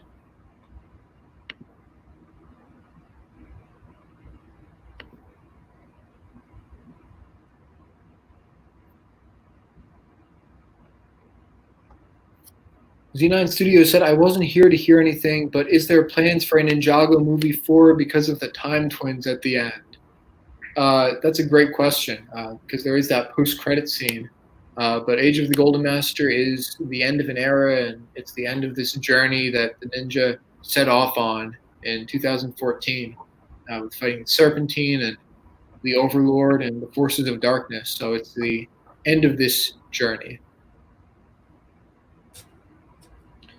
Ninja need a rest. Ninja do need a rest. Look at Jack. Jack is tired. All right, he's been voicing this character all these years. Needs a break. Needs a break. Austin said, "Best jumper on your channel." Am I right? Jack, do you know what that means? Yeah. All right.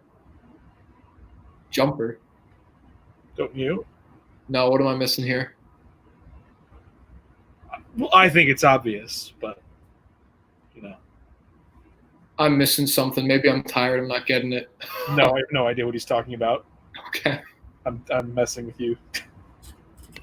I'm just tired. Your jokes have been going over my head. That's my bad. The Sweetness of Life asked, "Favorite villain?"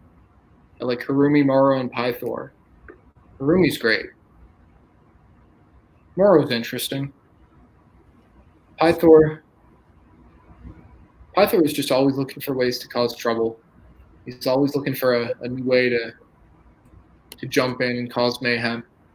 Pythor, I think, is like the best voice performance in the whole series. I just love his voice. I'm talking about the official TV series. I mean, obviously, yours is great too. But 1P Entertainment, he's all right. He's probably still watching. He's going to be like, all right. The Sweetness of Life pointed out Jumper is Australian for sweater. I don't know if that's related, but thank you for sharing that. Yeah, because he knows more than we do. Or she. He or she. I apologize. Corona Killer asked, "What is your favorite Ninjago villain?" Well, I'm still thinking from the last comment. I like Harumi. I think she's great. Master Chen. I love Master Chen. He's good. I mean, Cryptor and Kozu, there's not much to them. The Overlord is cool. He doesn't have much development, though. He's just like the ultimate evil, Nauticon is interesting.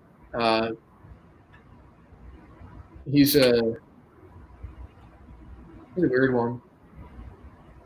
I wouldn't call them one of my favorites though. The Time Twins, they're not they're not fantastic. Their motivations are kind of weak. Iron Baron, he's interesting. The Oni are pretty underdeveloped.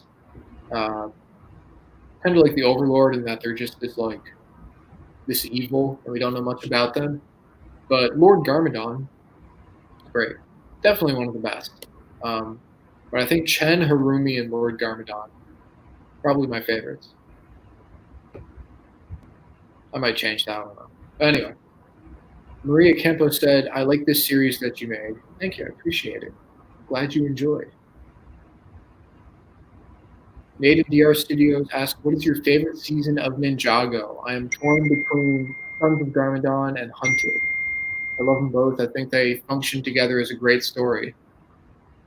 But if I had to choose between the two, it might be Hunted. It might be Hunted. Hunted, I feel, balances a more complex story, and it pulls off a lot of great surprises and whatnot." Z9 Studios said, "Did you know we're finally getting a coal season?" So I've heard it's possible.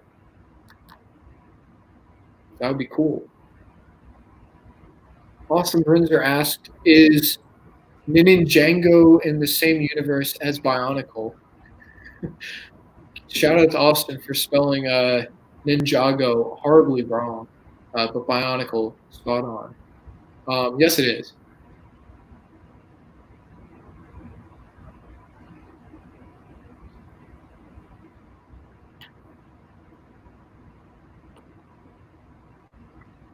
Austin, just tell me what jumper means, because I'm still thinking of that, and I know you didn't mean sweater.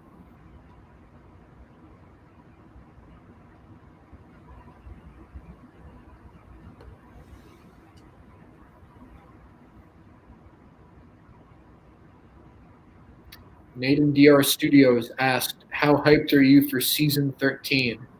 I have not seen season 12 yet, so I'm trying to get hyped for that first before I get hyped for anything else. But I am always looking forward to what comes next. That's how it goes. I'm, whether or not I agree with the direction Ninjago is officially going in, I'm always thankful that it's still here and it's still going. But I'm excited to see where it goes. Is what I'm saying."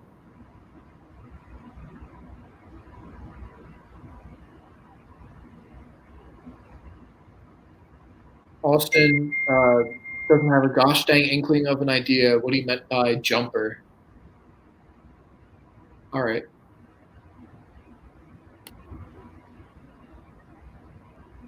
Z9 Studios says season 11 is a bit skippable. I can't talk. Skippable, by the way. It's a bit skippable. I agree. And that's another issue I have with the recent seasons after March of the Oni is they feel so disconnected from the rest of the show. And that would be okay in a sense. They're trying something new and they're trying to take a different route. But I feel it's just so we went from something very mature, with Sons of Garmadon, Hunted, and End of March of the Oni, and now it's just boiled down to, the Fire and Ice season where we got all these filler episodes about delivering newspapers, but I'm not going to go on a rant about that. Don't worry. How did you feel about Ninjago Kai being in a Lego Minecraft set? I wasn't aware of this, and I have no idea what he's talking about. Yeah, I mean, it's all Lego, I guess, so they can do what they want.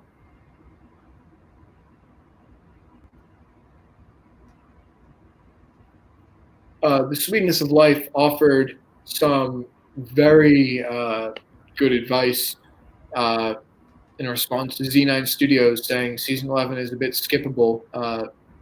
Saying, yeah, it is, but if you want to watch all the seasons at least once, then watch season 11.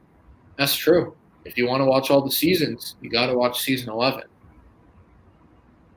And Nathan DR Studios says season 11 is probably the least best Ninjago season. It's not great. It's not fantastic.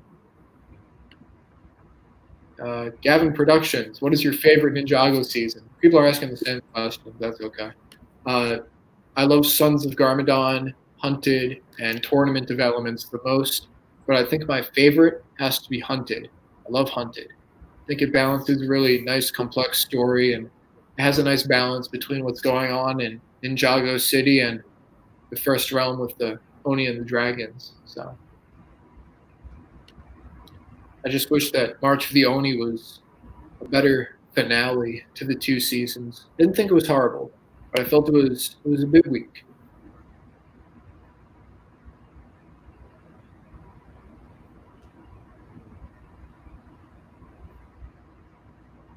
Naden DR Studios has to bounce.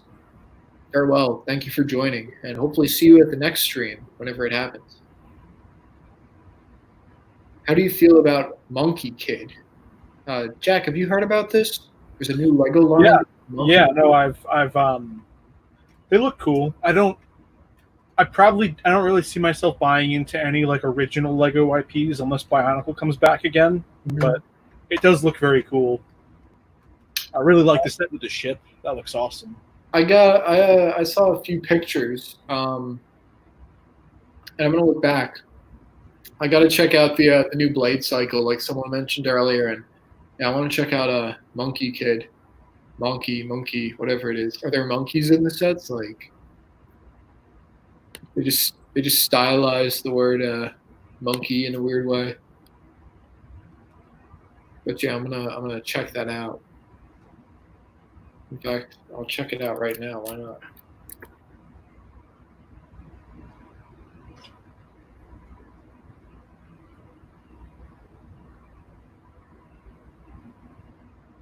Oh, wow.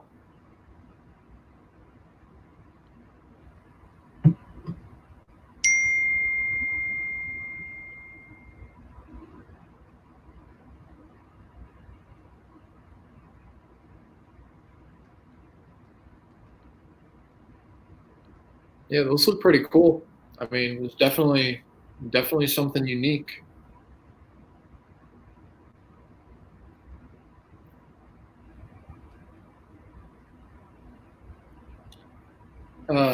Maria Campo said, I'm scared that Monkey Kid will beat Ninjago, but Ninjago is still the king. I agree. And you got to remember, Ninjago's been going since like 2011, I think. It's already got a huge following and a huge story. So I think that it's going to be hard to beat Ninjago. I think Ninjago at this point is up there with Bionicle in lines that have stuck around for a while and built a good story. So I don't think Monkey King can beat it easily. Oh, I meant to click Let's Go Pat's 56's comment. He said, why no YouTube man Lego my ego? I'm just going to let that sit up there for a second. Now I'm going to switch to the next one. Have you watched any Ninjago memes? If so, what is your favorite?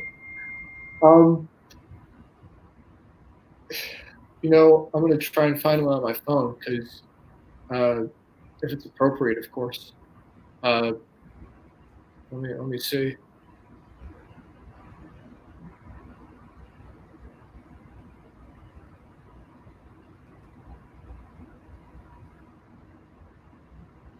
Nothing good that I could find in my camera roll, but you know, Ninjago memes. I love them. I love them. The cheesier they are, the better. You know, and that's the way I look at it.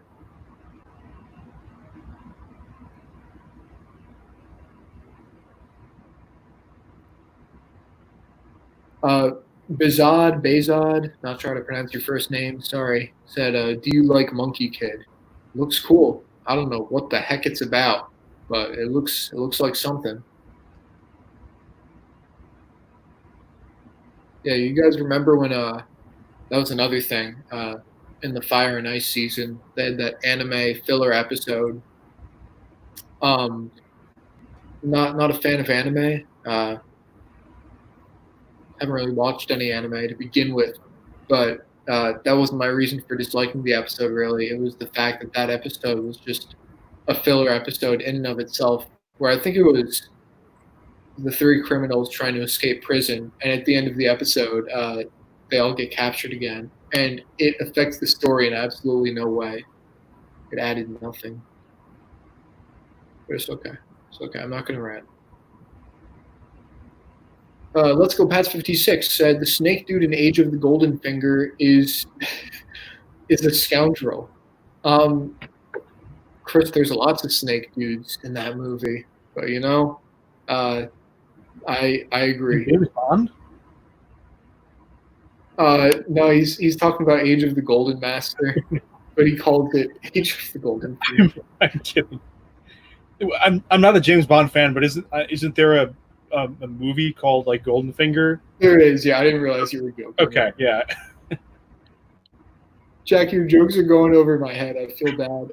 I think my jokes are going over my head because I wasn't even sure because I've seen Skyfall and part of Skyfall on Spectre, and that's it. I'm not a James Bond fan. Yeah, I've seen a couple of the recent Daniel Craig movies, but none of the older ones. Yeah. I believe Let's Go Pats 56 is referring to Pythor, the voice. In which case I would agree he's a scoundrel. Maria Campo says Bionicle is still cool like Ninjago. Right on. Corona Killer says if you could give one piece of advice for growing a Lego YouTube channel, what would it be? Be determined, because whenever you're making a full length, if you're doing what I was doing, making a full length movie, you need a lot of determination, and you're not gonna find yourself getting very far if you don't keep that determination up. And I think that might sound very cliched, but it's true.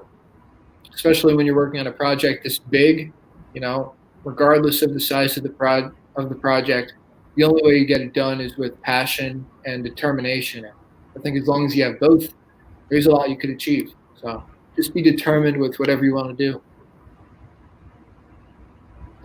Bizad, again, I apologize if I'm mispronouncing the name. When are you going to make another movie? Breadcrumbs 5 is the next big movie that I hope to make. And unfortunately, production is on hold right now, but when it comes out, it will be the biggest movie I've ever made.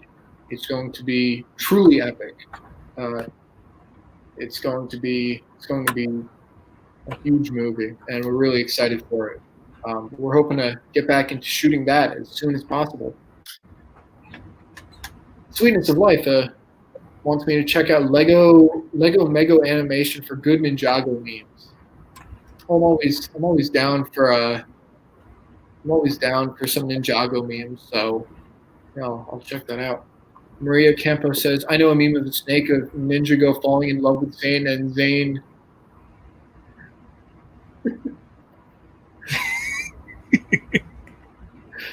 Thank you, Maria. Very cool. Let's Go Pats 56 clarified the white snake dude. Yes, white snake dude, very bad. Austin Brenzu said Splooge Man. Yep. Bizad said, what do you think about the virus? It's not good. I don't like it. And then he said, thank you for setting the record straight in case you were pro-coronavirus.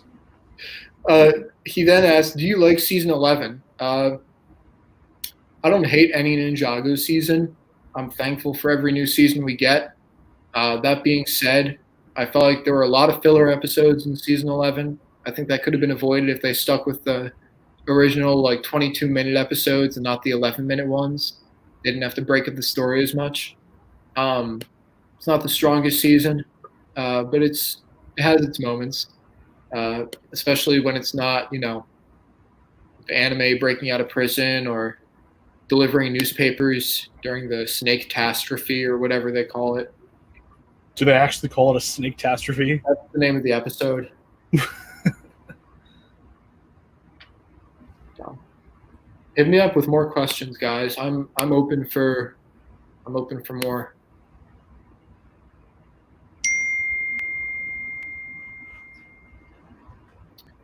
Sweetness of Life asked, which is better, the Garmadon versus Lloyd Season 8 battle or the Garmadon versus Lloyd Season 9 battle? That's a great question.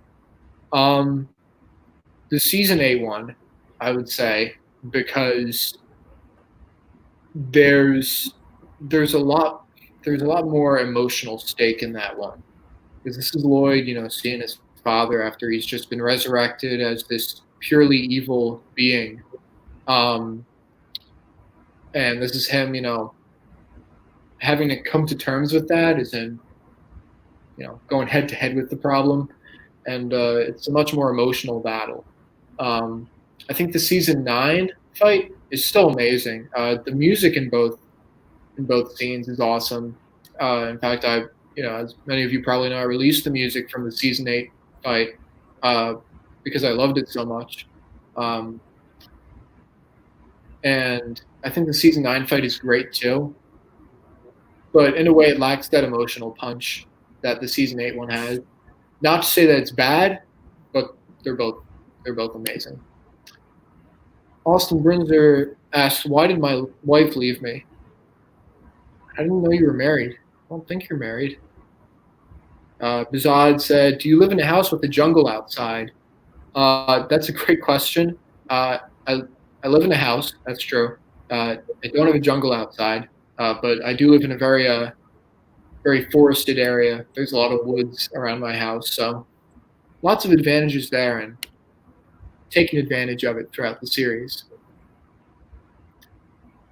I'm appreciating all the questions. We got a lot of cool questions coming in. Maria Campos asked, "What did you think of the Overlord returning, and what did you think of Zane sacrificing himself in season 3?" It was, Jack, you could answer this too if you want. I thought it was a bit cheesy. Really? Zane sacrificing himself? Oh no, I mean like the Overlord coming back. Oh yeah. Zane sacrificing himself. I thought I'll get to that. That might be the best scene in the whole series on its own. Wait, say again. Might be the best scene in the whole series on its own. Oh yeah, I would totally agree. It packs an emotional punch. I mean, again, I uploaded the music from that scene a few years ago because I love it so much. Everything about that scene is great. But I think the Overlord returning was a move. The whole digital Overlord concept was a little strange. And yeah, I agree. I kind of tried to adapt it in a way in Age of the Golden Master by just having the Overlord spirit inside that vat or whatever. But I didn't want like any digital Overlord kind of thing because I thought it was kind of weird. But yeah, Zane sacrificing himself, I thought that was one of the best scenes in the series, like Jack said. And I kind of wish that he stayed dead. Although we've gotten a lot of Zane since, and I'm thankful for that. Well, actually, he's done pretty much nothing in the series since they brought him back, though. Well, yeah, but he's a nice presence, is what I'm trying to say. I just wish they kept him dead because he hasn't done anything really. Yeah, but it's nice to have him around. That's what I'm trying to say. And in Age of the Golden Master, I know I'm sticking around on this question. In Age of the Golden Master, Zane dies for good. There is no hint of his survival. He has been killed. He made the ultimate sacrifice to vanquish the Overlord, hopefully once and for all. And that was his sacrifice. And I feel you want to keep the gravity of it, then keep him dead. Let's Go Past 56 says, "Do you prefer your chicken fingers in the oven or pan fried?" I would say in the oven. Jack, do you have a preference? I don't know if I've ever had them pan fried, but that does sound very good. Probably sounds like it would be better. Yeah, thank you. Thank you for asking, though, Chris. The Sweetness of Life says, "I prefer the season 8 fight because I like seeing Lloyd getting physically, mentally, and emotionally." I'm guessing you want to say damaged. And the music, please don't question me. I like dark / mature Ninjago stuff. I mean, hey, there's nothing wrong with that. I don't think something has to be gritty and dark just for the sake of it. And I think they did it really well in that season, especially with Lloyd and everything he goes through. Bizad left a few comments saying, "I love your Ninjago movies. Are you going to make another one?"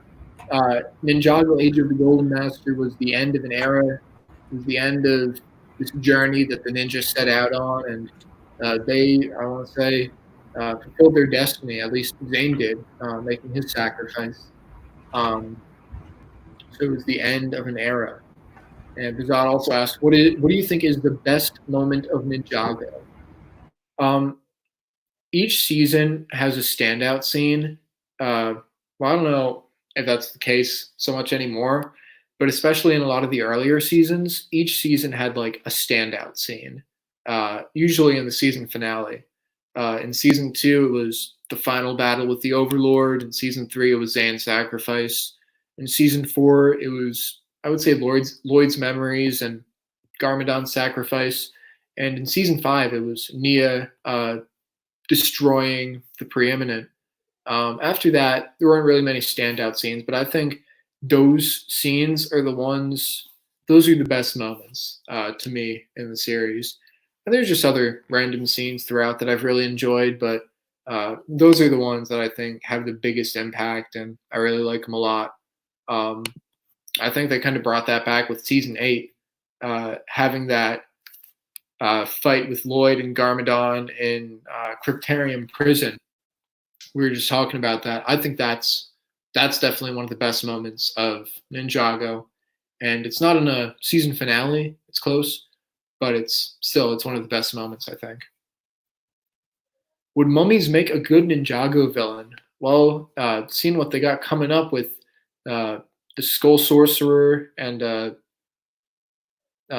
orcs and goblins, from what I've seen, these goblins running around, like, I don't know what they got going on. So I think at this point, anything is on the table. Do I think it would make a good villain?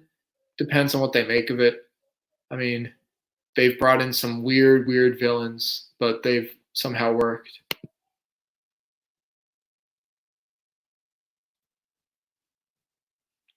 Zane's getting bullied. Oh my god. Austin Brinzer said, I prefer my steak hard boiled. That's just not true. Do you prefer coal with the Phantom Ninja or coal with cake? I think I prefer coal with cake. And that's something I sadly never got to explore in my trilogy. But all right, guys, you're the first to hear it. It's canon. In the Lord Starscream 100 Ninjago trilogy, Cole still loves cake. I know everyone's been wondering that for years, but it's official. Put it in the trivia section on my wiki or something. It's the real deal now.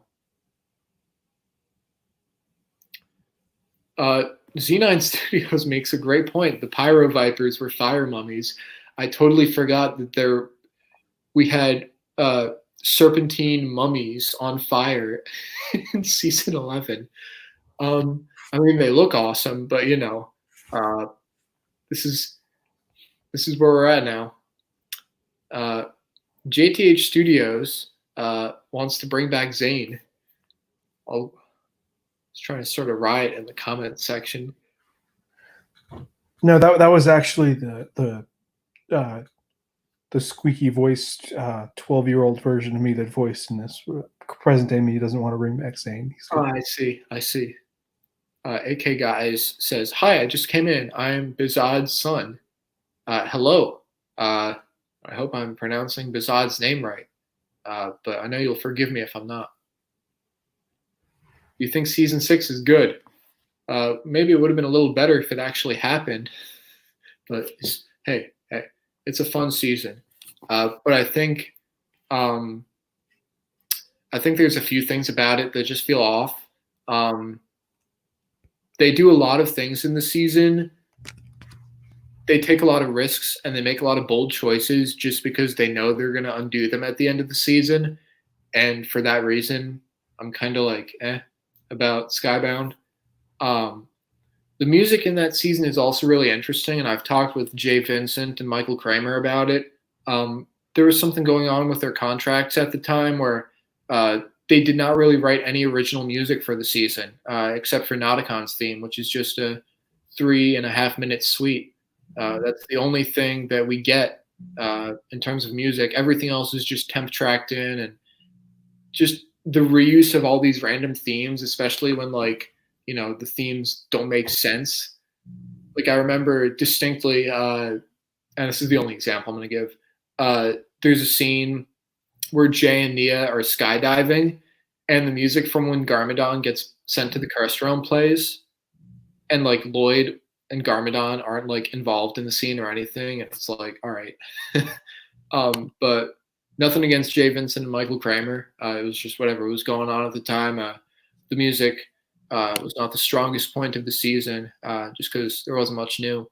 But it wasn't the strongest season. Jack, do you have any thoughts about Skybound season 6?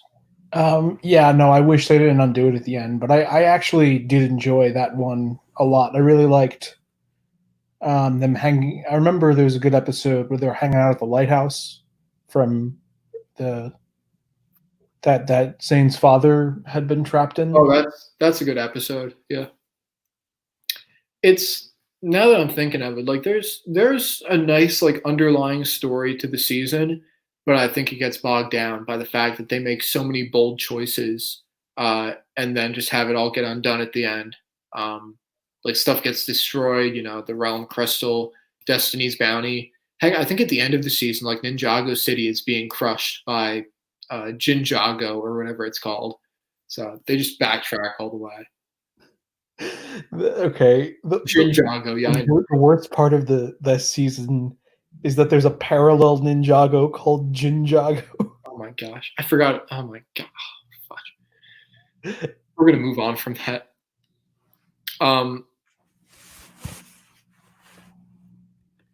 I just got stuck thinking about that. Oh my god.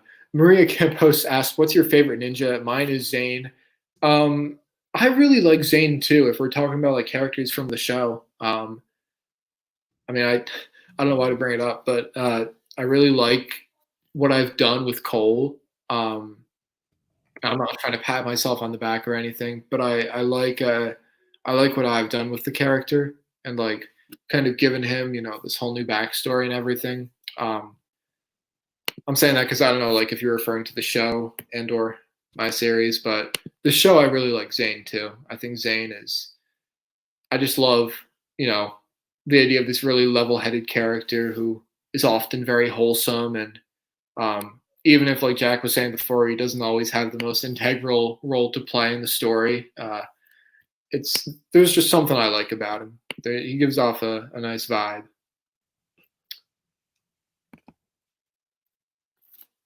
Nindroid243 says, "What did you guys think about season 8 and 9? They are my favorite seasons. I love them." I also really like them.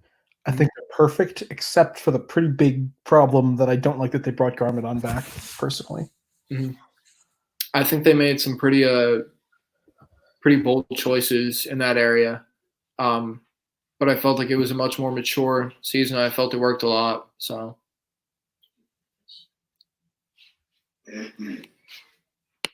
yeah, I think they're both some of the best seasons in the show. I think they fit really well. Do you want Hagment to return? I assume you mean the Hagman brothers. Yeah, that would be awesome. I'm not exactly sure who's writing the show now, to be honest, but I mean, they had a story going, and I feel after they left, it's almost like we got a bit of a soft reboot in a way. Like it's still the same, story and everything, but it just feels kind of disconnected, is what I'm trying to say. But we'll see where things go. Do you like season 12? Like I said before, filler episodes kind of killed it. The fact that we got all these short episodes wasn't fantastic. But it had some good moments. It's an interesting one. Corona Killer asked, "Should Moro join the ninja team permanently?" I don't think so. I think the ninja team lineup is good as it is. I mean, I think Moro I wasn't a huge fan of Day of the Departed. I'm nostalgic for it. I really like it. Like the premise of it. I feel it was really rushed, but I do like that we got a nice little end to Morrow there, where he has a bit of redemption and kind of comes to Wu's aid. Jack, I don't know if you have any thoughts about that. I kind of forgot that happened. I don't remember too much. I watched Day of the Departed when it came out. Mm-hmm. I don't really remember much of it other than it just being some of the worst pacing I've ever seen. With it just felt like we were jumping around and there was just didn't feel real to me. It was just very poorly paced, I thought. I totally agree. I mean, I have good memories of it, just like being hyped up for it and everything, But yeah, it was I was very disappointed. Yeah. But anyway, yeah. Should Morrow join the team permanently? I don't think so, but he's a nice character on his own. Jack has revealed that he has insider information. My Ninjago trilogy is over, but we're getting a reboot centered around Nauticon called Ninjago 2014, even though it's 2020. All right. Well, Jack said before he knew all the secrets, and he's starting to spill them. So we're gonna end it soon. Let's Go Pats 56 said Billy Trenton is alive. Character from Jurassic Shark series. No, he died. AK guys, what's your favorite villain? Let me think. I mean, Lord Voldemort's pretty cool. He's a cool guy. You can't argue with Darth Vader. Darth Vader's great. I think Palpatine's up there too. Specifically in Rise of Skywalker, though, the best Star Wars. Yeah. But I think Harumi and Lord Garmadon and Master Chen are my favorites. Jack, do you have any favorite Ninjago villains? I think Pythor is one of them. Am I right?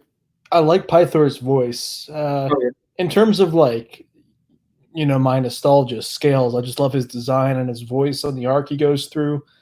I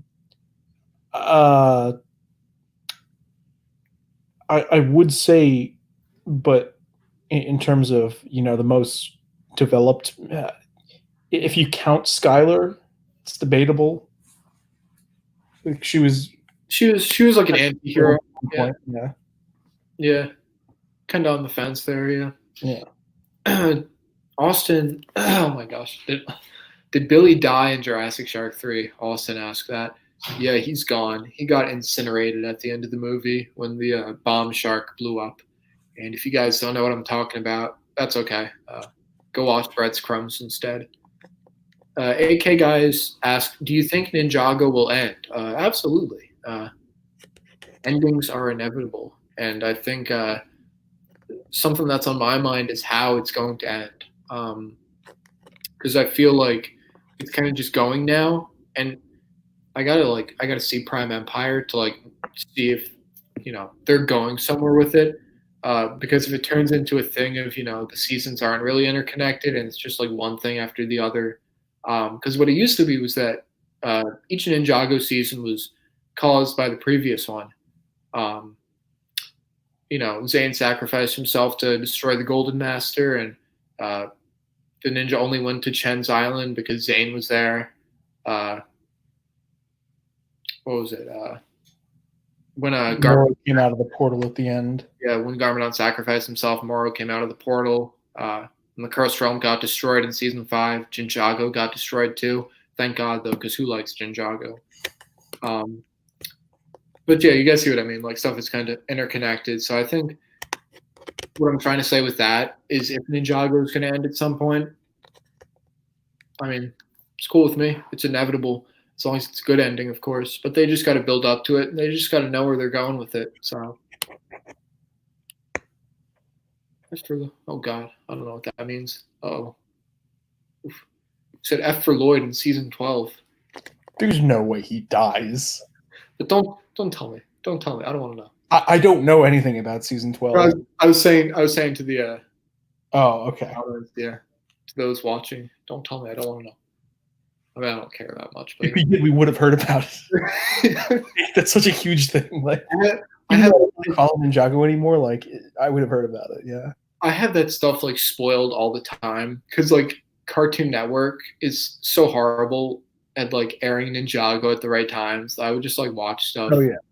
Like, originally, I would be like, I was committed to like watching it when it aired in the United States, but later I was like, whatever, I'm just gonna watch it like as it comes out, like on YouTube. I think I started doing that with like Sons of Garmadon and Hunted, probably because I was so invested in the story. I was like, I don't want this to get spoiled. But yeah, AK Guy said Ninjago, Dave the Departed had an awesome trailer, but the thing itself is bad. I'm not a fan. Which Lloyd ship do you like the most? What the fudge? The fudge is Green Flame? Yeah, I'm not sure. I mean, I think Lloyd got hurt pretty bad by Harumi. I think he needs time to recover from that. I don't know, Jack, if you have any thoughts on that. I don't know what any of those. I don't really either. I think that one of them is Akita. Oh, I thought. Okay, I thought that these were. I thought that these were like vehicles Lloyd had at first. I don't blame you for that. I was confused. Yeah. Okay, that just clicked with me. What? Wait. Okay, so Green Flame. I'm guessing that's Lloyd and Kai. Oh, okay. Okay, I see what we're doing here. Okay. Harumi is Lloyd and Harumi. I don't know what that last one is though. That's a Lloyd and Akita. She's a character from Ninjago, the Fire and Ice season. Oh, okay. I don't know that character. Yeah. Although that's super interesting because I don't know how that's spelled, but Akita is the creature of water in Bionicle Generation 2. Oh, you're right. Yeah. It's spelled Akita. I think the one in Bionicle is with a D, right? A D, so it's very close, but it's still super interesting. Yeah. I don't know many of the Bionicle Generation 2 character names, but for whatever reason, I know that one. So, what's your favorite ninja minifigure? Ooh, I have so many to choose from. Oh my gosh. I really like the Hands of Time suits. They're each unique in their own way, and I feel like, like especially like the Lloyd and Cole suits, something about those, the robes, I just love them. I love the way they look. I think that like an Age of the Golden Master, my favorite suits I made into the main suits, and those were the ones from season 5, the possession suits. I really like those, so I put those at the forefront. But overall, the Hands of Time ones, I really like those. Jack, I don't know if you have any preferences on that. I don't know. I always thought that after the 2011 suits, it got so convoluted, like how and why they have like different suits, and then they just gave up. So like I was never really a fan of. I mean, I understand that they got to keep changing the suits to sell toys. I was never really a fan of that. But in terms of like specific minifigures, probably like the original Green Ninja Lloyd, like Lloyd ZX, just because I feel like he's so iconic. Yeah, it's a good one. Sweetness of Life says, "Did you know that Pythor is a cannibal? It was mentioned in season 1. Yeah, that's why he's the last of his kind. That's why I love Pythor. It's just because I feel like they've like Pythor is disturbing. They shied away from like the darker stuff so much in Ninjago, but they really went all out with Pythor. Yeah, I mean Pythor. What was it in Tournament of Elements? He's the reason. He's basically the reason that Garmadon got banished, because he suggested it. And then in Dave the Departed, he comes back and he's like, "Yeah, I basically killed Garmadon. Now I'm going to kill Lloyd." And it's like, oh my god. The one I love everything about Pythor. The one character choice that I can't stand with Pythor is in at the end of Rebooted, when he sacrifices himself he takes the pill and saves the Overlord. It's so funny. So out of character. Also, You're right. It is. Yeah. Yeah, if they wanted, first of all, the pill was just padding. That didn't really need to be there. But if they have to have the pill there, they could have had him just miss or bat it away or something. Like there was, or the overlord like incinerates it. I think, yeah, or maybe the overlord grabs Pythor and like forces him to take the pill or something. That would be a little better. I don't know. I think that Pythor is kind of devoted to the Overlord in a weird kind of way, because he's, he brought him back for a reason. I guess that's the only justification, is he was trying to. I don't know. I always assumed that he was always manipulating people to come out on top. Yeah. Every So I assumed that he only brought back the Overlord. He had some kind of agenda with that, but so it doesn't make any sense why we do that. Mm-hmm. Pythor is a character. Z9 Studios, great point. Pythor literally ate the Overlord in one of the season 3 episodes. Yeah, I remember that when he ate the digital Overlord gas or whatever it was, and he like retched it up at one point. It was like, what? I don't remember this. Yeah, it's disgusting. Pythor is a character. I mean, let's be honest. He ate, the other Anacondrae. No issue with storing the Overlord inside of him, but we're just gonna move past that. Oh yes, I remember this now. Yeah. AK Guys asked, do you buy every Ninjago set? I know that's not the case with Jack. I buy a lot of Ninjago sets. I get a lot of them. I used to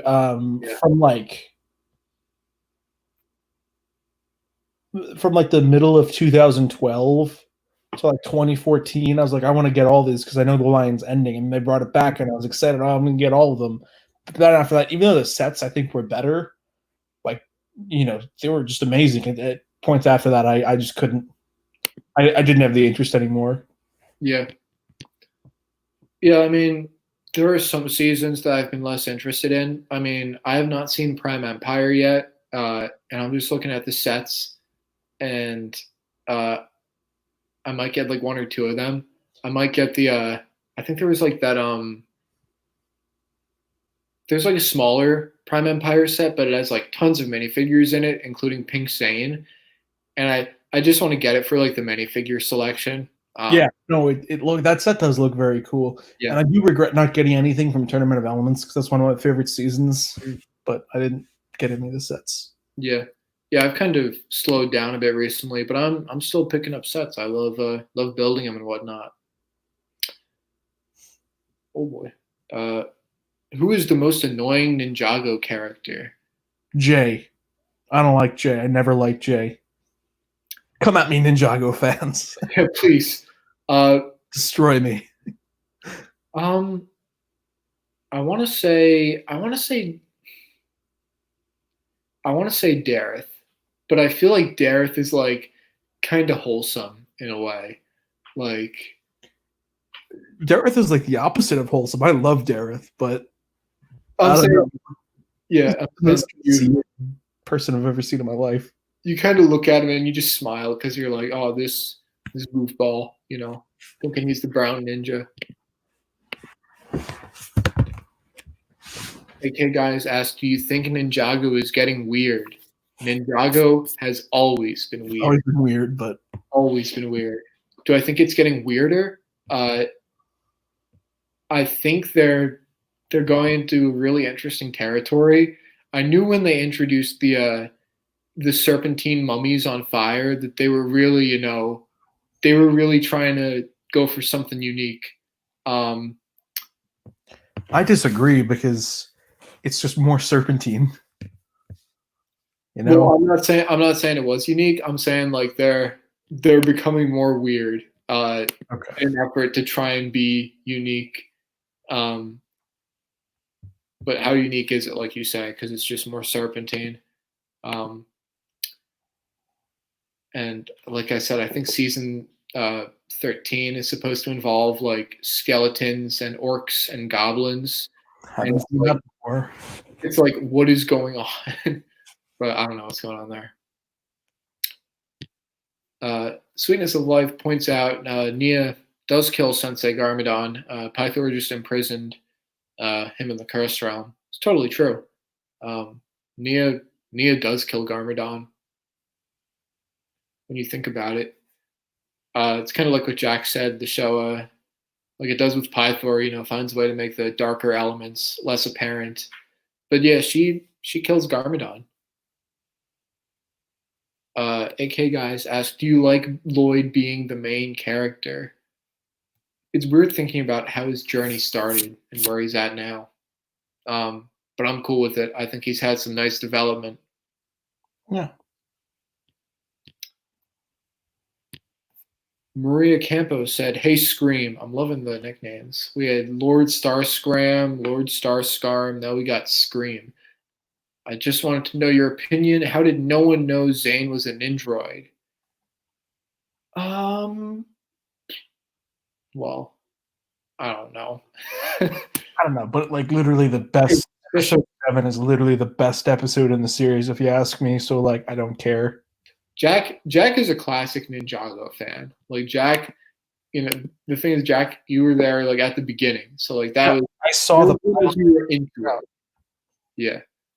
So I can appreciate that. Yeah, that's the set that I'm thinking of getting. Gamers Market.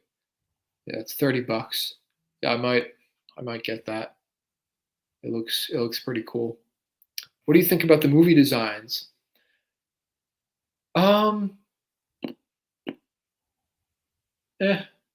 They're all right. I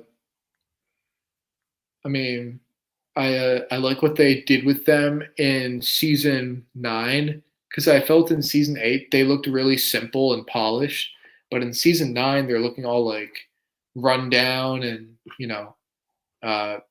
especially like the original 4 Ninja when they get sent to the First Realm and their outfits are all like torn up. Like that's some cool stuff right there. I like that a lot. But in terms of like, I'm kind of skipping over the question here. In terms of like the Lego Ninjago movie, it's okay. I mean, I feel the designs are kind of simple, which is all right. But yeah, they're not too bad. Jack, I don't know if you have thoughts on that. The designs are fine. I think the Ninjago movie is like super underrated. I don't know why it didn't get good reviews. I thought it was entertaining. I think it was trying a little too hard to try and be its own thing, and in the process, it kind of leaned a little too far away from the show, which I think is a problem that a lot of fans have with it. But it's a nice movie. I mean, there are strange choices, but like, I remember enjoying it. I remember. I don't remember a ton about it, but I remember really liking like the last third or whatever happened then. I was like, well, that was a really good third act. Mm-hmm. Yeah, it's an interesting movie. I mean, I feel like the ninja. I think my biggest issue with it is the ninja all blend together in that movie. Yeah. Lloyd is the only one that stands out. Even Zane, like as awkward as he is and stand out, even he gets like overshadowed by Lloyd, I think. So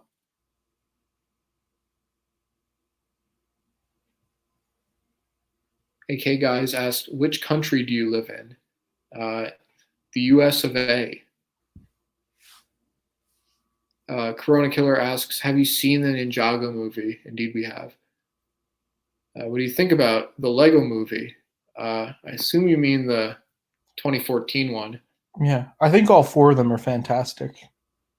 I think it's great. I haven't seen the sequel. That's the only one I haven't seen. I think it's a travesty that it did as poorly as it did. It's really just as good, if not better, than the original, I think.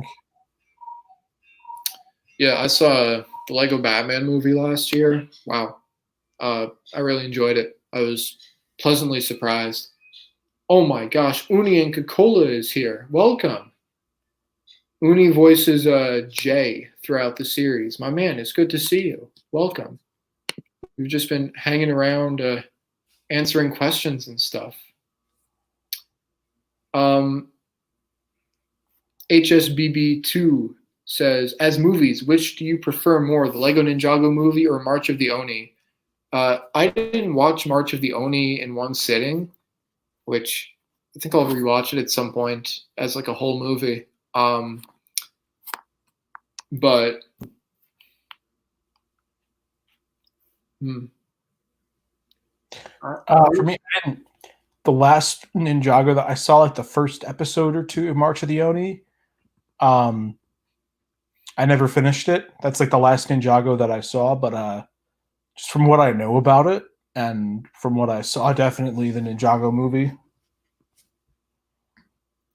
I think March of the Oni is better. That's just my 2 cents. Zena Ariel, I don't know if I'm pronouncing the last name right, says, what's your thoughts on the new Monkey Kid sets? They look interesting. And I mentioned earlier, I have no clue what it's about, but they look pretty cool. Something new. Wondering what the story is going to be. Sweetness of Life says, should Legoland get more than just an interactive ride for Ninjago? I'm thinking of a roller coaster where you get eaten by the Great Devourer with a big drop and Master Chen's Noodle House. Hey, that's very specific, and I'm all for it. I think that's a really interesting idea you got there. Yeah, I think Ninjago deserves more, you know? I mean, Cartoon Network doesn't give it credit.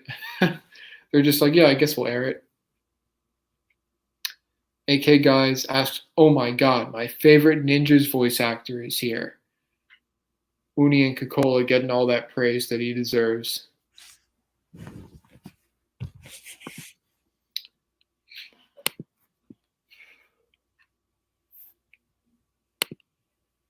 We're just going deep on the Ninjago lore right now.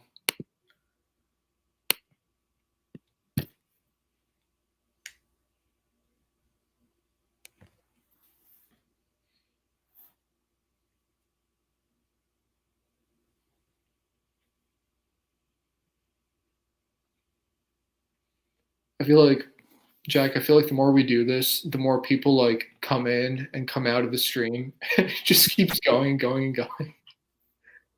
And like, it's like, I do appreciate like all the investment, but I feel like we've kind of hit a cycle. We're kind of just answering the same questions over and over again. Yeah. AK Guys said, so do you like season 5? Is that Possession? Yes. Oh, that's the worst one for me. I hate it. It's an adventure, literally. It's a little all over the place, and I feel it tries to cram a lot into one season. I don't hate it. Like I said before, I don't hate any Ninjago season, but it's interesting. I like the last 2 parts, Curse World Part 1 and 2, the whole final battle in the City of Styx. I think that's really cool. Favorite Ninjago song by The Fold? Man, I really love the Day of the Departed song. I don't know why. I'm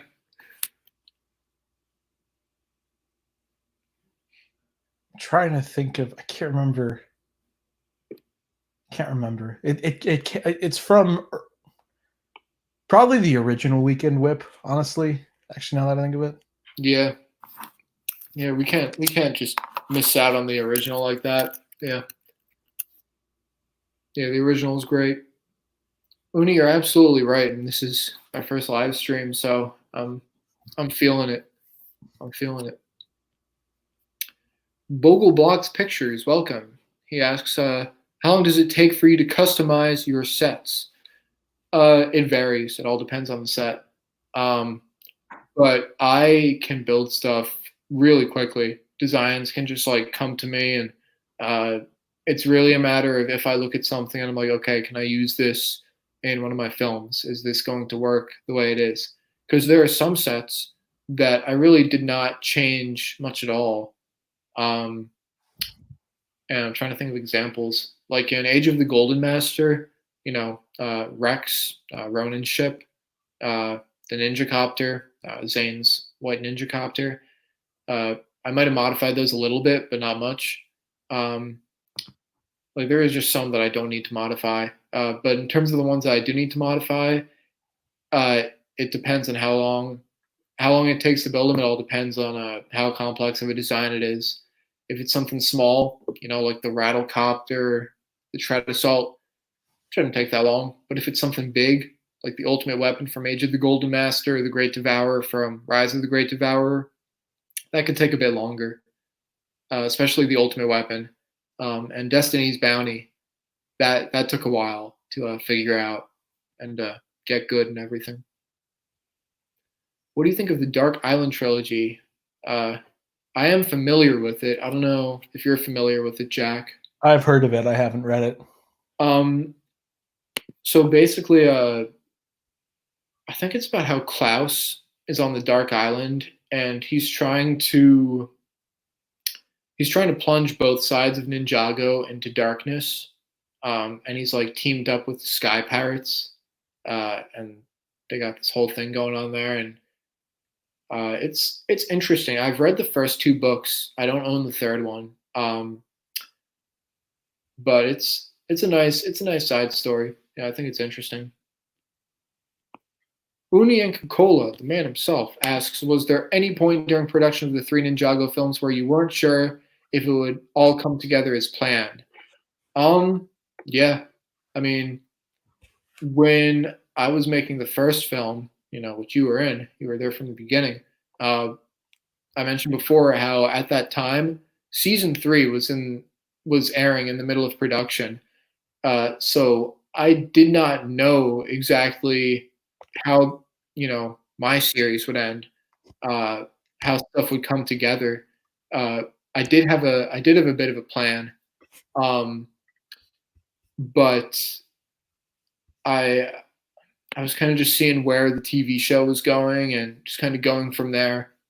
But as time went on, we got more seasons. I was able to kind of figure stuff out a bit more, and I guess from there, you know, stuff came together the way I wanted it to. Are your Lego minifigures completely broken? I got a ton of minifigures on the table right now, and I can tell you, like, look at this. That's Scales right there. You know, Scales looking fine. Scales is okay. Looking all dirty and beat up by Cole. Nope. Not anymore. I cleaned him up. Hey, remember Snappa? Snappa got killed. Snappa's doing just fine. That is the original Snappa from the movie. Who else we got? We got Ben Delmar. Ben Delmar is fine. Look at Ben Delmar. Yeah. My figures, they're good. Is there any original Lego series that are still going that you like? For example, Hidden Side. I'm really just into Ninjago right now.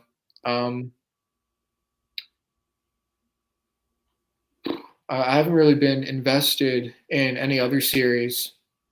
I guess partly because Lego is so expensive, and I really need to like concentrate. You know, if I'm getting any Ninjago sets, I needed to focus on which ones I'm getting out of that. So, yeah, there's no other series that I'm really into. Jack, do you want to answer that one? Do you have any other series? In terms of things that are still going, no. Closest thing would be Bionicle, but it's been gone for a while. So yeah. Corona Killer asked, "Are you using a mic right now?" I am not. I got the internal mic on my computer going, I guess, but I don't have like a fancy mic setup or anything. So hopefully you can hear me okay. Hey, Lord Starscream, Chima is gone. That's true. AK guys, do you like nature? No, I hate it. And that's why in every Ninjago movie, I want the villains to destroy it by any means possible. No, I'm just kidding. I love nature, you know. I film many of my movies outdoors in the woods especially. And, you know, Ninjago, like 95% of the series is set in the woods. So I totally embrace nature. I love it. and make it a big part of my films. Jack, do you love nature? Yeah, I mean, hey, we're all on board with it. I don't know if I like. I wouldn't call myself like. I don't know. I'm not a fan of like camping per se, but like I try to go for a walk every day. That's good. Yeah, I haven't really camped before, but walking, taking a hike, that's something I'm really into. Yeah. Uni Cola says, I always think it's nice to have a source to draw from, but also lots of room for creative deviation. I absolutely agree. And if there's anything I regret from a bit later in the series, it's that I might have paid homage to the TV show a little too closely, with scenes like Garmadon's sacrifice and Zane's sacrifice. But the only reason for that is because I really wanted to make a live action version of those scenes and kind of do them justice, but in a live action version. Chima is going to be missed by Maria Campos. Duly noted. Will I buy Monkey Kid sets? I don't know. Maybe. We'll see. E. Mystery. Do you know the coffin dance? Can't say I do. Do you have any tips for Ninjago fanfic writers of how to keep the same personalities from the show? So I'm currently working on one, and I don't want to wreck any of the canon characters' personality.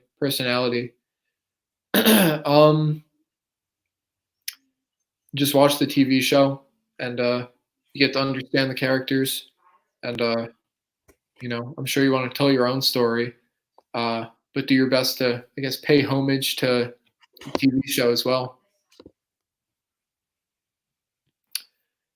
Do you still have the shark props from Jurassic Shark?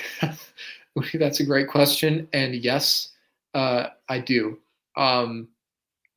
I still have the shark from the original Jurassic Shark. It's really beaten up. It's in a closet in our basement.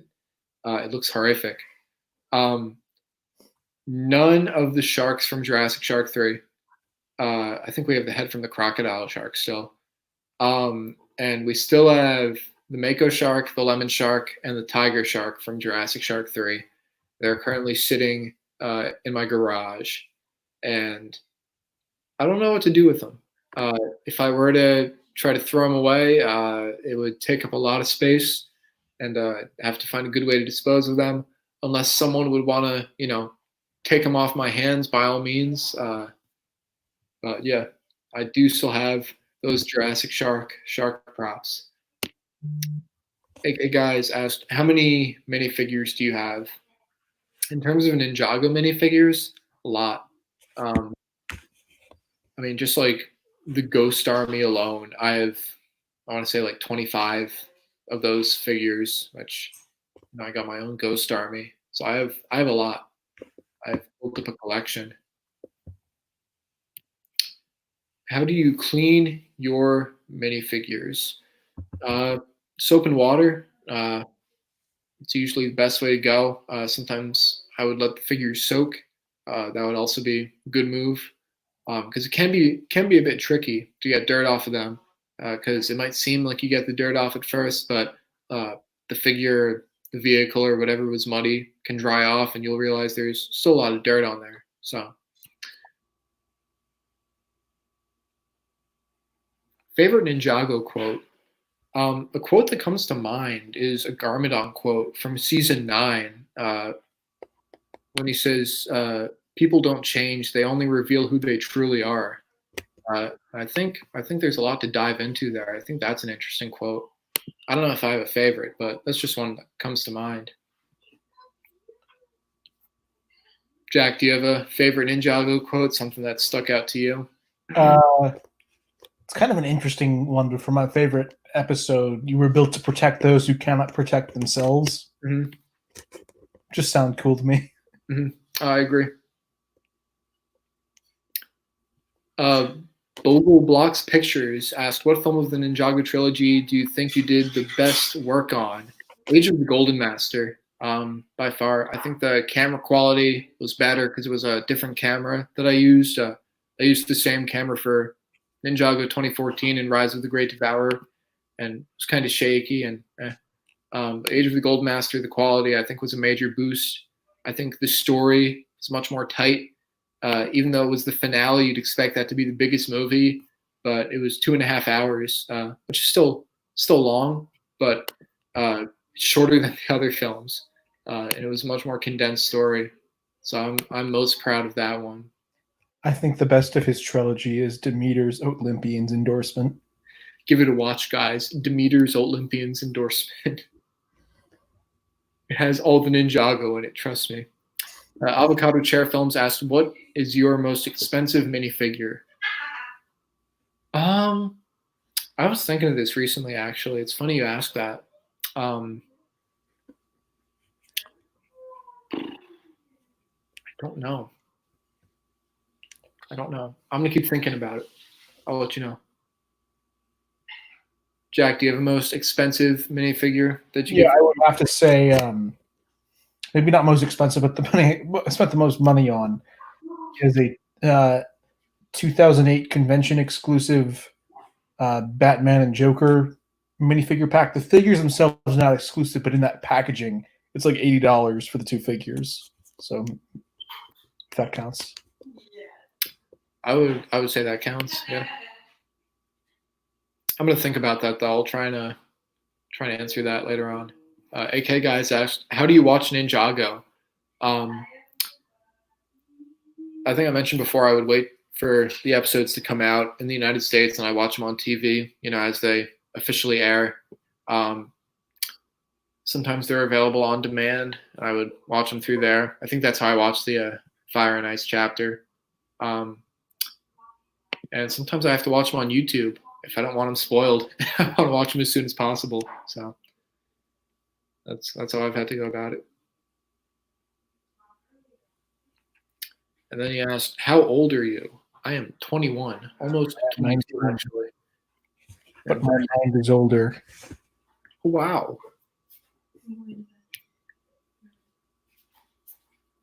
Austin asked, any regrets as a filmmaker?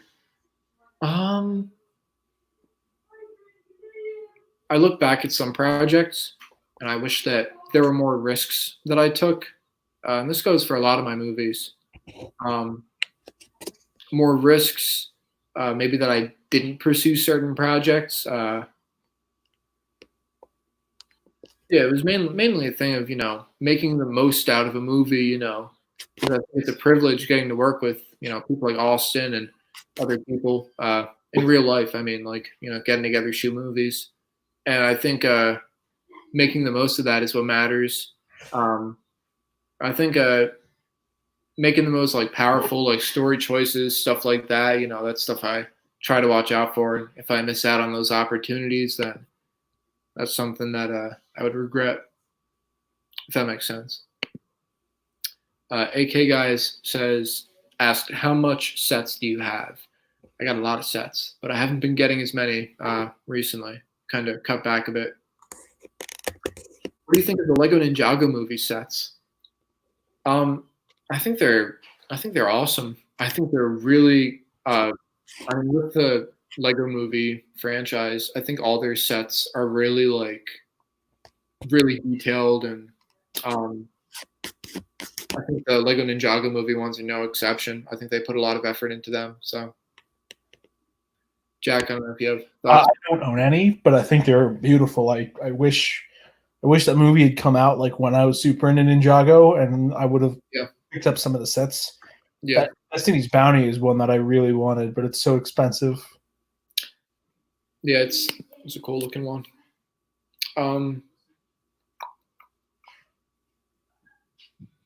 Sweetness of Life thanks me for the tips and the stream. Not a problem, and thank you for joining us. And hopefully you'll swing on by for the next stream whenever it is. Take care. AK Guy says, what's the best Ninjago game? Not a Ninjago gamer. Maybe I will be after I watch Prime Empire, but I did play the Tournament of Elements mobile game because again, I was really into that season, so I actually no. The one I have a ton of nostalgia for is the spinner game in 2012. It was like a mobile game.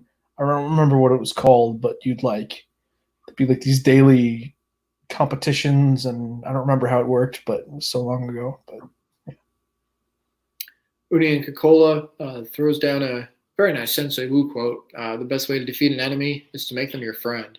Great quote. I also like the quote, never put off to tomorrow what can be done today. That's a good quote. Also, I'm hungry for grilled cheese. Well, go eat one. I might still be here by the time you get back. Maria Campos says, my favorite ninja quote is Zane's quote, protect those who cannot protect themselves, and it's not about numbers, it's about family. Great quotes. Can you do more live streams? Absolutely. I mean, if you guys enjoyed, then I'm totally down to do more. And I'd love to have Jack and whoever else join me next time. Totally. Bye, guys. Ninjago. Bye-bye. What do you think about Lego Minions? I don't know. I don't really know much about Lego Minions, actually. Maybe that's a good thing. Corona Killer, thanks for posting some of the Ninjago soundtracks. My pleasure. And they've gotten a lot of attention over the years, and I'm just glad it's had such an outreach to people, because there are just a select few tracks that I know people really wanted to hear, and I got in touch with Jay Vincent and Michael Kramer, and they sent me the tracks, and I uploaded them. So I don't take credit or anything. I don't monetize them, obviously, but it's just out there for people to enjoy. So, and I think Jay Vincent is currently posting Ninjago music on his SoundCloud. It's called Seven Wheel Sound. Seven Wheel Sound. Go check it out now. He's posting lots of music on there in the past month. What's your favorite YouTuber? I mean, Jack's pretty cool. I don't know if I have a favorite. I like a lot of YouTubers. Spinjitsu's out of here. Yeah. Farewell. How come more people are joining now later at night? Because it's not nighttime everywhere. Ninjago post season 11 runtime. Okay. What's the best bounty and what's the worst bounty? I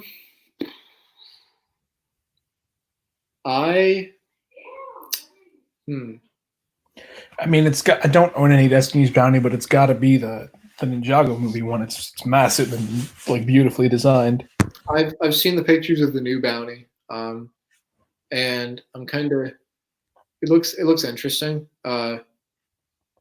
I actually have the Lego Ninjago movie Destiny's Bounty. I got it a long time ago, and I have not built it yet.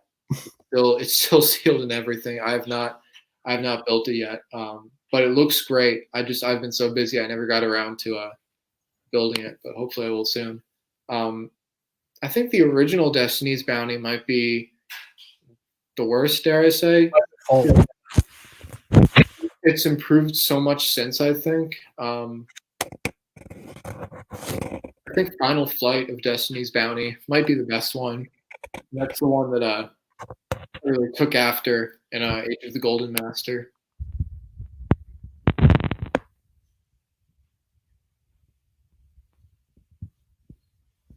Yeah. Characters sacrifice themselves. That's how it be.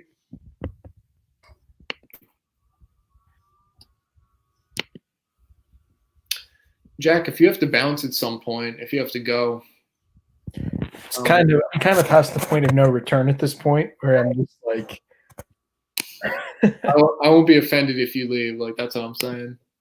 If anyone has any more questions, feel free to shoot. I was thinking of leaving a couple hours ago and like going and doing something else, but like at this point, like like I'm just gonna like kill time until like 2 a.m. when I go to bed anyway. So I might as well do something productive. Go for it. Meaning, stay with you. Yes. What is that? Yeah. And talk about Lego Minions and Ninjago.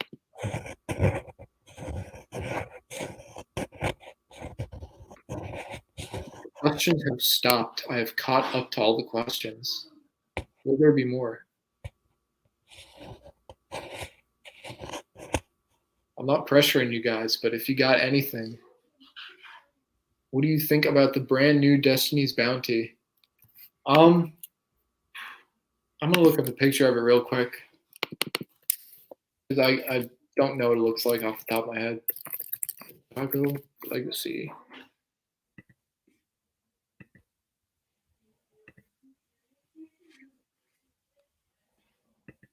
It definitely looks better than the original. I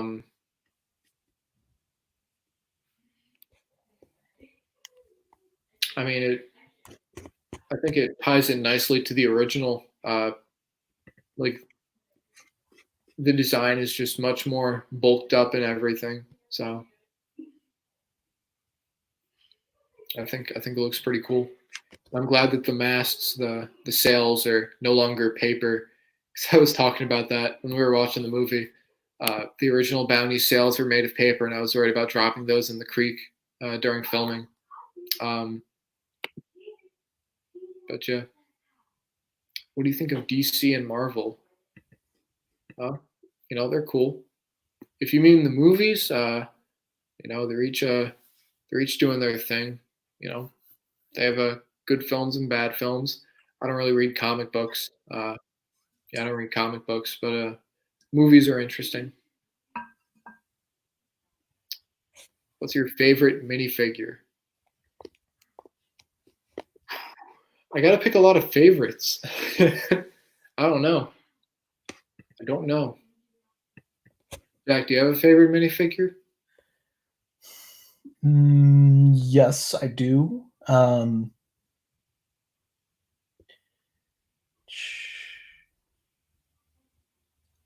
I want to say it's hard to pick just one. Yeah. Maybe the 2006 Alfred. I wanted him for so long, and then I eventually got him when I got to Batcave. And I finally put him in a video for like 10 seconds, and then he died. Oh, it was that figure, yeah. Yeah. Sad. At least he was in a film, you know. He finally was put. I don't even think he was in the script. I just put him in.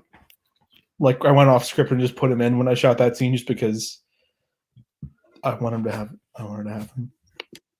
I thought it was a good move. Yeah. I have a question for you guys. Thank you for recommending that, Uni. Do you guys have a favorite scene from my Ninjago series? Scene that stands out to you that if you wanted to, you could go and rewatch it right now because you love it so much. AK Guys points out that the Overlord's mech looks like the Preeminent, and that is intentional. I tried to kind of merge the two together. And, you know, because I wasn't going to have the Overlord and the Preeminent in the movie. So kind of just tried to combine them into a single weapon. But yeah, that was meant to pay homage. Corona Killer asks, who is your favorite historical character?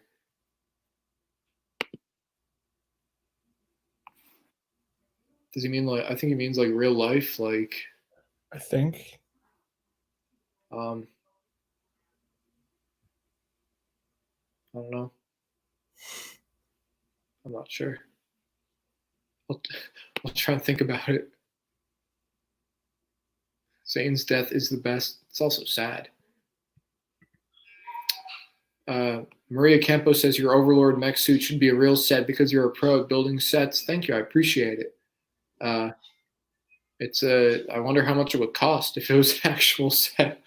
It would be worth a lot probably because it uses a lot of parts. But I'd love to have that be a set because it's big and it took a lot of effort to build it. I don't remember a lot of stuff, but Zane's funeral at the end. Yeah, that was a rough scene. Yeah, I tried to capture the spirit of the TV show with that scene, but I'm glad it stood out to you. Which is your favorite Ninjago film that I made? I think Age of the Golden Master turned out the best. I think it turned out the best out of the three. Uni says, I fondly remember the siege upon the ultimate weapon and the first appearance of the Devourer. Good picks. Good picks.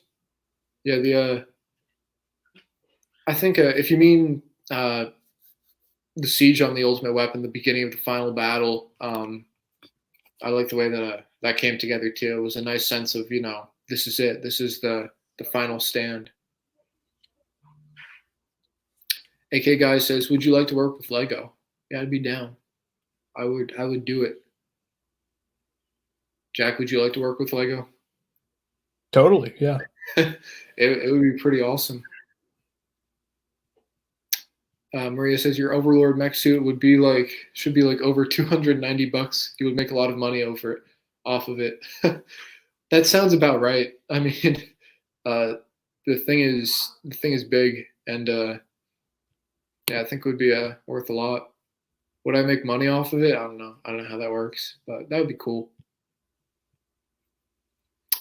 Avocado Chair Films' favorite scene is when the ninja are on the tower fighting the Great Devourer. That scene was spooky. Yeah, it was a long scene too. Yeah, they're up there trying to escape from the Devourer for a while. But I'm glad you like that one. I've not seen the Clone Wars. Jack, have you? Yeah, I've seen just about all of it. Yeah, we got a fake fan over here, playing Sparker, but he hasn't seen Clone Wars. He hasn't seen all the Star Wars. Doesn't know who Boba Fett is. I voice act in a Star Wars series that Jack has made over the years, and when I started voice acting in the series, I did not know anything about Star Wars. So funny how things started off. But yeah. AK Guy says, why don't you put your Overlord mech into Lego ideas? I guess I could. I mean, there's no way they'd make it. Like, it's too big. Like, there's some restrictions, I think. Yeah, I think Lego would have a restriction with something that's just so complex like that. I mean, and I'm thinking like hypothetically, I'm thinking, it uses a lot of Hero Factory parts. So it's not like, I'm using a lot of like old parts they don't make anymore, like Bionicle parts and stuff. But hey, it would be interesting. Have you eaten sushi? I have not. Jack, have you? I've had a little sushi, and the sushi that I've had has been excellent. But there you have it. I'd like to get into more.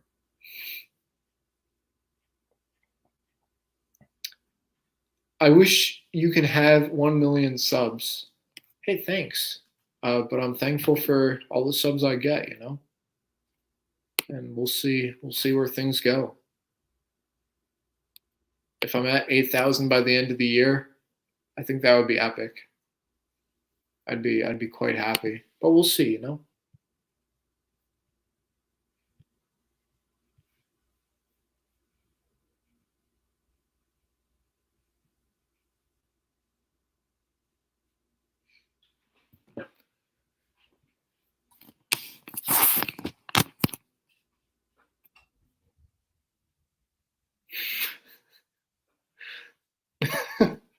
Do you like Mr. Beast? Yeah, he's cool. I never imagined I'd be asked some of these questions. Jack, are you a fan of Mr. Beast? I don't know what that means. He's a YouTuber. He often partakes, or he often does these challenges and big donations to people. I'm not exactly sure how to describe him best. Okay. He's a cool guy. Maria wishes me good luck and keep up the good work. Thank you. I appreciate it. And I wish you all the best. When reading lines for Jay, I had a fun time spotting references and iconic lines. I'm glad you did, Uni, because, you know, I tried to keep some surprises in the script when I sent it out, but at the same time, I also tried to, you know, give you guys a good idea of what was going on. But I'm glad you're able to spot some of the references and stuff. What was your original plan for your Ninjago trilogy at first? Well, I told this to Jack the other day.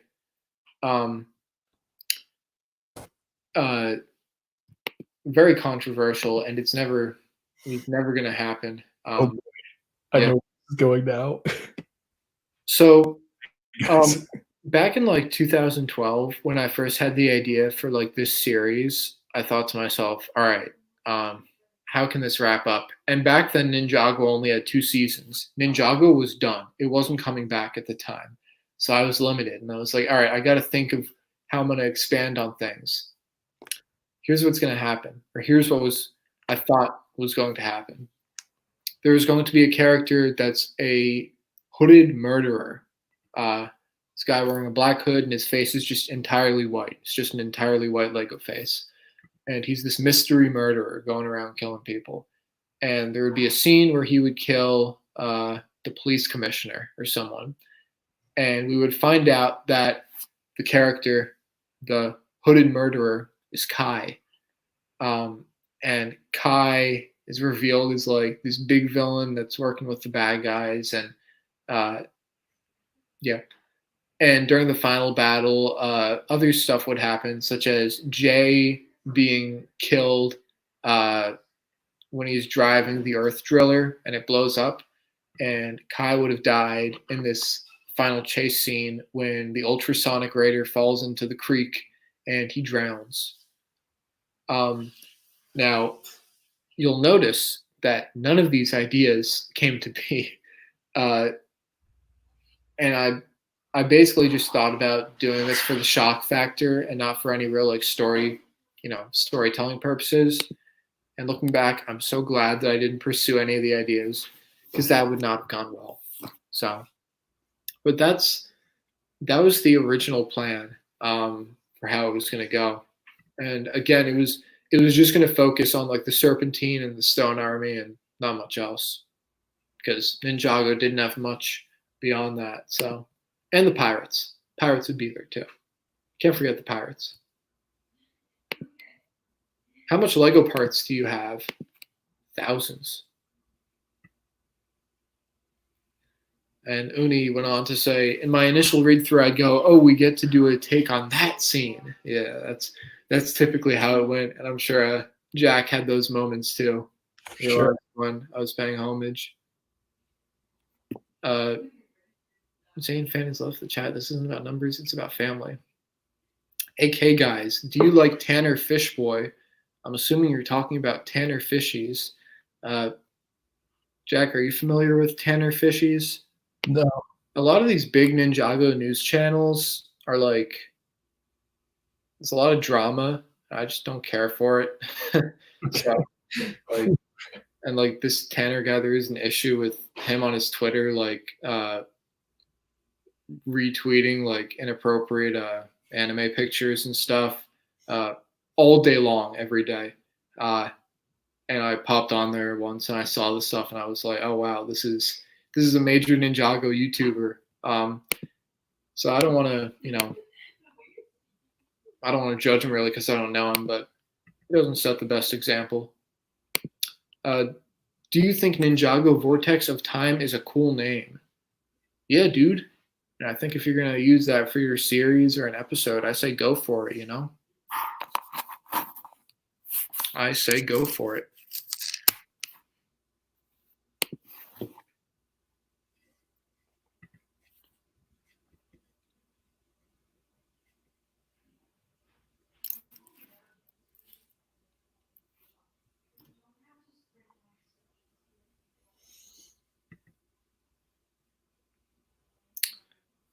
Mooney raises a good point. It would be interesting to see how LEGO approaches a Civil War type situation in Ninjago. It would be. I don't think they do that. I think I think it would get a little too dark. And I'm not saying that Ninjago isn't like capable of that, because they were obviously with Sons of Garmadon and Hunted. But I think where we're at now, they've kind of strayed away from that, sadly. So yeah, but that would be interesting to see. Season 13 sets, they look pretty wacky. I don't know. There's some cool looking sets like the Skull Sorcerer Dragon. Jack, look like they're kind of doing a Bionicle reference with one of the season 13 sets. There's this big white dragon that has this rib cage that drops this. It almost looks like a Tridax pod from the Makuta, but it's not. It looks like it's a similar concept. That stuck out to me. That set looks awesome. What runtime do you usually expect for one of your films? It varies. In the past, I would not care how long I made a movie.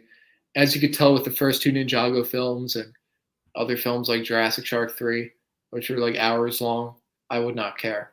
But when I make more recent movies of mine, like Kane West, No Salvation, and Ninjago Age of the Golden Master, I've been able to, figure out, pretty close like how long I was going to make a movie. I'd be able to figure it out beforehand, because I wouldn't want to make it, overly long, of course. Longer than it needs to be. Who's your favorite ninja? I really like Zane. Zane, definitely. Zane. I think Cole's mom might come back in season 13. We'll see what happens, though. They're always pulling surprises with the show, but it'll be interesting to see where that goes. Sweetness of Life is back with a grilled cheese sandwich, and I told you, you'd come back and I'd still be here. Voila. How long does it take to make a movie? Depends on the movie. If it's a full-length movie, like a Ninjago movie, it takes a few months to film it and a few months to edit it. And before all that, it'll take a few months to write the script as well. With a script like Breadcrumbs 5, whole other series, obviously, I spent like a half a year writing the script for that. And that's going to be a full-length movie. So it takes time. And that's just writing the script, and then filming and editing is a whole other deal. Do you know Spitbricks, and do you like him? I don't know Spitbricks, and I try to get along with everyone.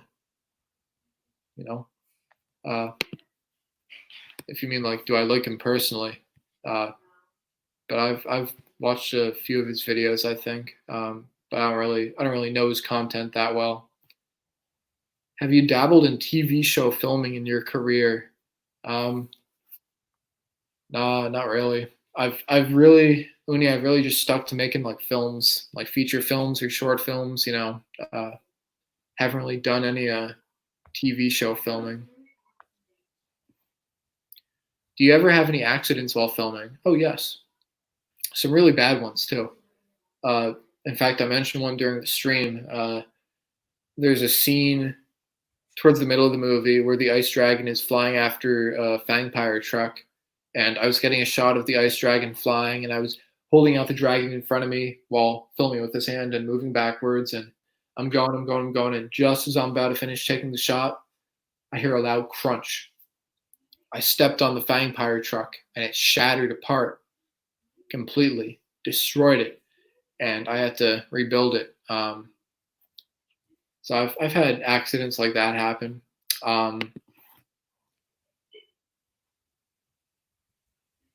Can't think of anything else off the top of my head, but if we do live streams of the other movies, I'm sure I'll start to remember some stuff some accidents that I had while filming.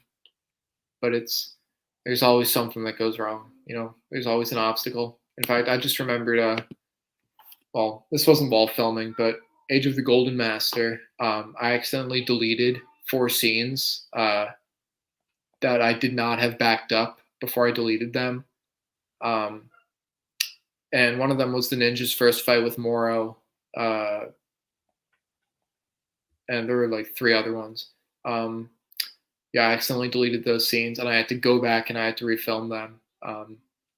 But that's like a post-production accident. Doesn't often happen. Have you tried brick filming Lego stop motion? I've tried doing stop motions. It's not my thing. It's not really something that I was that good at. So I decided to try and start up this new kind of filming with live action Legos. Who's your favorite Ninjago YouTuber? I don't really have a favorite. I don't really I don't know. I don't really like watch other YouTubers series like in their entirety. I mean, I might like check them out and see how they're doing, you know. But I think everyone's doing a good job and making the best with what they got. Yeah, I don't really have a favorite there.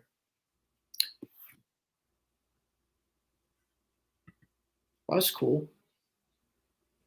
What do you think about the Empire Dragon? If that's Prime Empire, I don't know. It's probably cool looking. Will you continue your Ninjago story maybe 16 years from now or sometime in the future? 16 years is very specific. Ninjago reboot. I'm telling you. Ninjago reboot, yeah. Ninjago Age of the Golden Master was the end of an era. You know, it was the end of this journey that the ninja set off on, and it told the end of that story. And I think now is the time for the ninja to mourn after the loss of Zane and Garmadon. Do I like Unagami's design? He's the Jack. He's the main villain of Prime Empire, I think. Yeah, he looks cool. Yeah.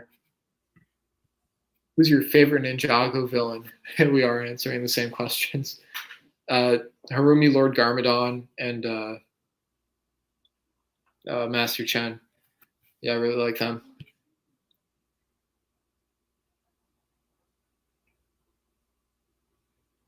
Does Ninjago deserve a musical? Yeah, sure. You know, that would be interesting. I mean, it got a movie, so why can't it get a musical? I'm a pretty big musical guy, so yeah. I was going to say, I think Jack would like that. Yeah. What will you do with your Lego while you're old? I mean, I'm only worried about what I'm doing with it now while I'm young, and that's making movies with it. I don't know. I don't know. Can't answer that just yet. Do you like Nauticon? He's an interesting fellow. Very powerful, but he's cool. He's a cool guy. Jack, do you have any thoughts about Nauticon? I think he's cool as long as we don't talk about Ninjago. I can agree with that.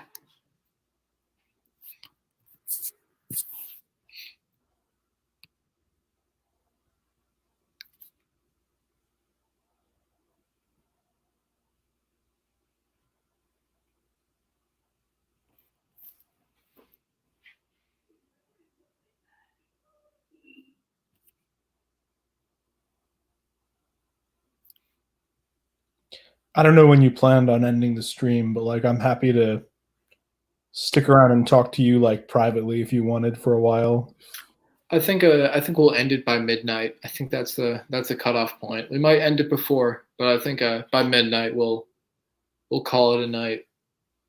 But yeah, I'd be down to talk for a bit after. I'm a bit tired, but we could talk for a bit. Do you like Jaya, Jay and Nia? Yeah. Yeah. I tried to depict that in my own series. What Ninjago item do you want in real life? Got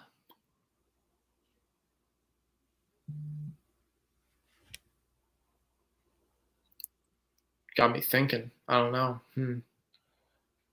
Probably the ultimate weapon because you could just create anything. That was my first thought. Yeah. It would really stink to have that exist in this world, though, because that could be abused. Yeah.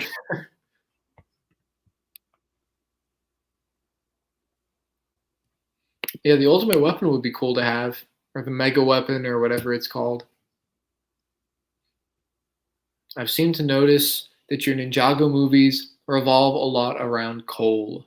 Yes, they do. And I decided to focus the series on him and kind of give him more attention because I felt like him and Kai kind of blended together in the TV show a bit because they both come off as like a bit hot-headed. And in my series, we see that Kai is still very hot-headed, but Cole is wrestling with a lot of inner turmoil and conflict. And that's his character. How does it feel doing 9 years of YouTube? It sure feels like 9 years. It feels good. I'm thankful for how far I've come, and I'm excited for where things are going to go from here. Do you like Cole and Nia? Nah.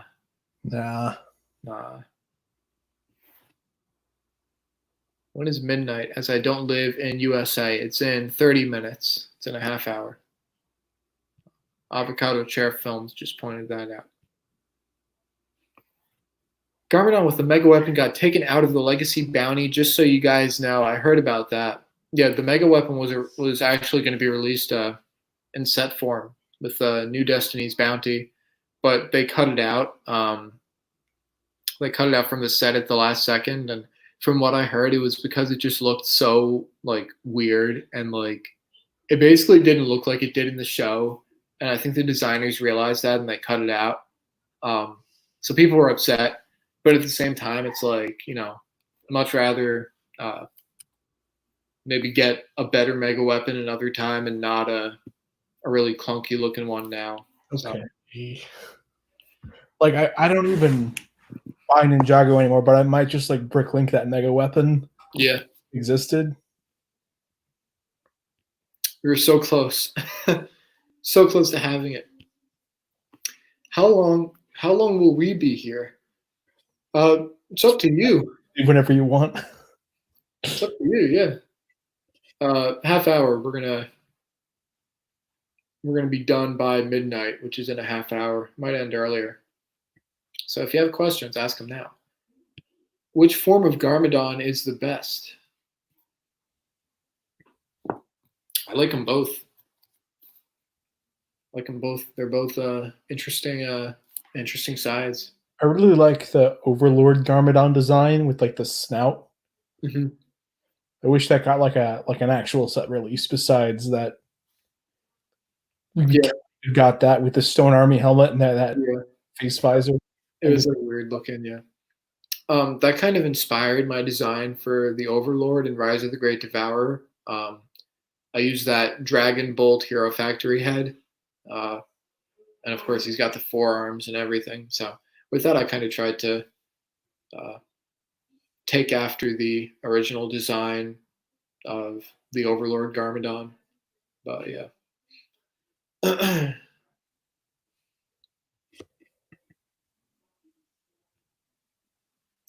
What is your favorite ninja suit?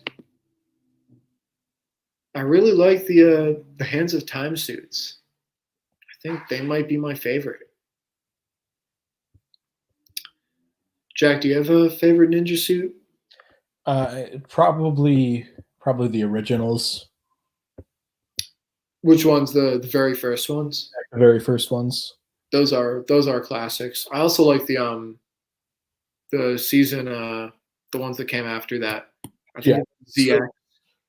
Yeah, those ones are great. They had to grow on me a little bit. I remember when I first saw them, I wasn't a fan, but Mm-hmm. Yeah. When you say don't know if it's been asked, but any particular reason for streaming? We did a live commentary of Ninjago 2014. Finished like 2 or 3 hours ago. It was a while ago. We've just been hanging around answering questions.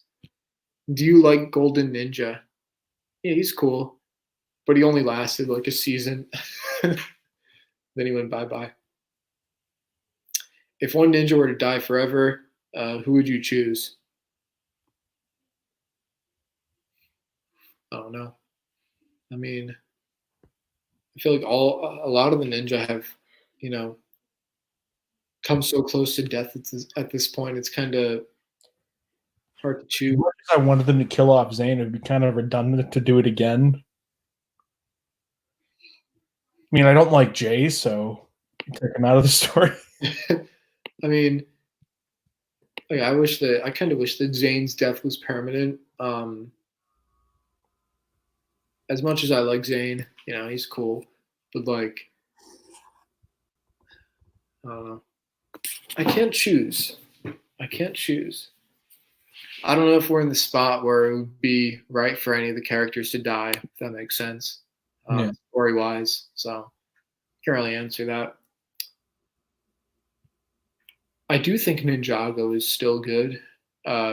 I think it's kind of on a rocky road, but we're going to see where it goes. Enjoy your cake. Acting like Cole. Day of the Departed sets. I think a lot of them are good. I have a lot of them. Yeah, they had some good sets in that wave. Do you like Richie the Rat? I don't know. How come every season Ninja look less like a ninja? That's just them trying to change things up, trying to do something unique. I mean, I think the Prime Empire suits just look pretty crazy, you know. Yeah, they're just trying. Character designs, even though I don't really buy the sets anymore. Mhm. Do you think they look cool? I think they look all right. It's just like kind of wacky looking. I think the next, I think season 13, they're supposed to have like night suits. So they're ninja, but they have like night armor on. So that'll be interesting.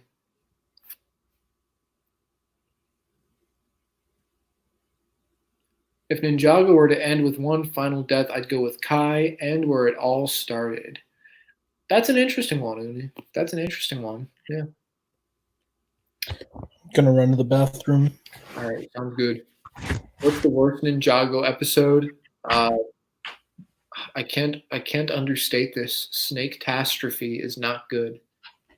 It's not a good episode. A couple of those filler episodes in season 11 were just really, really not good. So those stand out to me. What's the best Ninjago episode? Trying to remember the name.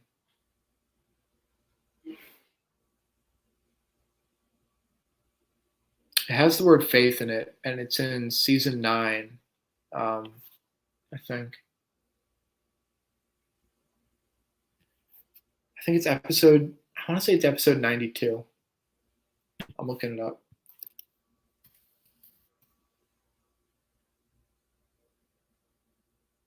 Saving Faith. Yeah, I think Saving Faith is one of the best Ninjago episodes. I don't know if I have a favorite, but that one comes to mind. I really like that one. Corona Killer wants to know, do you think I can make it till the end of this stream? We're only going to be here for like 20 more minutes tops. And certainly think you can. It's up to you, though. Avocado Chair Films asks, do you like the new Ninjago animation? I mean, the animation in season 11 was all right. I haven't seen Prime Empire, so I don't know what the animation is like there. But I thought, you know, in seasons 8, 9, and 10 especially, like that was at its height. You know, it was really good there. How much longer do you think Ninjago will last? I don't know. It's hard to say now because the weird thing was March of the Oni, it felt like they were building up to some kind of a finale, even though I knew it wasn't. But now I kind of don't know where they're going exactly, and they're kind of just going with no real destination in mind. So I have no clue how much longer it's going to last. Do you like Rocky Road? Talking ice cream. I like chocolate mint chip. Chocolate mint chip is one of my favorites.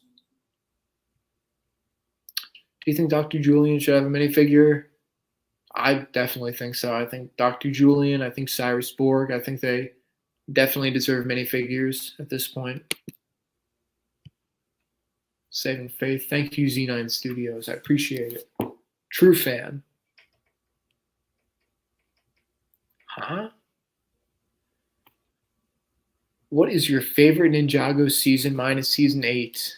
Season 8 and 9. Those are my favorites. In fact, if I were to choose between the two, I think season 9. I think Hunted is my favorite. Do you like 10-minute time? Not familiar. Do you like Ninjago anime? I don't like it. Not into anime. I mean, I wasn't a fan of the episode in general. It was just another filler episode that they did with the criminals escaping from prison. Yeah, I mean, I don't watch anime. I don't know enough about it to judge it based off that. But that Ninjago anime episode was not fantastic. I think there were 2 of them, actually. There were 2 of them. What do you think about season 2? Season 2 is pretty good, and Jack and I kind of had the same opinion about season 2, and that it started off kind of rough with filler episodes, and then the second half of the season they kind of got in line with the whole Dark Island and the Overlord and the Stone Army. Started off kind of rough though. How was working with Brent Miller? It was a privilege. I mean, I distinctly remember hearing that I won his contest to have him appear in Age of the Golden Master, and I was overjoyed. It was me and JTH Studios, if I'm pronouncing it correctly, and that was just crazy to me that I would get him in the movie, and I was, I can't understate how excited I was to work with him, but it was great, and I wrote his role, knowing that hey, this is the voice actor for Zane. Let's pay tribute to him. I mean, heck, he plays a character named Brent. But at the same time, it was nice to kind of have him just in the movie. It was an unbelievable experience. And yeah, we'll talk about that more, I think, when I hopefully do a live stream for Age of the Golden Master. But that was great getting to work with him.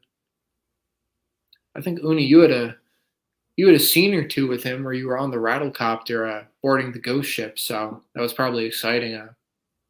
Getting to team up with Brent Miller. I mean, not everyone can say that. That's pretty awesome. Ninjago season 8 is epic.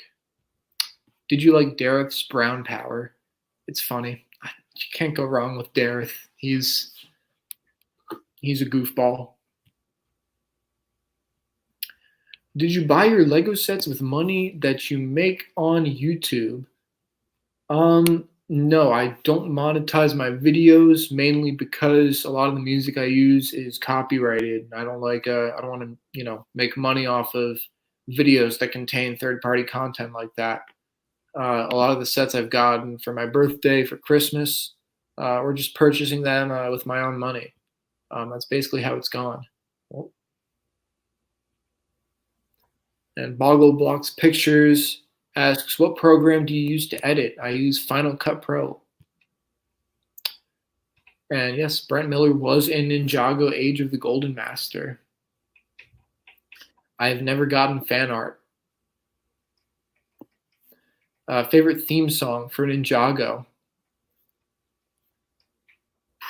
I mean, I'm so conflicted on this one. I love a lot of them. I love a lot of the Weekend Whips. I think they're all awesome. Did you think the Ice Emperor would be Zane? I had it spoiled. So that I can't say. Because because I had that spoiled beforehand. But I think it's a little obvious. I think it wouldn't. It would have been a little less obvious if they didn't have those small episodes that kept breaking up the story, because you start to realize, like, wow, Zane really just is not here, or could he be? Oh wait. So Uni says, yeah, man, can't thank you enough for the opportunity to star in the series. Definitely an experience I never expected. I mean, it's my pleasure. You know, it's been an honor working with you, Uni, and yeah, I'm just thankful for having you around for the whole series. And I think that you were the only ninja voice actor who stuck through the role and was never recast, as in you signed up to play Jay and no one ever took your place. And that can't be said for, you know, all the other actors. So thank you for your commitment. AK Guy says, do you like the Ice Castle for season 11? Yeah, it's cool. If you mean the set, I don't have it. I don't think I'm gonna get it. I don't think so. But it's pretty cool. It looks cool. Avocado Chair Films says, or asks, do you use a gimbal for filming? Not regularly. My college friends and I made 2 short films end of last year called The Vibrators and Raiders of the Lost Vibe. And those were both shot with a gimbal that we rented or checked out from our school. And it's a great piece of equipment. Awesome. Definitely check out those 2 short films. It's The Vibrators and Raiders of the Lost Vibe. It's yeah, gimbals are awesome. Would definitely recommend using them, and I've never had footage come out, you know, more stable. It's really great. Favorite intro? Ooh, I feel like I can answer this one.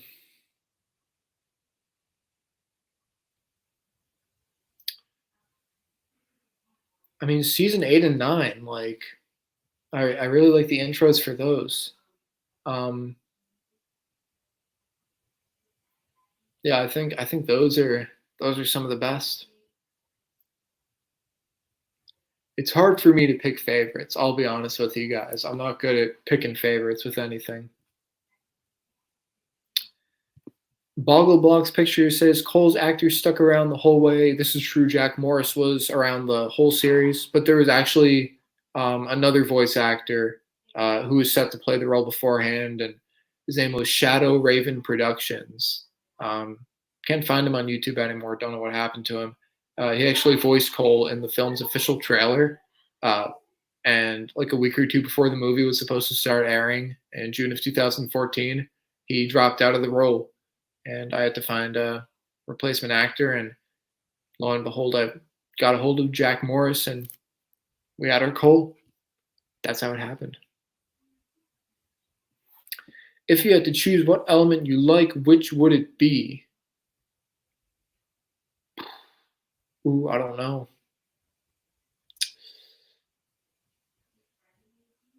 I think having the element of ice would be pretty cool. Being able to freeze stuff.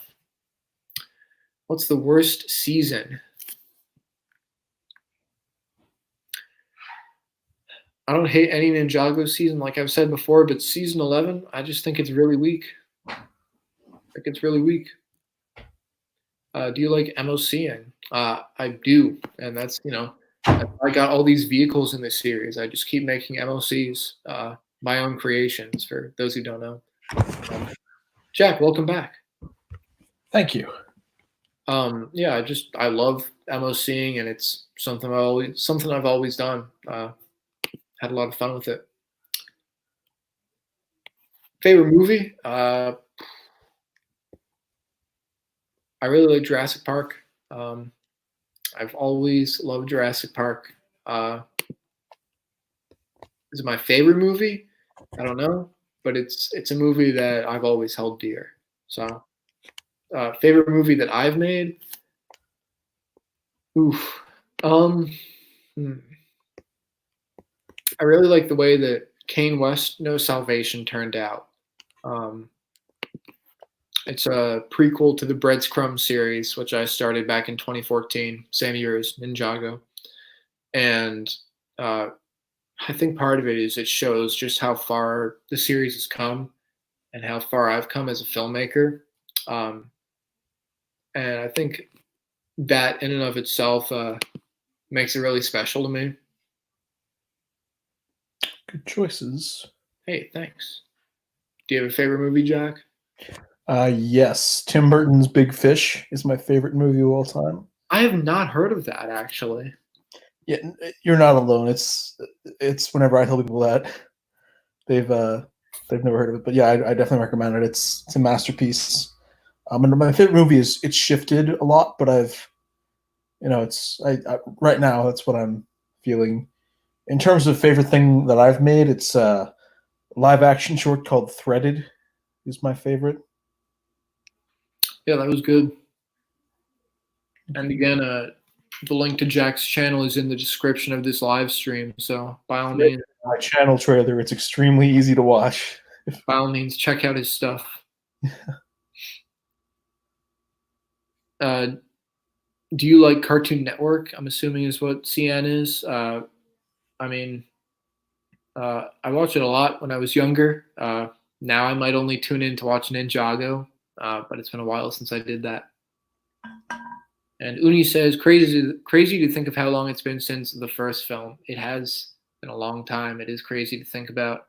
It's crazy that I'm only doing this live stream now, and I kind of wish I did it sooner, because I feel like while doing the live commentary, I would have had more to talk about back then, because it would have been more fresh on my mind, But yeah, it's been a long time. Bogglebox Pictures asks, how do you think up of the ninjas' last names?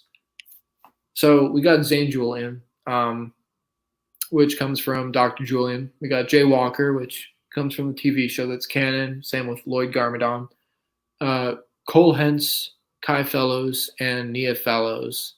I think Kai Fellows, I was kind of just poking around online for potential last names, and I just came across it. And I think the same was with Cole. So I came up with Cole Hentz. So Hentz and Fellows. Those are not canon, but to the TV show, but it's just what I came up with for the series. Jurassic Park. Age of the Golden Master was the end of the ninja's journey. That was it. That was their last hoorah. Ninjago 2014. Ninja never quit. Fudge. I'm tired. We'll go on for a few more minutes, guys. Then we're gonna call it a night. Okay. So any questions? Any final questions you got? Bring them out now. If someone new came to your channel, which video would you like them to see first? Probably one of my more recent things. I think a good video to start off with, check out No More Smiling. I'll give you guys that. Look up No More Smiling, and after that, you can watch the sequel, No More Smiling 2 Redemption. And you could easily find both of those on my YouTube channel.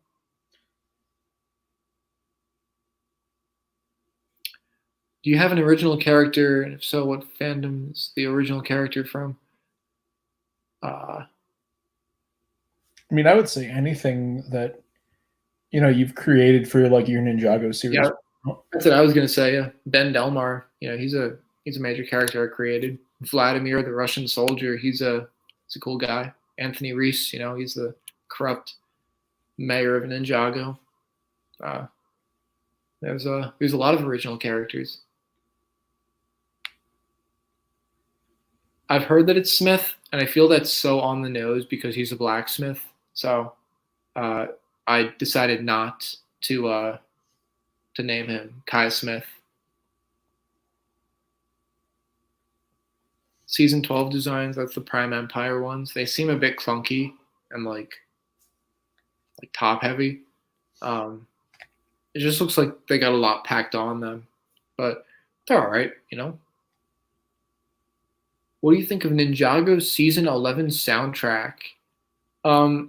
I think it's good. I've only seen season 11 once, and it was a bit harder to take in the soundtrack because of how broken up the episodes were, I think. But Jay and Michael created some great themes. Um, I especially remember in season in the ice chapter, um, we get that kind of darker version of the Dr. Julian theme. I thought that was nice, and it was a nice piece of character development. Do you think you will hire a person to do VFX on your new films? I don't know. I don't know if I'm there yet. I try to do special effects myself. My friend Jake, he's been helping me do some special effects. I try to learn to do stuff on my own. So,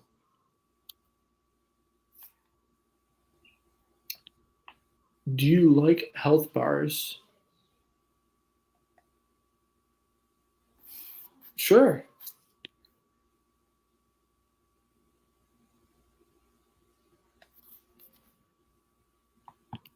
Speaking of Vladimir, why did he barely appear in Age of the Golden Master? There was some stuff that happened with his voice actor, and unfortunately, he wasn't able to be in the project. So originally, Vladimir wasn't supposed to be in the movie at all, but I decided to give him a little cameo at the end because I didn't want to recast the role or anything. I didn't feel I should do that. All right, guys, we're gonna stay on for 3 more minutes, and then we're gonna call it a night. What's your favorite Ninjago mech? Ooh, it's been a lot of them. It's been a lot.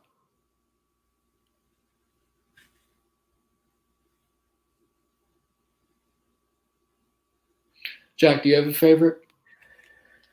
I'm not super into mechs, but of the ones that I own, I don't know, the golden mech is cool. Mm-hmm. Uses, I guess. Yeah.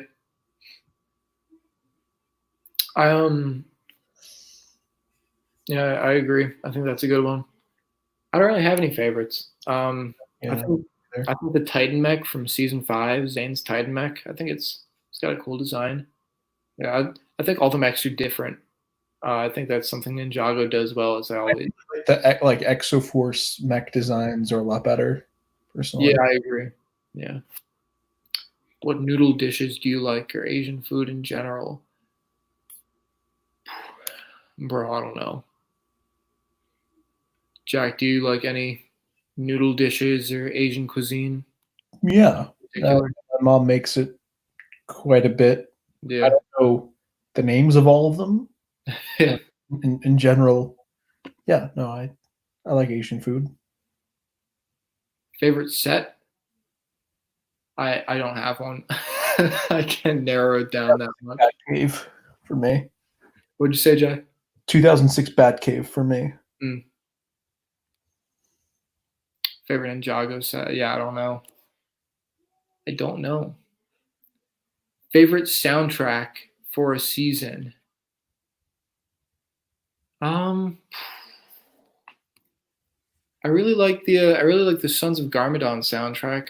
It stood out to me. I like the way it used the Garmadon themes, because those are some of my favorite in Ninjago. I like how the Lord Garmadon theme kind of serves as this motif for the Sons of Garmadon, but it's like really fast paced. I've never been to Legoland so I can't say if I like it. Guys, we're going to call it a night. This is it for the first Lord Starscream 100 live stream. I hope to do this again at some point, but we've been doing this for 6 hours, and I think I'm gonna need a bit of a break. But this was fun. Jack, thank you so much for joining. Yeah, no, totally, my pleasure. And again, by all means, guys, check out Jack's channel. Link is in the description, and I'll keep everyone updated on when the next stream is going to be. And I hope you guys have a good night. or whatever time it is, wherever you are. And I will see you all soon. Bye-bye.